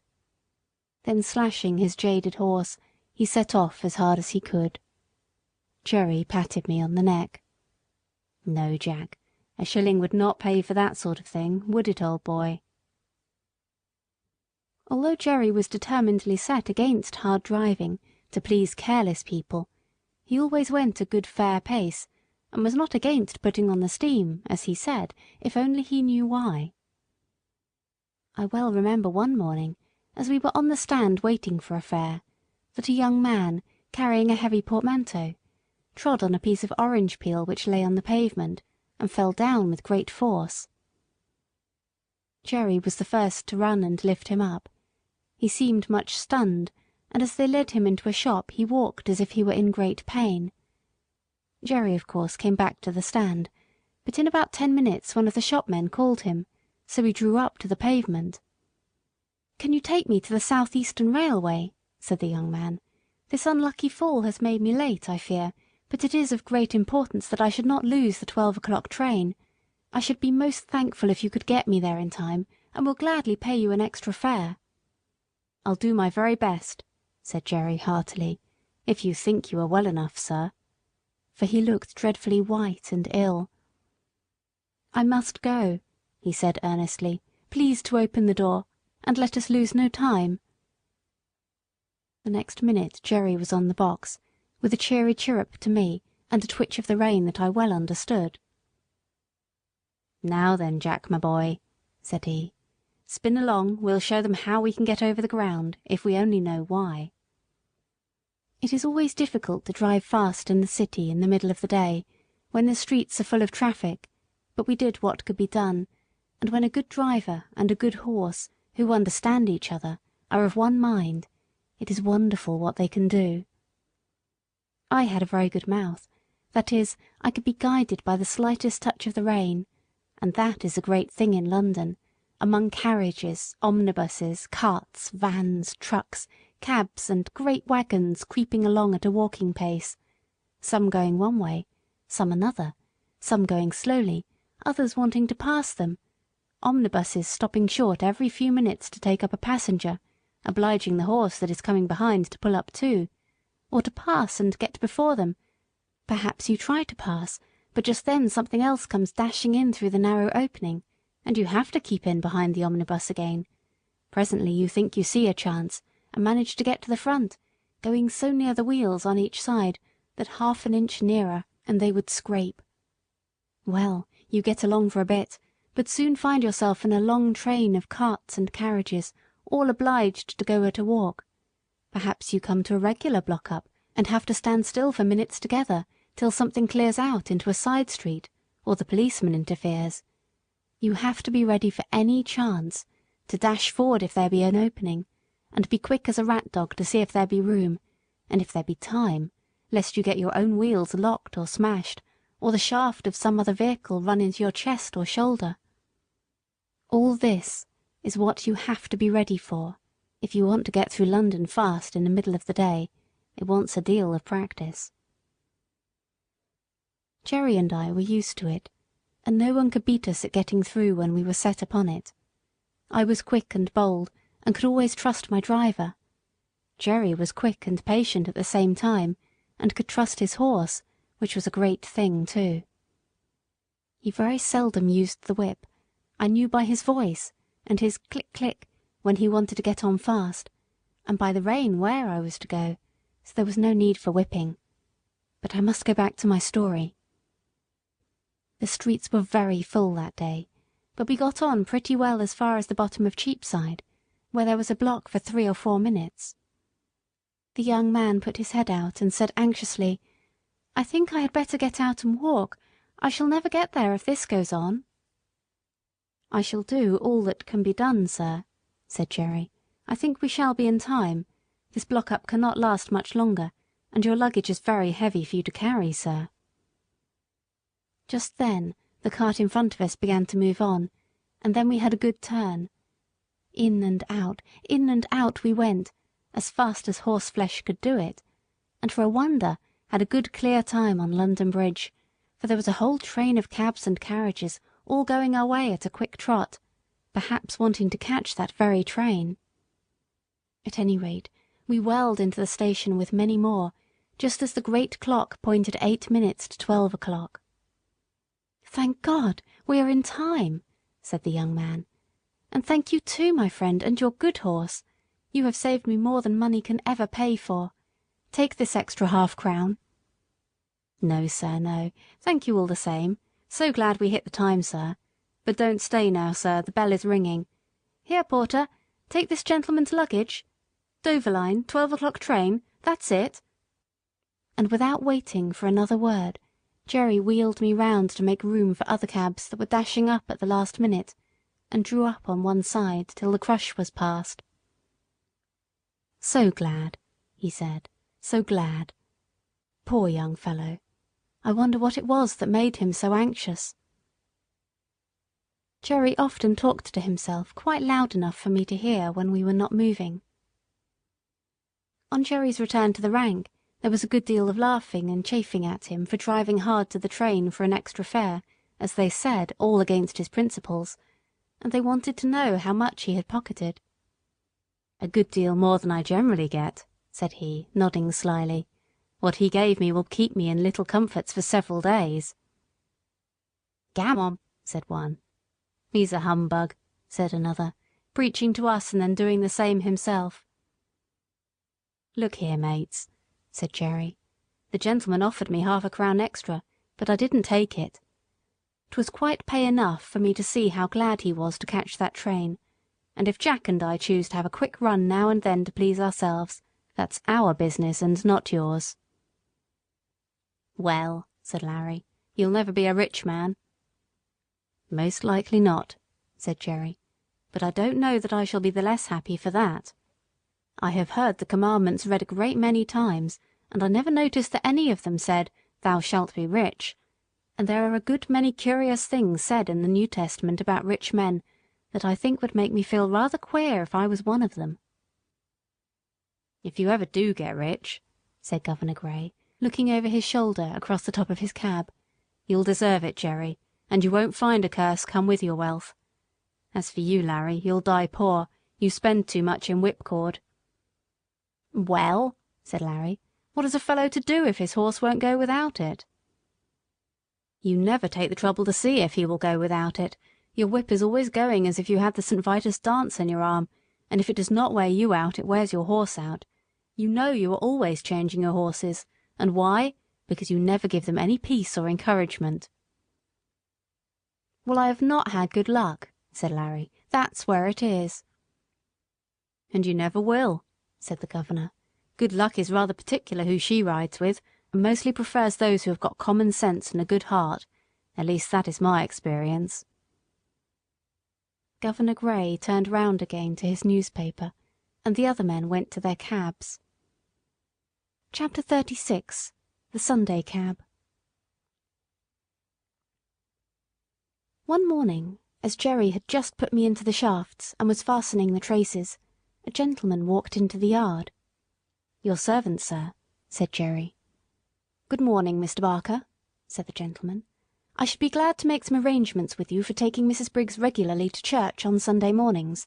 We go to the new church now, and that is rather further than she can walk."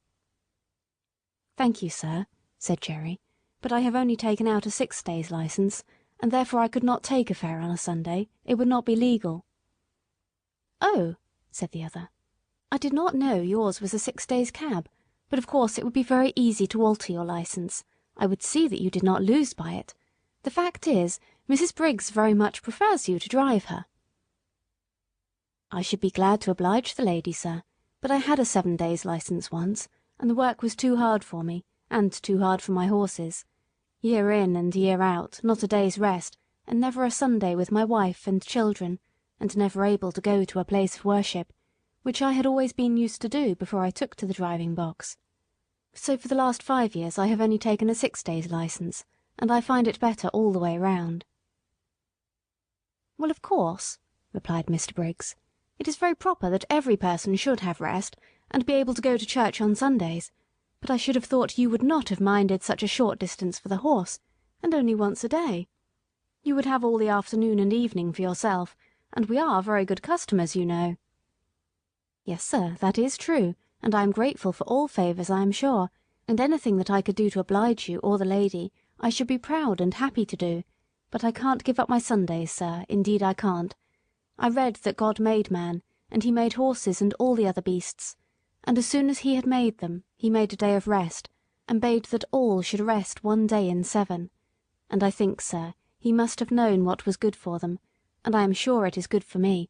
I am stronger and healthier altogether, now that I have a day of rest. The horses are fresh too, and do not wear up nearly so fast. The 6-day drivers all tell me the same, and I have laid by more money in the savings bank than ever I did before. And as for the wife and children, sir, why, heart alive, they would not go back to the 7 days for all they could see." "Oh, very well," said the gentleman. "Don't trouble yourself, Mr. Barker, any further. I will inquire somewhere else." And he walked away. "Well," says Jerry to me, "we can't help it, Jack, old boy. We must have our Sundays. Polly!" he shouted. "Polly, come here!" She was there in a minute. "What is it all about, Jerry?" "Why, my dear, Mr. Briggs wants me to take Mrs. Briggs to church every Sunday morning. I say I only have a 6 days' license. He says, get a 7 days' license and I'll make it worth your while. And you know, Polly, they are very good customers to us. Mrs. Briggs often goes out shopping for hours or making calls, and then she pays down fair and honourable like a lady. There's no beating down or making 3 hours into 2 hours and a half, as some folks do. And it is easy work for the horses, not like tearing along to catch trains for people that are always a quarter of an hour too late. And if I don't oblige her in this matter, it is very likely we shall lose them altogether. What do you say, little woman?" "I say, Jerry," says she, speaking very slowly, "I say, if Mrs. Briggs would give you a sovereign every Sunday morning, I would not have you a 7 days' cabman again. We have known what it was to have no Sundays, and now we know what it is to call them our own. Thank God you earn enough to keep us, though it is sometimes close work to pay for all the oats and hay, the license and the rent besides. But Harry will soon be earning something, and I would rather struggle on harder than we do, than go back to those horrid times when you hardly had a minute to look at your own children, and we never could go to a place of worship together, or have a happy, quiet day. God forbid that we should ever turn back to those times. That's what I say, Jerry." "And that is just what I told Mr. Briggs, my dear," said Jerry, "and what I mean to stick to. So don't go and fret yourself, Polly," for she had begun to cry. "I would not go back to the old times if I earned twice as much, so that is settled, little woman. Now, cheer up, and I'll be off to the stand." 3 weeks had passed away after this conversation, and no order had come from Mrs. Briggs, so there was nothing but taking jobs from the stand. Jerry took it to heart a great deal, for of course the work was harder for horse and man. But Polly would always cheer him up, and say, "Never mind, father, never mind. Do your best, and leave the rest. 'Twill all come right some day or night." It soon became known that Jerry had lost his best customer, and for what reason. Most of the men said he was a fool, but 2 or 3 took his part. "If working men don't stick to their Sunday," said Truman, "they'll soon have none left. It is every man's right and every beast's right. By God's law we have a day of rest, and by the law of England we have a day of rest, and I say we ought to hold to the rights these laws give us, and keep them for our children." "All very well for you religious chaps to talk so," said Larry, "but I'll turn a shilling when I can. I don't believe in religion, for I don't see that your religious folks are any better than the rest." "If they are not better," put in Jerry, "it is because they are not religious. You might as well say that our country's laws are not good because some people break them. If a man gives way to his temper, and speaks evil of his neighbor, and does not pay his debts, he is not religious, I don't care how much he goes to church. If some men are shams and humbugs, that does not make religion untrue.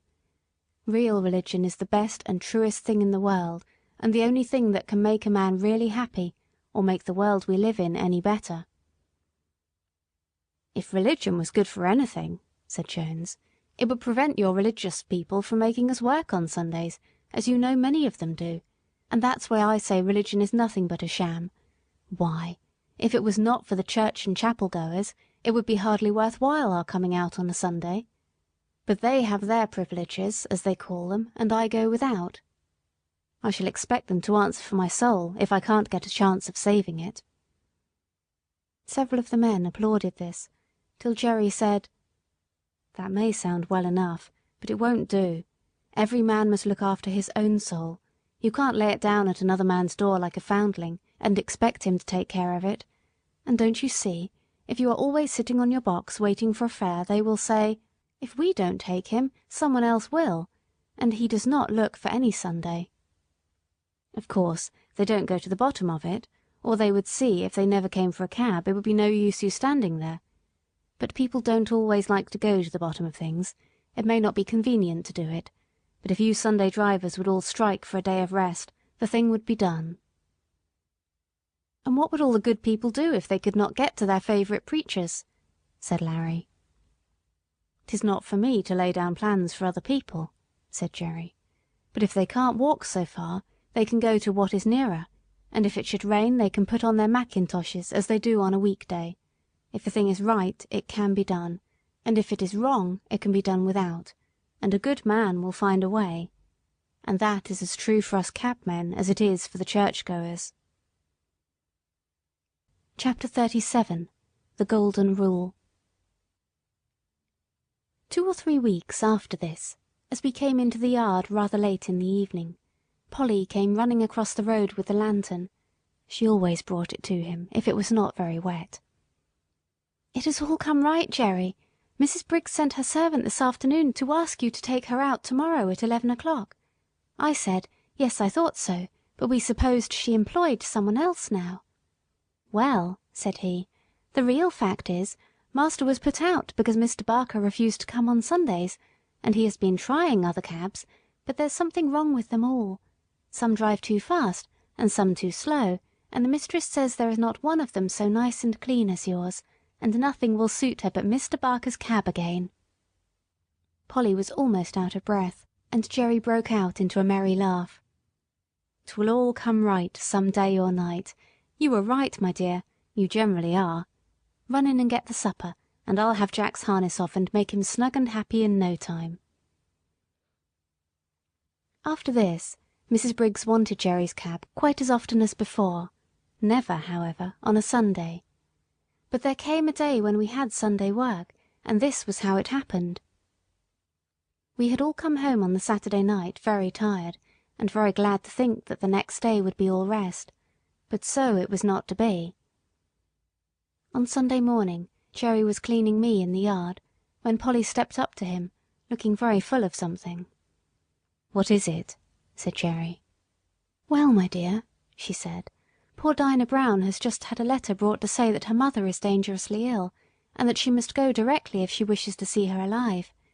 The place is more than 10 miles away from here, out in the country, and she says if she takes the train she should still have 4 miles to walk. And so weak as she is, and the baby only 4 weeks old, of course that would be impossible. And she wants to know if you would take her in your cab, and she promises to pay you faithfully, as she can get the money."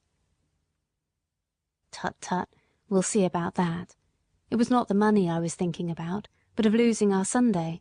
The horses are tired, and I am tired too. That's where it pinches." "It pinches all round, for that matter," said Polly, "for it's only half Sunday without you. But you know we should do to other people as we should like they should do to us, and I know very well what I should like if my mother was dying. And, Jerry dear, I'm sure it won't break the Sabbath, for if pulling a poor beast or donkey out of a pit would not spoil it, I'm quite sure taking poor Dinah would not do it." "Why, Polly, you are as good as the minister. And so, as I've had my Sunday morning sermon early today, you may go and tell Dinah that I'll be ready for her as the clock strikes 10. But stop, just step round to Butcher Braden's with my compliments, and ask him if he would lend me his light trap. I know he never uses it on the Sunday, and it would make a wonderful difference to the horse." Away she went, and soon returned, saying that he could have the trap and welcome. "All right," said he. "Now put me up a bit of bread and cheese, and I'll be back in the afternoon as soon as I can."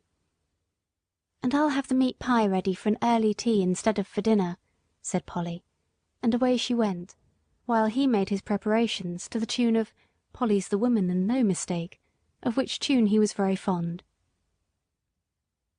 I was selected, and at 10 o'clock we started, in a light high-wheeled gig, which ran so easily that after the 4-wheeled cab it seemed like nothing. It was a fine May day, and as soon as we were out of the town, the sweet air, the smell of the fresh grass, and the soft country roads were as pleasant as they used to be in the old times, and I soon began to feel quite fresh. Dinah's family lived in a small farmhouse up a green lane, close by a meadow with some fine shady trees. There were 2 cows feeding in it. A young man asked Jerry to bring his trap into the meadow, and he would tie me up in the cowshed. He wished he had a better stable to offer. "If your cows would not be offended," said Jerry, "there is nothing my horse would like so well as to have an hour or 2 in your beautiful meadow. He's quiet, and it would be a rare treat for him." "Do, and welcome," said the young man. "The best we have is at your service for your kindness to my sister. We shall be having some dinner in an hour, and I hope you'll come in, though with mother so ill we are all out of sorts in the house." Jerry thanked him kindly, but said as he had some dinner with him, there was nothing he should like so well as walking about in the meadow. When my harness was taken off, I did not know what I should do first, whether to eat the grass, or roll over on my back, or lie down and rest, or have a gallop across the meadow out of sheer spirits at being free, and I did all by turns. Jerry seemed to be quite as happy as I was. He sat down by a bank under a shady tree, and listened to the birds. Then he sang himself, and read out of the little brown book he is so fond of, then wandered around the meadow, and down by a little brook, where he picked the flowers and the hawthorn, and tied them up with long sprays of ivy. Then he gave me a good feed of the oats which he had brought with him, but the time seemed all too short. I had not been in a field since I left poor Ginger at Earl's Hall.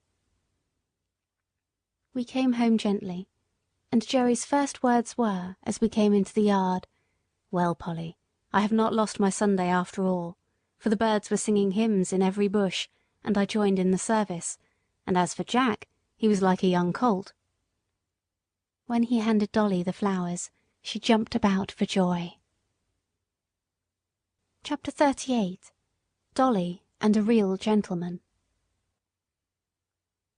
Winter came in early, with a great deal of cold and wet. There was snow or sleet or rain almost every day for weeks, changing only for keen driving winds or sharp frosts. The horses all felt it very much. When it is a dry cold, a couple of good thick rugs will keep the warmth in us, but when it is soaking rain they soon get wet through and are no good. Some of the drivers had a waterproof cover to throw over, which was a fine thing, but some of the men were so poor that they could not protect either themselves or their horses, and many of them suffered very much that winter. When we horses had worked half the day, we went to our dry stables and could rest, while they had to sit on their boxes, sometimes staying out as late as 1 or 2 in the morning if they had a party to wait for. When the streets were slippery with frost or snow, that was the worst for all of us horses. 1 mile of such travelling, with a weight to draw and no firm footing, would take more out of us than 4 on a good road.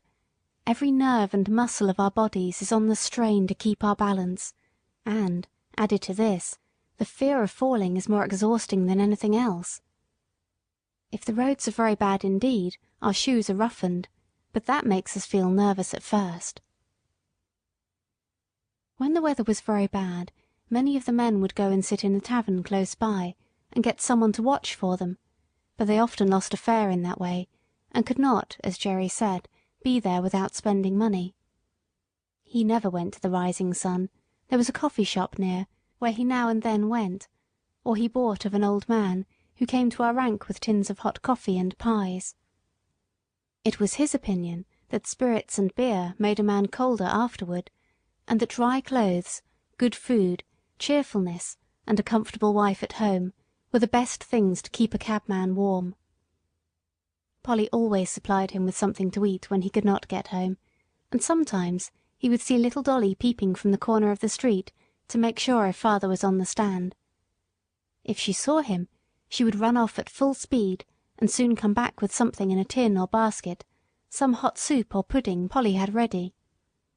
It was wonderful how such a little thing could get safely across the street, often thronged with horses and carriages, but she was a brave little maid, and felt it quite an honour to bring father's first course, as he used to call it. She was a general favourite on the street, and there was not a man who would not have seen her safely across the street if Jerry had not been able to do it. One cold, windy day, Dolly had brought Jerry a basin of something hot, and was standing by him while he ate it. He had scarcely begun when a gentleman, walking toward us very fast, held up his umbrella. Jerry touched his hat in return, gave the basin to Dolly, and was taking off my cloth, when the gentleman hastening up cried out, "No, no, finish your soup, my friend. I have not much time to spare, but I can wait until you have done, and set your little girl safe on the pavement." So saying, he seated himself in the cab. Jerry thanked him kindly, and came back to Dolly. "There, Dolly, that's a gentleman, that's a real gentleman, Dolly. He has got time and thought for the comfort of a poor cabman and a little girl." Jerry finished his soup, set the child across, and then took his orders to drive to Clapham Rise. Several times after that the same gentleman took our cab. I think he was very fond of dogs and horses, for whenever we took him to his own door, 2 or 3 dogs would come bounding out to meet him. Sometimes he came round and patted me, saying in his quiet, pleasant way, "This horse has got a good master, and he deserves it." It was a very rare thing for anyone to notice the horse that had been working for him. I have known ladies to do it now and then, and this gentleman, and 1 or 2 others have given me a pat and a kind word, but 99 persons out of 100 would as soon think of patting the steam engine that drew the train. The gentleman was not young, and there was a forward stoop in his shoulders, as if he was always going at something. His lips were thin and close shut, though they had a very pleasant smile. His eye was keen, and there was something in his jaw and the motion of his head that made one think he was very determined in anything he set about. His voice was pleasant and kind. Any horse would trust that voice, though it was just as decided as everything else about him. One day he and another gentleman took our cab. They stopped at a shop in Street, and while his friend went in, he stood at the door. A little ahead of us on the other side of the street, a cart with 2 very fine horses was standing before some wine vaults. The carter was not with them, and I cannot tell how long they had been standing, but they seemed to think they had waited long enough, and began to move off. Before they had gone many paces, the carter came running out and caught them. He seemed furious at their having moved, and with whip and rein punished them brutally, even beating them about the head. Our gentleman saw it all, and stepping quickly across the street, said in a decided voice, "If you don't stop that directly, I'll have you arrested for leaving your horses, and for brutal conduct." The man, who had clearly been drinking, poured forth some abusive language, but he left off knocking the horses about, and taking the reins got into his cart. Meantime our friend had quietly taken a notebook from his pocket, and looking at the name and address painted on the cart, he wrote something down. "What do you want with that?" growled the carter, as he cracked his whip and was moving on. A nod and a grim smile was the only answer he got. On returning to the cab, our friend was joined by his companion, who said laughingly, "I should have thought, Wright, you had enough business of your own to look after, without troubling yourself about other people's horses and servants." Our friend stood still for a moment, and throwing his head a little back, "Do you know why this world is as bad as it is?" "No," said the other. "Then I'll tell you. It is because people think only about their own business, and won't trouble themselves to stand up for the oppressed, nor bring the wrongdoer to light. I never see a wicked thing like this without doing what I can, and many a master has thanked me for letting him know how his horses have been used." "I wish there were more gentlemen like you, sir," said Jerry, "for they are wanted badly enough in this city."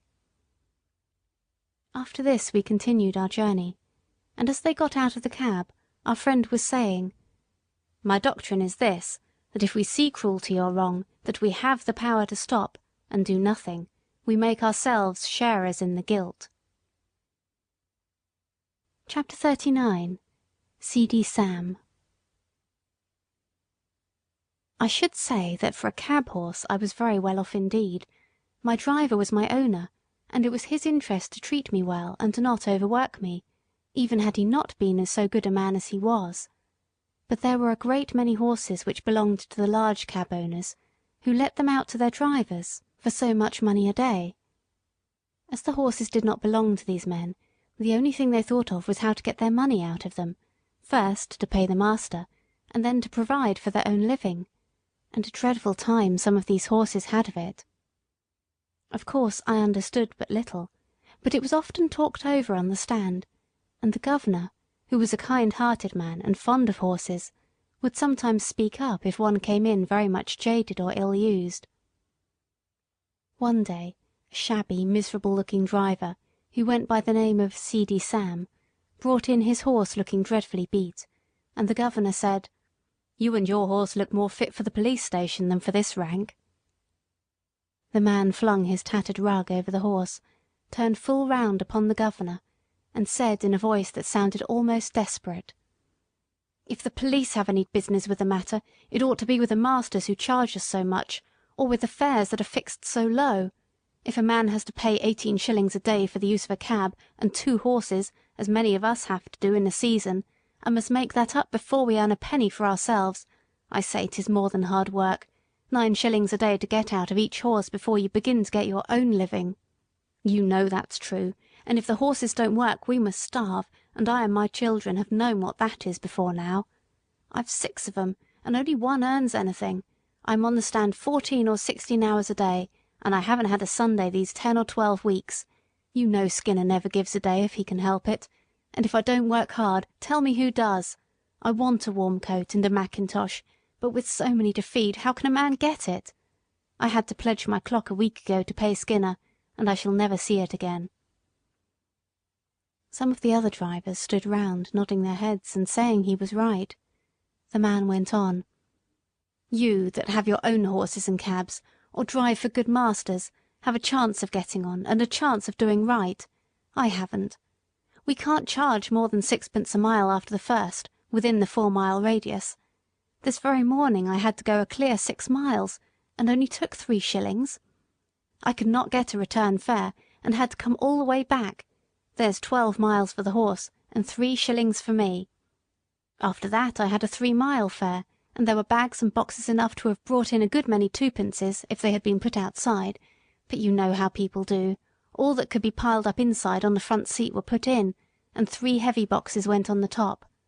That was 6pence, and the fare 1 and 6pence. Then I got a return for a shilling. Now that makes 18 miles for the horse, and 6 shillings for me. There's 3 shillings still for that horse to earn, and 9 shillings for the afternoon horse before I touch a penny. Of course it is not always so bad as that, but you know it often is, and I say, 'tis a mockery to tell a man that he must not overwork his horse, for when a beast is downright tired, there's nothing but the whip that will keep his legs a-going. You can't help yourself. You must put your wife and children before the horse. The masters must look to that. We can't. I don't ill-use my horse for the sake of it. None of you can say I do. There's wrong lays somewhere, never a day's rest, never a quiet hour with the wife and children. I often feel like an old man, though I'm only 45. You know how quick some of the gentry are to suspect us of cheating and overcharging. Why, they stand with their purses in their hands, counting it over to a penny, and looking at us as if we were pickpockets. I wish some of 'em had to sit on my box 16 hours a day and get a living out of it, and 18 shillings besides, and that in all weathers. They would not be so uncommon particular never to give us a sixpence over, or to cram all the luggage inside.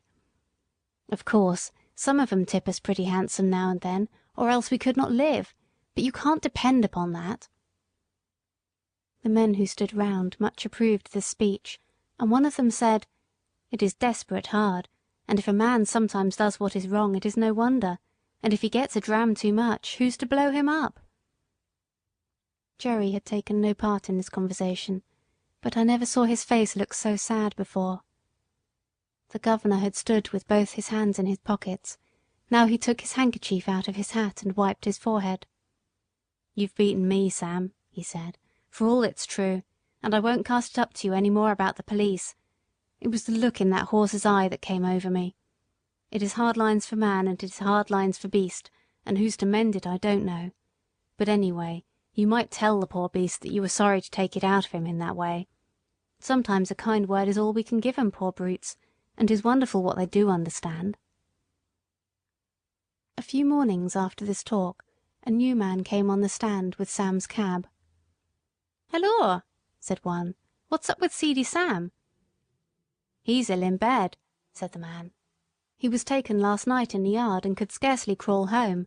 His wife sent a boy this morning to say his father was in a high fever and could not get out, so I'm here instead." The next morning the same man came again. "How is Sam?" inquired the governor. "He's gone," said the man. "What, gone? You don't mean to say he's dead?" "Just snuffed out," said the other. "He died at 4 o'clock this morning. All yesterday he was raving about Skinner and having no Sundays. I never had a Sunday's rest. Those were his last words." No one spoke for a while, and then the governor said, "I'll tell you what, mates, this is a warning for us."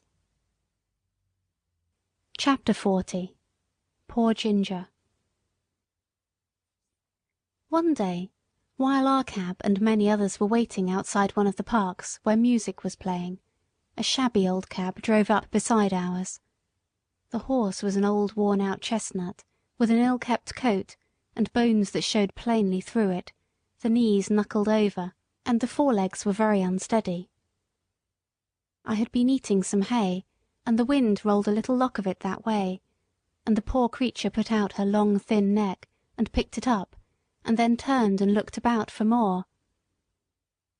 There was a hopeless look in the dull eye that I could not help noticing, and then, as I was thinking where I had seen that horse before, she looked full at me and said, "Black Beauty, is that you?" It was Ginger, but how changed! The beautifully arched and glossy neck was now straight and lank and fallen in. The clean, straight legs and delicate fetlocks were swelled. The joints were grown out of shape with hard work. The face, that was once so full of spirit and life, was now full of suffering, and I could tell by the heaving of her sides and her frequent cough how bad her breath was. Our drivers were standing together a little way off, so I sidled up to her a step or two, that we might have a little quiet talk. It was a sad tale that she had to tell. After a 12-months run-off at Earl's Hall, she was considered to be fit for work again, and was sold to a gentleman. For a little while she got on very well, but after a longer gallop than usual the old strain returned, and after being rested and doctored she was again sold. In this way she changed hands several times, but always getting lower down. "And so at last," said she, "I was bought by a man who keeps a number of cabs and horses, and lets them out. You look well off, and I am glad of it, but I could not tell you what my life has been. When they found out my weakness, they said I was not worth what they gave for me, and that I must go into one of the low cabs and just be used up. That is what they are doing, whipping and working with never one thought of what I suffer. They paid for me, and must get it out of me, they say. The man who hires me now pays a deal of money to the owner every day, and so he has to get it out of me too. And so it's all the week round and round, with never a Sunday rest." I said, "You used to stand up for yourself if you were ill-used." "Ah," she said, "I did once, but it's no use. Men are strongest, and if they are cruel and have no feeling, there is nothing that we can do, but just bear it on and on, to the end. I wish the end was come. I wish I was dead. I have seen dead horses, and I am sure they do not suffer pain. I wish I may drop down dead at my work, and not be sent off to the knackers." I was very much troubled, and I put my nose up to hers, but I could say nothing to comfort her. I think she was pleased to see me, for she said, "You are the only friend I ever had."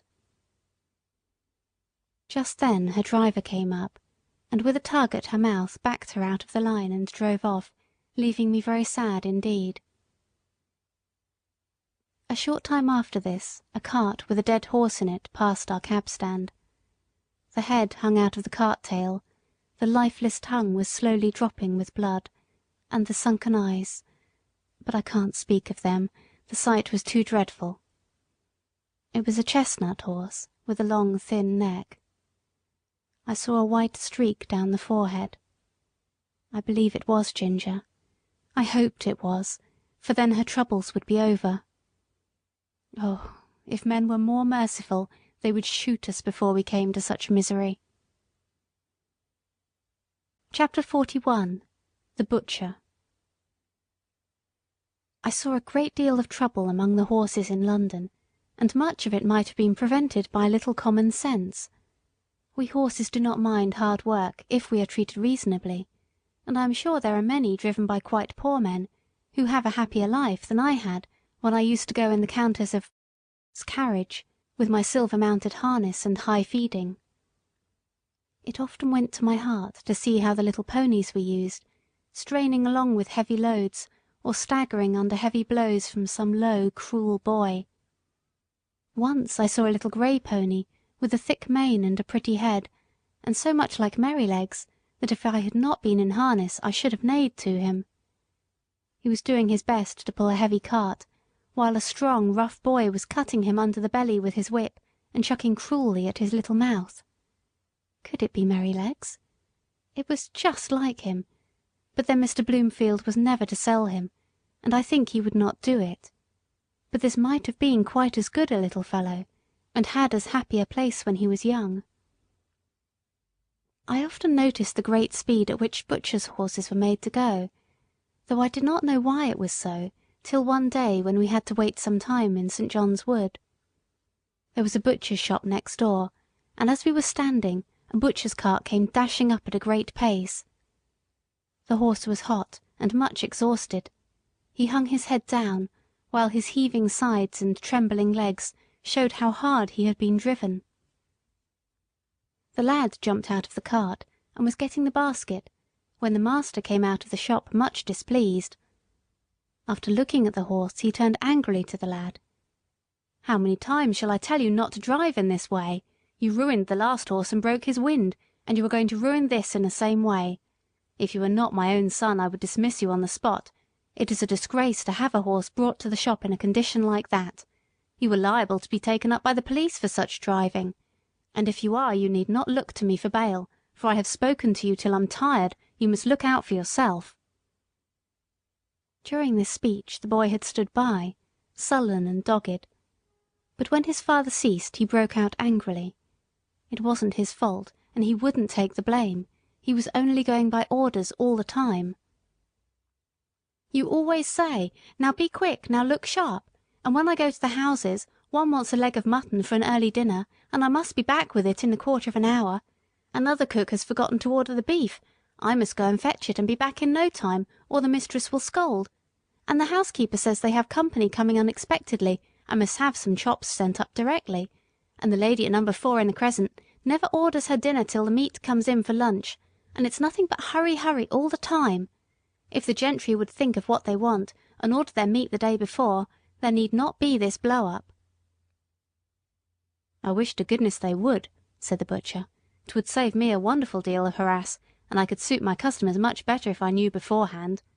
But there, what's the use of talking? Whoever thinks of a butcher's convenience or a butcher's horse? Now then, take him in and look to him well. Mind he does not go out again to-day, and if anything else is wanted you must carry it yourself in the basket. With that he went in, and the horse was led away. But all boys are not cruel. I have seen some as fond of their pony or donkey as if it had been a favourite dog, and the little creatures have worked away as cheerfully and willingly for their young drivers as I work for Jerry. It may be hard work sometimes, but a friend's hand and voice make it easy. There was a young coster boy who came up our street with greens and potatoes. He had an old pony, not very handsome, but the cheerfullest and pluckiest little thing I ever saw, and to see how fond those two were of each other was a treat. The pony followed his master like a dog, and when he got into his cart would trot off without a whip or a word, and rattle down the street as merrily as if he had come out of the Queen's stables. Jerry liked the boy, and called him Prince Charlie, for he said he would make a king of drivers some day. There was an old man, too, who used to come up our street with a little coal cart. He wore a coal heaver's hat, and looked rough and black. He and his old horse used to plod together along the street, like two good partners who understood each other. The horse would stop of his own accord at the doors where they took coal of him. He used to keep one ear bent towards his master. The old man's cry could be heard up the street long before he came near. I never knew what he said, but the children called him Old Bar-ah-ah-hoo, for it sounded like that. Polly took her coal of him, and was very friendly, and Jerry said it was a comfort to think how happy an old horse might be in a poor place. Chapter 42. The Election. As we came into the yard one afternoon, Polly came out. "Jerry, I've had Mr. B here asking about your vote, and he wants to hire your cab for the election. He will call for an answer." Well, Polly, you may say that my cab will be otherwise engaged. I should not like to have it pasted over with their great bills, and as to making Jack and Captain race about to the public houses to bring up half-drunken voters, why, I think 'twould be an insult to the horses. No, I shan't do it. "I suppose you'll vote for the gentleman? He said he was of your politics." So he is in some things, but I shall not vote for him, Polly. You know what his trade is?" "Yes." "Well, a man who gets rich by that trade may be all very well in some ways, but he is blind as to what working men want. I could not in my conscience send him up to make the laws. I dare say they'll be angry, but every man must do what he thinks to be the best for his country." On the morning before the election, Jerry was putting me into the shafts, when Dolly came into the yard sobbing and crying, with her little blue frock and white pinafore spattered all over with mud. "Why, Dolly, what is the matter?" "Those naughty boys," she sobbed, "have thrown the dirt all over me, and called me a little ragga. "They called her a little blue ragamuffin, father," said Harry, who ran in looking very angry. "But I have given it to them. They won't insult my sister again. I have given them a thrashing they will remember, a set of cowardly, rascally, orange blackguards." Jerry kissed the child and said, "Run in to mother, my pet, and tell her I think you had better stay at home today and help her." Then, turning gravely to Harry, "My boy, I hope you will always defend your sister, and give anyone who insults her a good thrashing. That is as it should be. But mind, I won't have any election blackguarding on my premises. There are as many blue blackguards as there are orange, and as many white as there are purple or any other colour, and I won't have any of my family mixed up with it. Even women and children are ready to quarrel for the sake of a colour, and not 1 in 10 of them knows what it is about." "Why, father, I thought blue was for liberty." "My boy, liberty does not come from colours. They only show party, and all the liberty you can get out of them is liberty to get drunk at other people's expense, liberty to ride to the Pole in a dirty old cab, liberty to abuse anyone that does not wear your colour, and to shout yourself hoarse at what you only half understand. That's your liberty." "Oh, father, you are laughing." "No, Harry, I am serious, and I am ashamed to see how men go on who ought to know better. An election is a very serious thing, at least it ought to be, and every man ought to vote according to his conscience, and let his neighbour do the same." Chapter 43. A Friend in Need. The election day came at last. There was no lack of work for Jerry and me. First came a stout, puffy gentleman with a carpet bag. He wanted to go to the Bishopsgate station. Then we were called by a party who wished to be taken to the Regent's Park. And next we were wanted in a side street, where a timid, anxious old lady was waiting to be taken to the bank.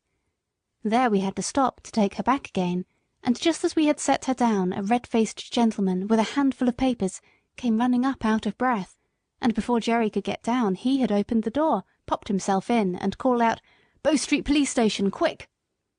So off we went with him, and when, after another turn or two, we came back, there was no other cab on the stand. Jerry put on my nose-bag, for, as he said, "We must eat when we can on such days as these, so munch away, Jack, and make the best of your time, old boy." I found I had a good feed of crushed oats, wetted up with a little bran. This would be a treat any day, but very refreshing then. Jerry was so thoughtful and kind. What horse would not do his best for such a master? Then he took out one of Polly's meat pies, and standing near me, he began to eat it. The streets were very full, and the cabs, with the candidates' colours on them, were dashing about through the crowd as if life and limb were of no consequence. We saw 2 people knocked down that day, and one was a woman. The horses were having a bad time of it, poor things, but the voters inside thought nothing of that. Many of them were half drunk, hurrahing out of the cab windows if their own party came by. It was the first election I had seen, and I don't want to be in another, though I have heard things are better now. Jerry and I had not eaten many mouthfuls before a poor young woman, carrying a heavy child, came along the street. She was looking this way and that way, and seemed quite bewildered. Presently she made her way up to Jerry, and asked if he could tell her the way to St. Thomas's Hospital, and how far it was to get there. She had come from the country that morning, she said, in a market cart. She did not know about the election, and was quite a stranger in London. She had got an order for the hospital for her little boy. The child was crying, with a feeble, pining cry. "Poor little fellow," she said, "he suffers a great deal of pain. He is 4 years old, and can't walk any more than a baby. But the doctor said if I could get him into the hospital he might get well. Pray, sir, how far is it, and which way is it?" "Why, missus," said Jerry, "you can't get there walking through crowds like this. Why, it is 3 miles away, and that child is heavy." "Yes, bless him, he is, but I am strong, thank God, and if I knew the way I think I should get on somehow. Please tell me the way." "You can't do it," said Jerry. "You might be knocked down and the child be run over. Now look here, just get into this cab and I'll drive you safe to the hospital. Don't you see the rain is coming on?" "No, sir, no, I can't do that, thank you. I have only just enough money to get back with. Please tell me the way." "Look you here, missus," said Jerry.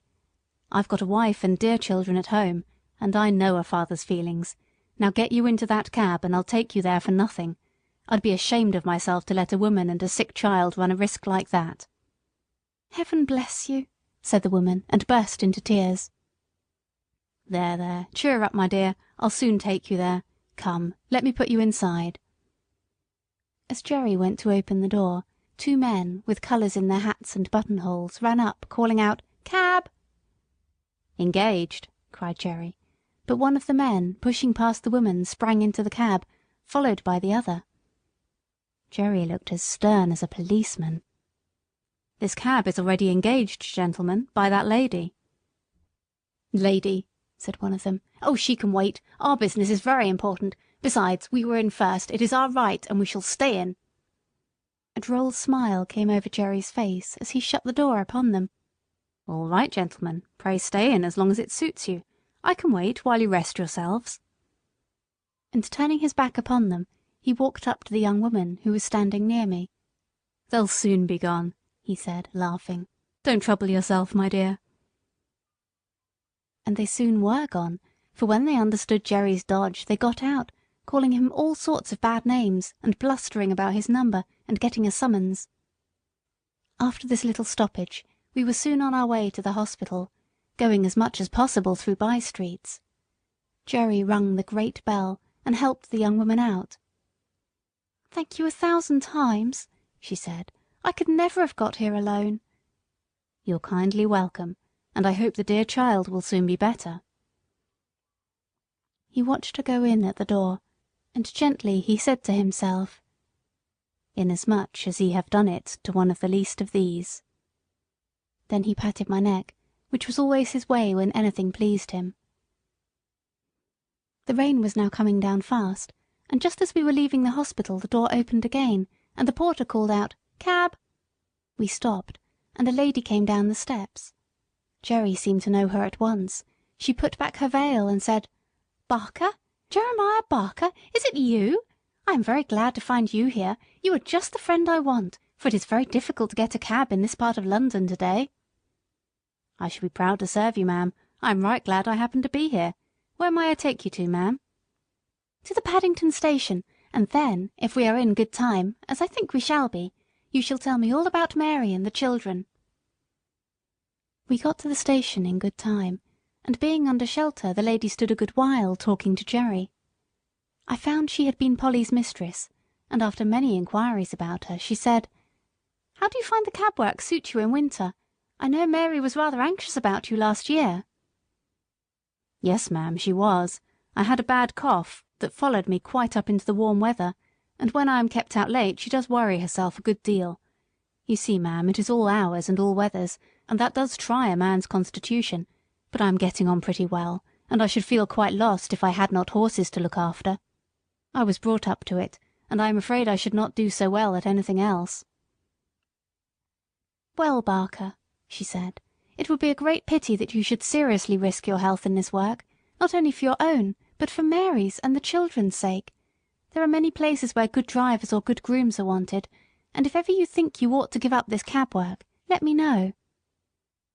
Then, sending some kind messages to Mary, she put something into his hand, saying, "There is 5 shillings each for the 2 children. Mary will know how to spend it." Jerry thanked her, and seemed much pleased, and turning out of the station we at last reached home, and I, at least, was tired. Chapter 44. Old Captain and his Successor. Captain and I were great friends. He was a noble old fellow, and he was very good company. I never thought that he would have to leave his home and go down the hill, but his turn came, and this was how it happened. I was not there, but I heard all about it. He and Jerry had taken a party to the great railway station over London Bridge, and were coming back, somewhere between the bridge and the monument, when Jerry saw a brewer's empty dray coming along drawn by 2 powerful horses. The drayman was lashing his horses with his heavy whip, the dray was light, and they started off at a furious rate. The man had no control over them, and the street was full of traffic. One young girl was knocked down and run over, and the next moment they dashed up against our cab. Both the wheels were torn off, and the cab was thrown over. Captain was dragged down, the shafts splintered, and one of them ran into his side. Jerry, too, was thrown, but was only bruised. Nobody could tell how he escaped. He always said 'twas a miracle. When poor Captain was got up, he was found to be very much cut and knocked about.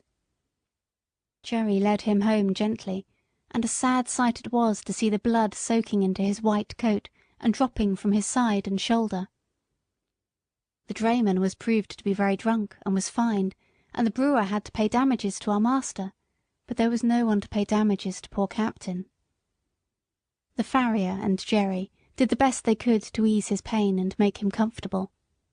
The fly had to be mended, and for several days I did not go out, and Jerry earned nothing. The first time we went to the stand after the accident, the governor came up to hear how Captain was. "He'll never get over it," said Jerry. "At least not for my work, so the farrier said this morning. He says he may do for carting and that sort of work. It has put me out very much. Carting, indeed! I've seen what horses come to at that work around London. I only wish all the drunkards could be put in a lunatic asylum instead of being allowed to run foul of sober people. If they would break their own bones, and smash their own carts, and lame their own horses, that would be their own affair, and we might let them alone. But it seems to me that the innocent always suffer, and then they talk about compensation. You can't make compensation.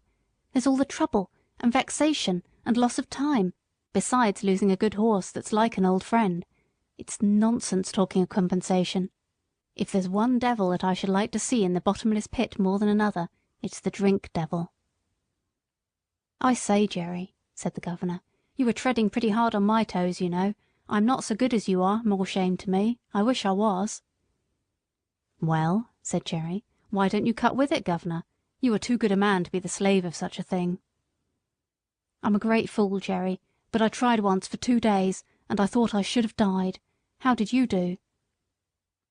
"I had hard work at it for several weeks. You see, I never did get drunk, but I found that I was not my own master, and that when the craving came on it was hard work to say no.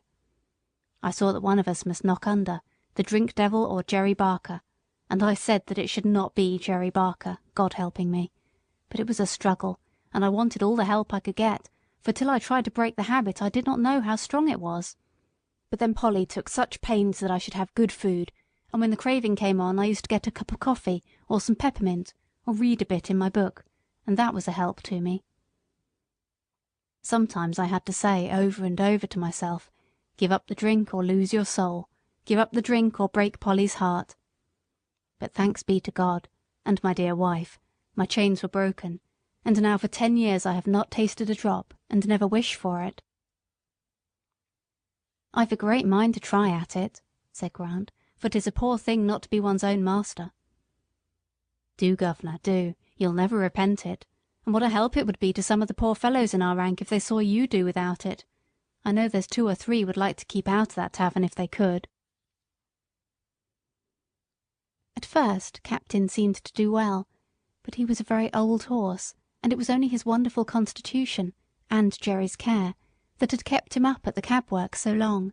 Now he broke down very much. The farrier said he might mend up enough to sell for a few pounds, but Jerry said no, a few pounds got by selling a good old servant into hard work and misery would canker all the rest of his money, and he thought the kindest thing he could do for the fine old fellow would be to put a sure bullet through his head, and then he would never suffer more, for he did not know where to find a kind master for the rest of his days. The day after this was decided, Harry took me to the forge for some new shoes. When I returned, Captain was gone. I and the family all felt it very much. Jerry had now to look out for another horse, and he soon heard of one through an acquaintance who was undergroom in a nobleman's stables. He was a valuable young horse, but he had run away, smashed into another carriage, flung his lordship out, and so cut and blemished himself that he was no longer fit for a gentleman's stables, and the coachman had orders to look round and sell him as well as he could. "I can do with high spirits," said Jerry, "if a horse is not vicious or hard-mouthed." "There is not a bit of vice in him," said the man. "His mouth is very tender, and I think myself that was the cause of the accident. You see, he had just been clipped, and the weather was bad, and he had not had exercise enough, and when he did go out he was as full of spring as a balloon. Our governor, the coachman I mean, had him harnessed in as tight and strong as he could, with the martingale and the check rein, a very sharp curb, and the reins put in at the bottom bar. It is my belief that it made the horse mad, being tender in the mouth and so full of spirit." "Likely enough. I'll come and see him," said Jerry. The next day Hotspur, that was his name, came home, He was a fine brown horse, without a white hair in him, as tall as Captain, with a very handsome head, and only 5 years old. I gave him a friendly greeting by way of good fellowship, but did not ask him any questions. The first night he was very restless.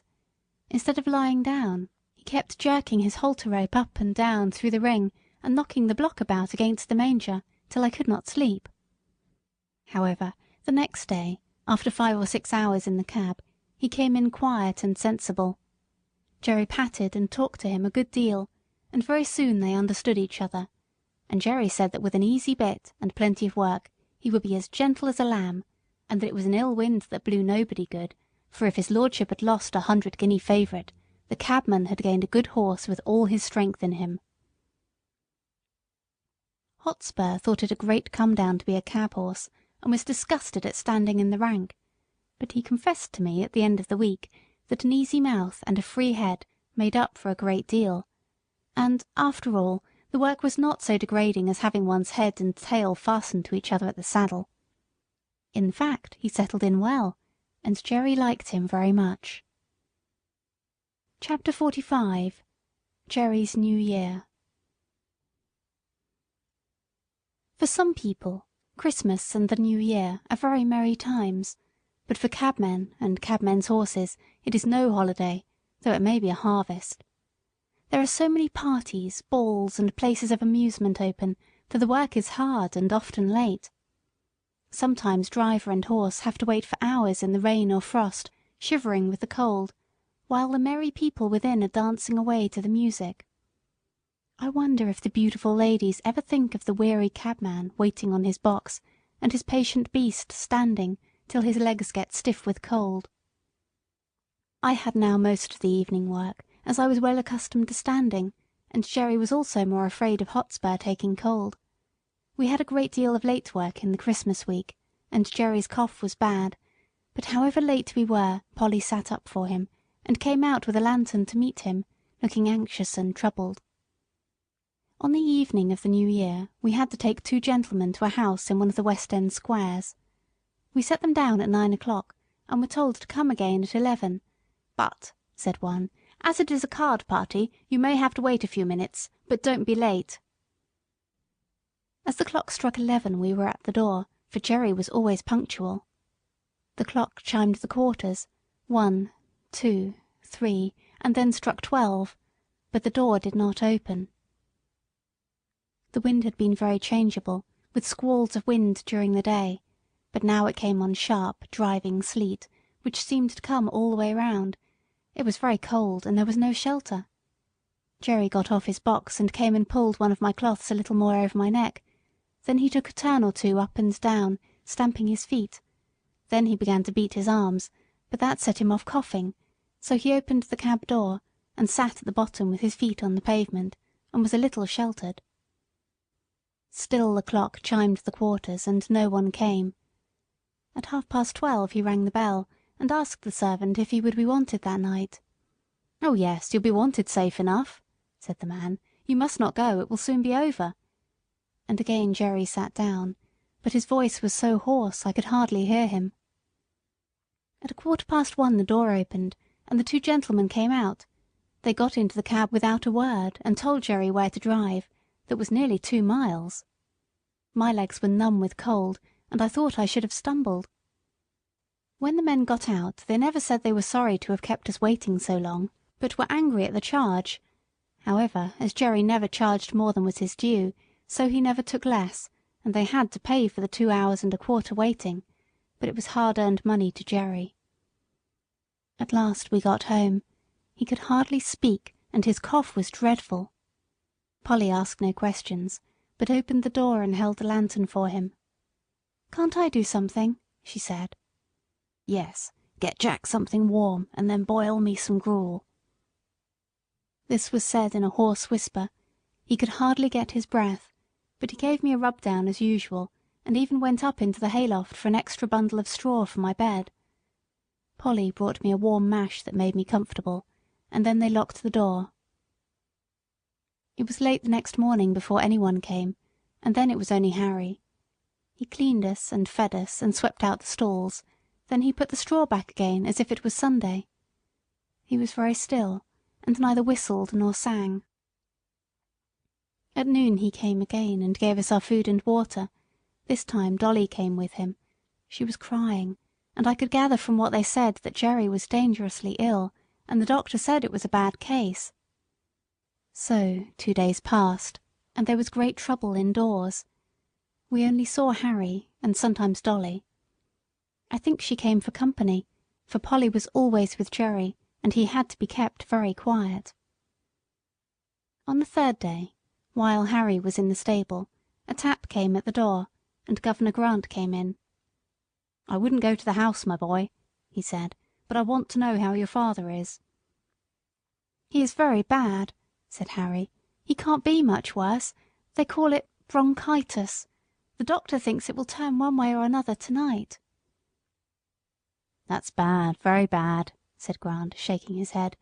"I know 2 men who've died of that last week. It takes them off in no time. But while there's life there's hope, so you must keep up your spirits." "Yes," said Harry quickly, "and the doctor said that father had a better chance than most men because he didn't drink.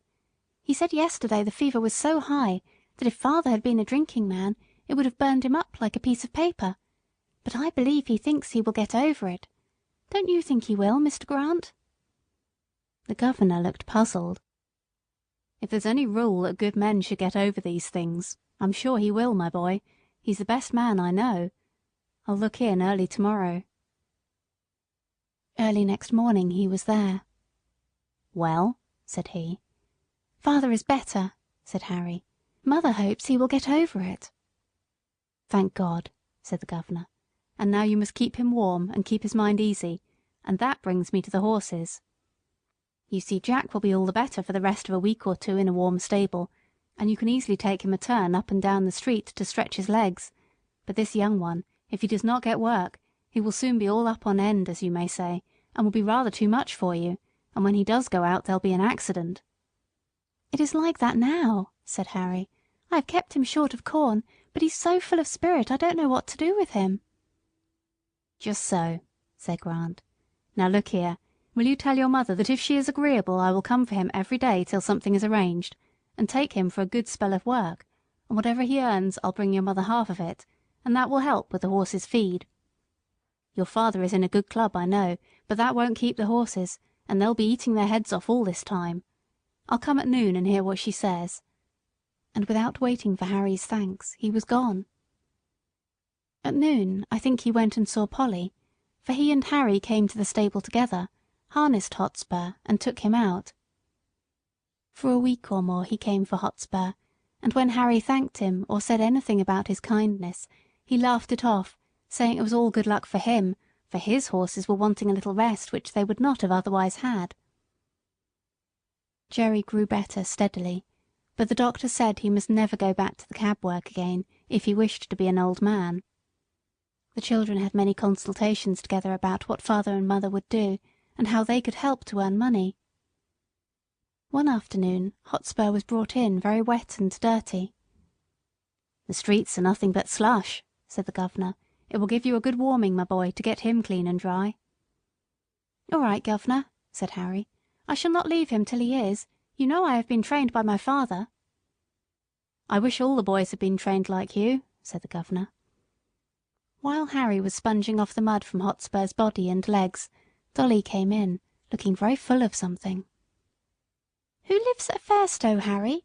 Mother has a letter from Fairstowe. She seemed so glad, and ran upstairs to father with it." "Don't you know?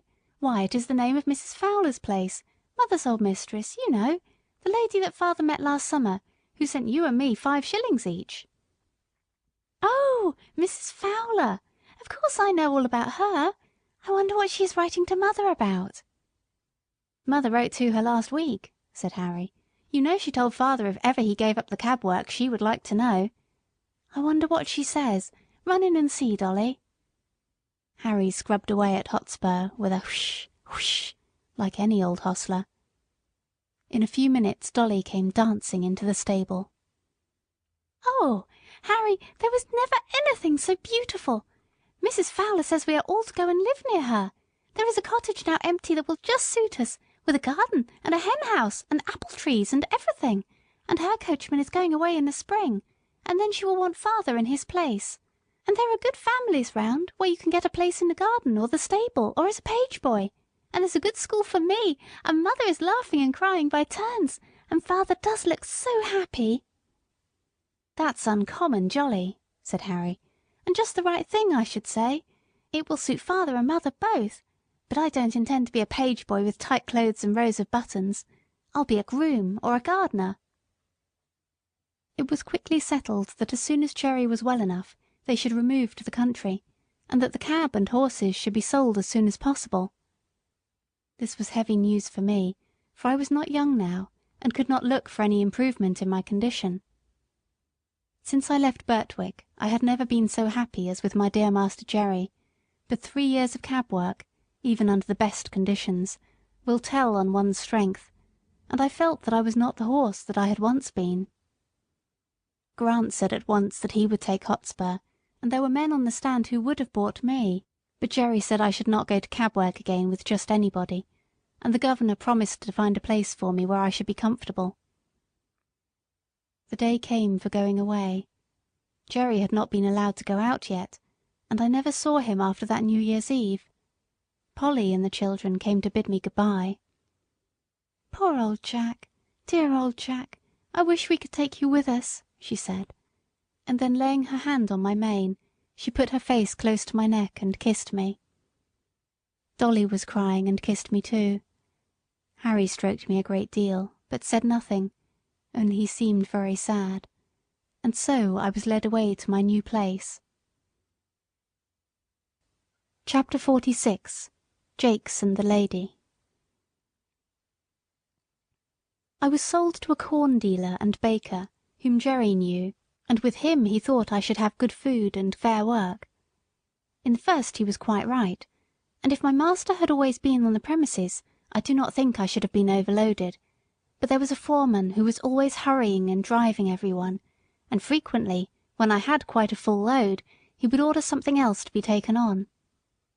My carter, whose name was Jakes, often said it was more than I ought to take, but the other always overruled him. 'Twas no use going twice when once would do, and he chose to get business forward. Jakes, like the other carters, always had the check-rein up, which prevented me from drawing easily, and by the time I had been there 3 or 4 months, I found the work telling very much on my strength. One day I was loaded more than usual, and part of the road was a steep uphill. I used all my strength, but I could not get on, and was obliged continually to stop. This did not please my driver, and he laid his whip on badly. "Get on, you lazy fellow," he said, "or I'll make you." Again I started the heavy load, and struggled on a few yards. Again the whip came down, and again I struggled forward. The pain of that great cart-whip was sharp, but my mind was hurt quite as much as my poor sides. To be punished and abused when I was doing my very best was so hard it took the heart out of me. A third time he was flogging me cruelly, when a lady stepped quickly up to him and said in a sweet, earnest voice, "Oh, pray do not whip your good horse any more. I am sure he is doing all he can, and the road is very steep. I am sure he is doing his best." "If doing his best won't get this load up, he must do something more than his best. That's all I know, ma'am," said Jakes. "But is it not a heavy load?" she said. "Yes, yes, too heavy," he said, "but that's not my fault. The foreman came just as we were starting, and would have 300 weight more put on to save him trouble, and I must get on with it as well as I can." He was raising the whip again when the lady said, "Pray stop. I think I can help you if you will let me." The man laughed. "You see," she said, "you do not give him a fair chance. He cannot use all his power with his head held back as it is with that check-rein. If you would take it off, I am sure he would do better. Do try it," she said persuasively. "I should be very glad if you would." "Well, well," said Jakes with a short laugh, "anything to please a lady, of course. How far would you wish it down, ma'am?" "Quite down. Give him his head altogether." The rein was taken off, and in a moment I put my head down to my very knees. What a comfort it was! Then I tossed it up and down several times to get the aching stiffness out of my neck. "Poor fellow, that is what you wanted," said she, patting and stroking me with her gentle hand. "And now, if you will speak kindly to him and lead him on, I believe he will be able to do better." Jakes took the rein. "Come on, Blackie." I put down my head and threw my whole weight against the collar. I spared no strength. The load moved on, and I pulled it steadily up the hill, and then stopped to take breath. The lady had walked along the footpath, and now came across into the road. She stroked and patted my neck, as I had not been patted for many a long day. "You see, he was quite willing when you gave him the chance. I am sure he is a fine-tempered creature, and I dare say has known better days. You won't put that rein on again, will you?" For he was just going to hitch it up on the old plan. "Well, ma'am, I can't deny that having his head has helped him up the hill, and I'll remember it another time, and thank you, ma'am, but if you went without a check rein I should be the laughing-stock of all the carters. It is the fashion, you see." "Is it not better," she said, "to lead a good fashion than to follow a bad one? A great many gentlemen do not use check reins now. Our carriage horses have not worn them for 15 years, and work with much less fatigue than those who have them. Besides," she added in a very serious voice, "we have no right to distress any of God's creatures without a very good reason. We call them dumb animals, and so they are, for they cannot tell us how they feel, but they do not suffer less because they have no words. But I must not detain you now. I thank you for trying my plan with your good horse, and I am sure you will find it far better than the whip. Good day." And with another soft pat on my neck, she stepped lightly across the path, and I saw her no more. "That was a real lady, I'll be bound for it," said Jakes to himself. "She spoke just as polite as if I was a gentleman, and I'll try her plan, uphill at any rate." And I must do him the justice to say that he let my rein out several holes, and going uphill after that he always gave me my head, but the heavy loads went on. Good feed and fair rest will keep up one's strength under full work, but no horse can stand against overloading, and I was getting so thoroughly pulled down from this cause that a younger horse was bought in my place.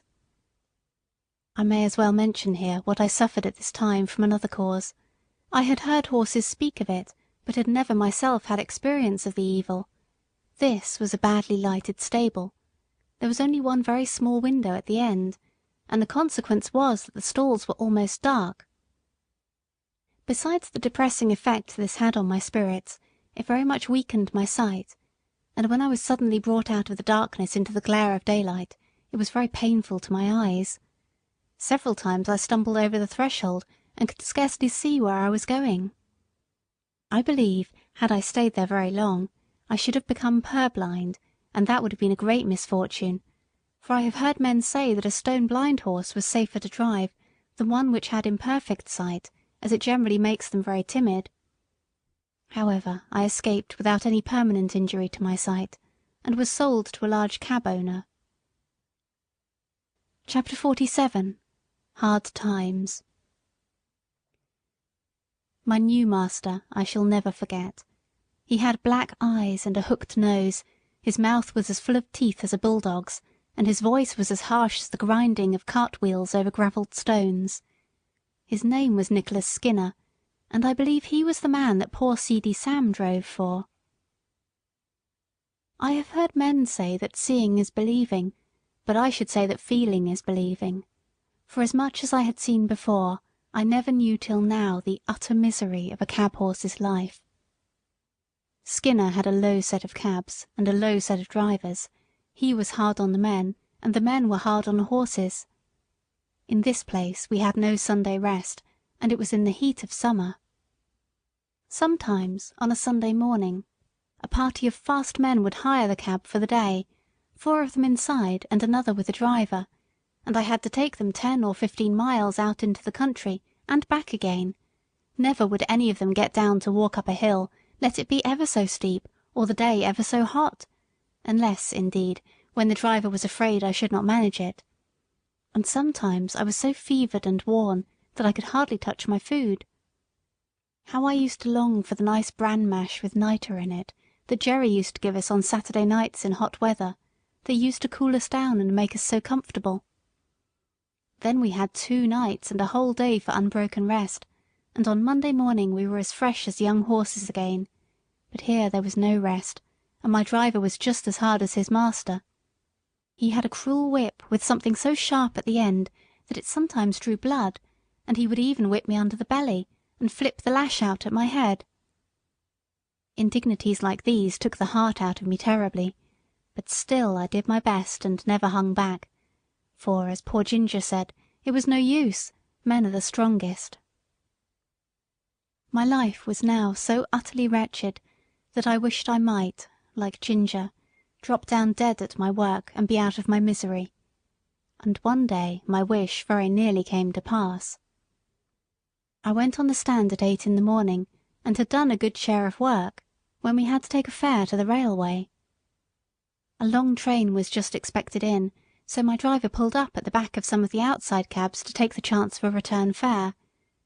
It was a very heavy train, and as all the cabs were soon engaged, ours was called for. There was a party of 4, a noisy, blustering man with a lady, a little boy and a young girl, and a great deal of luggage. The lady and the boy got into the cab, and while the man ordered about the luggage, the young girl came and looked at me.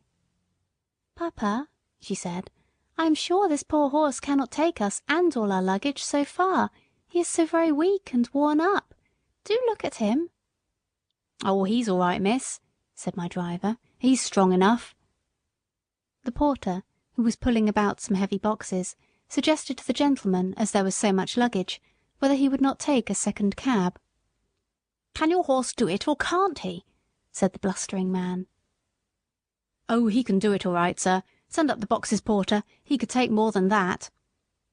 And he helped to haul up a box so heavy that I could feel the springs go down. "Papa, papa, do take a second cab," said the young girl in a beseeching tone. "I am sure we are wrong. I am sure it is very cruel." "Nonsense, Grace. Get in at once, and don't make all this fuss. A pretty thing it would be if a man of business had to examine every cab horse before he hired it. The man knows his own business, of course. There, get in, and hold your tongue." My gentle friend had to obey, and box after box was dragged up and lodged on top of the cab, or settled by the side of the driver. At last all was ready, and with his usual jerk at the rein and slash of the whip, he drove me out of the station. The load was very heavy, and I had had neither food nor rest since morning, but I did my best, as I always had done, in spite of cruelty and injustice. I got along fairly till we came to Ludgate Hill, but there the heavy load and my own exhaustion were too much. I was struggling to keep on, goaded by constant chucks of the rein and use of the whip, when in a single moment, I cannot tell how, my feet slipped from under me, and I fell heavily to the ground on my side. The suddenness and the force with which I fell seemed to beat all the breath out of my body. I lay perfectly still. Indeed, I had no power to move, and I thought now I was going to die. I heard a sort of confusion round me, loud, angry voices, and the getting down of the luggage, but it was all like a dream. I thought I heard that sweet, pitiful voice saying, "Oh, that poor horse! It is all our fault." Someone came and loosened the throat strap of my bridle, and undid the traces which kept the collar so tight upon me. Someone said, "He's dead. He'll never get up again." Then I could hear a policeman giving orders, but I did not even open my eyes. I could only draw a gasping breath now and then. Some cold water was thrown over my head, and some cordial was poured into my mouth, and something was covered over me. I cannot tell how long I lay there, but I found my life coming back, and a kind-voiced man was patting me and encouraging me to rise. After some more cordial had been given me, and after 1 or 2 attempts, I staggered to my feet, and was gently led to some stables which were close by. Here I was put into a well-littered stall, and some warm gruel was brought to me, which I drank thankfully. In the evening I was sufficiently recovered to be led back to Skinner's stables, where I think they did the best for me they could.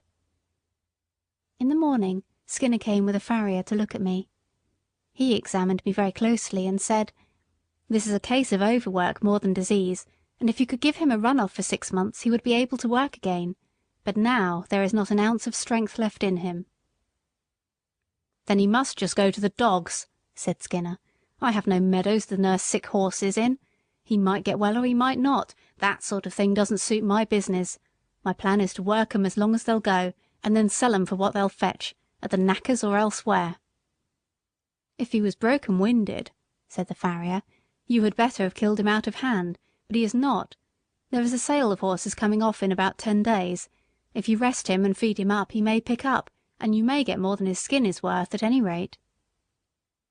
Upon this advice Skinner, rather unwillingly I think, gave orders that I should be well fed and cared for, and the stableman, happily for me, carried out the orders with a much better will than his master had in giving them.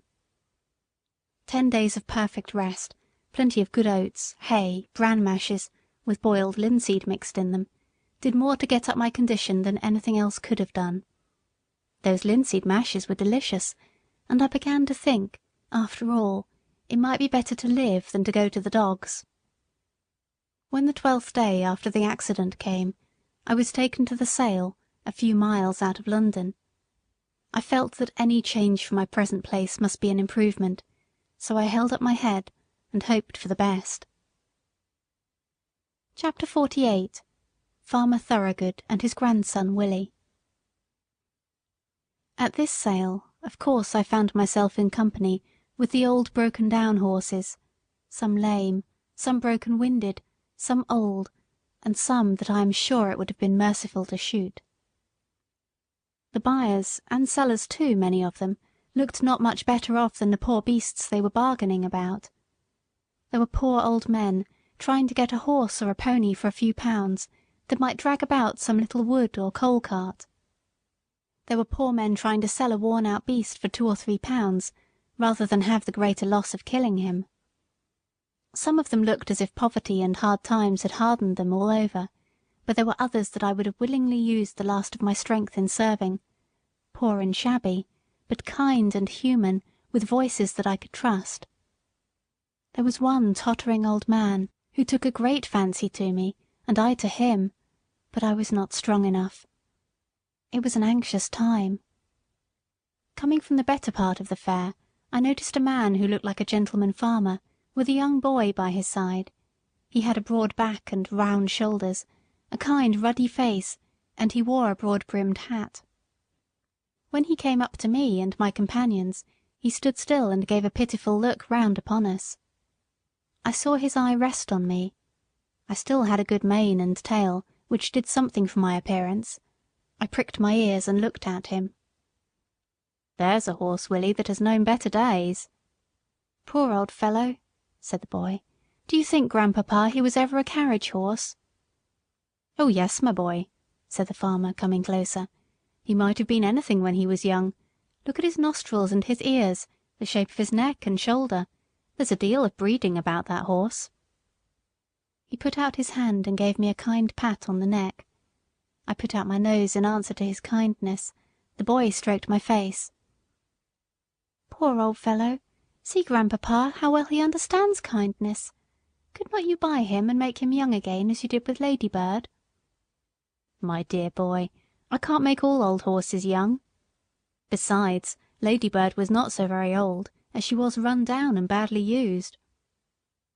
"Well, Grandpapa, I don't believe that this one is old. Look at his mane and tail. I wish you would look into his mouth, and then you could tell. Though he is so very thin, his eyes are not sunk like some old horses."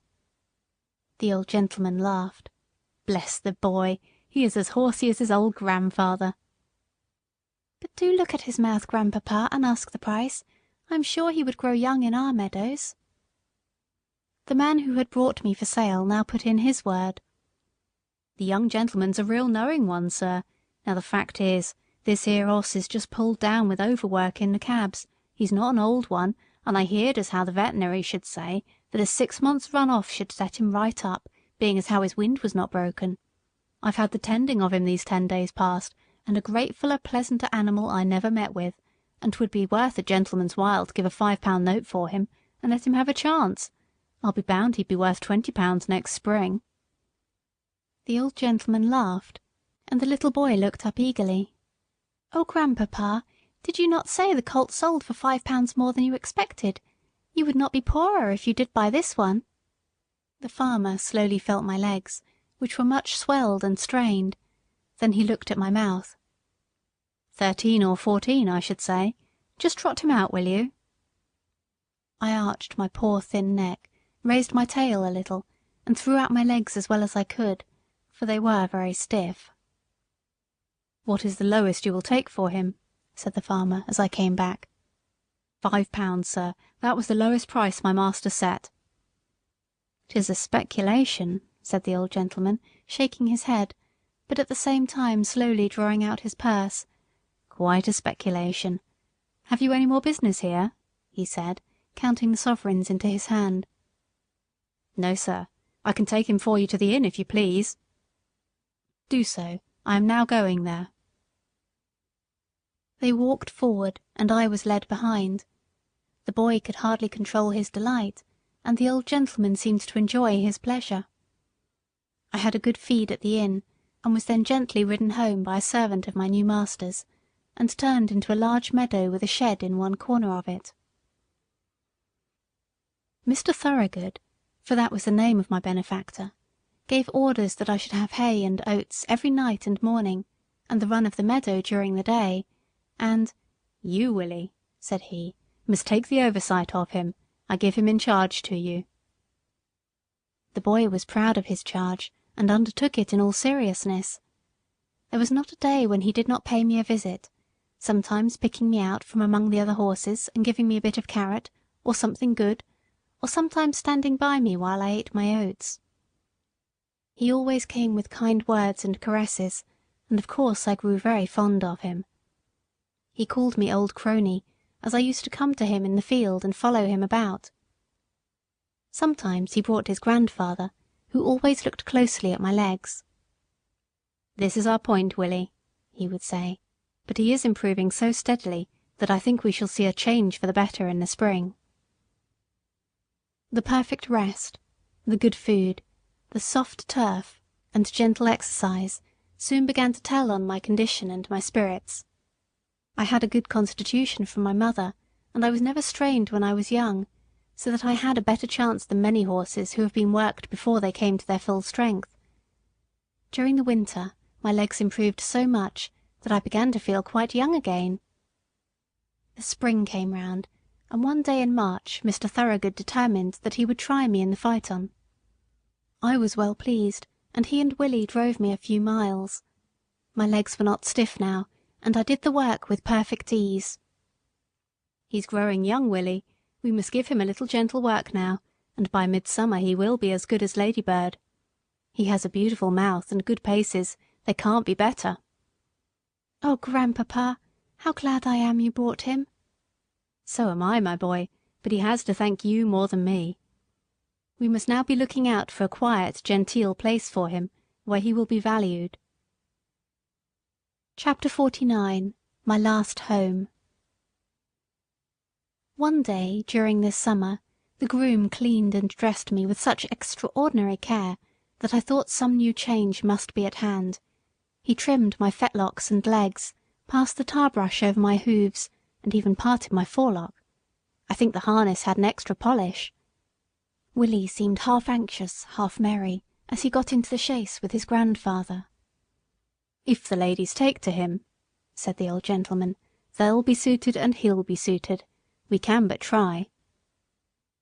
At the distance of a mile or two from the village we came to a pretty low house, with a lawn and shrubbery at the front, and a drive up to the door.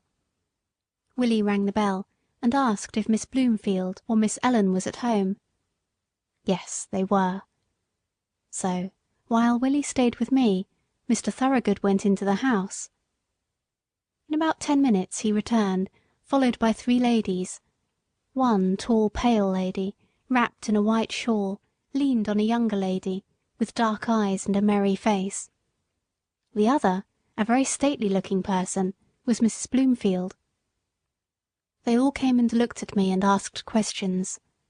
The younger lady, that was Miss Ellen, took to me very much. She said she was sure she should like me, I had such a good face. The tall pale lady said that she should always be nervous in riding behind a horse that had once been down, as I might come down again, and if I did, she should never get over the fright. "You see, ladies," said Mr. Thorogood, "many first-rate horses have had their knees broken through the carelessness of their drivers, without any fault of their own, and from what I see of this horse I should say that is his case, but of course I do not wish to influence you. If you incline, you can have him on trial, and then your coachman will see what he thinks of him." "You have always been such a good adviser to us about our horses," said the stately lady, "that your recommendation would go a long way with me, and if my sister Lavinia sees no objection, we will accept your offer of a trial with thanks." It was then arranged that I should be sent for the next day. In the morning a smart-looking young man came for me. At first he looked pleased, but when he saw my knees he said in a disappointed voice, "I didn't think, sir, you would have recommended my ladies a blemished horse like that." "Handsome is that handsome does," said my master. "You are only taking him on trial, and I am sure you will do fairly by him, young man. If he is not as safe as any horse you ever drove, send him back." I was led to my new home, placed in a comfortable stable, fed, and left to myself. The next day, when the groom was cleaning my face, he said, "That is just like the star that Black Beauty had. He is much the same height, too. I wonder where he is now." A little further on he came to the place in my neck where I was bled, and where a little knot was left in the skin. He almost started, and began to look me over carefully, talking to himself. "White star in the forehead, one white foot on the off side, this little knot just in that place." Then, looking at the middle of my back, "And, as I am alive, there is that little patch of white hair that John used to call Beauty's threepenny bit. It must be Black Beauty. Why, Beauty, Beauty, do you know me? Little Joe Green that almost killed you." And he began patting and patting me as if he was quite overjoyed.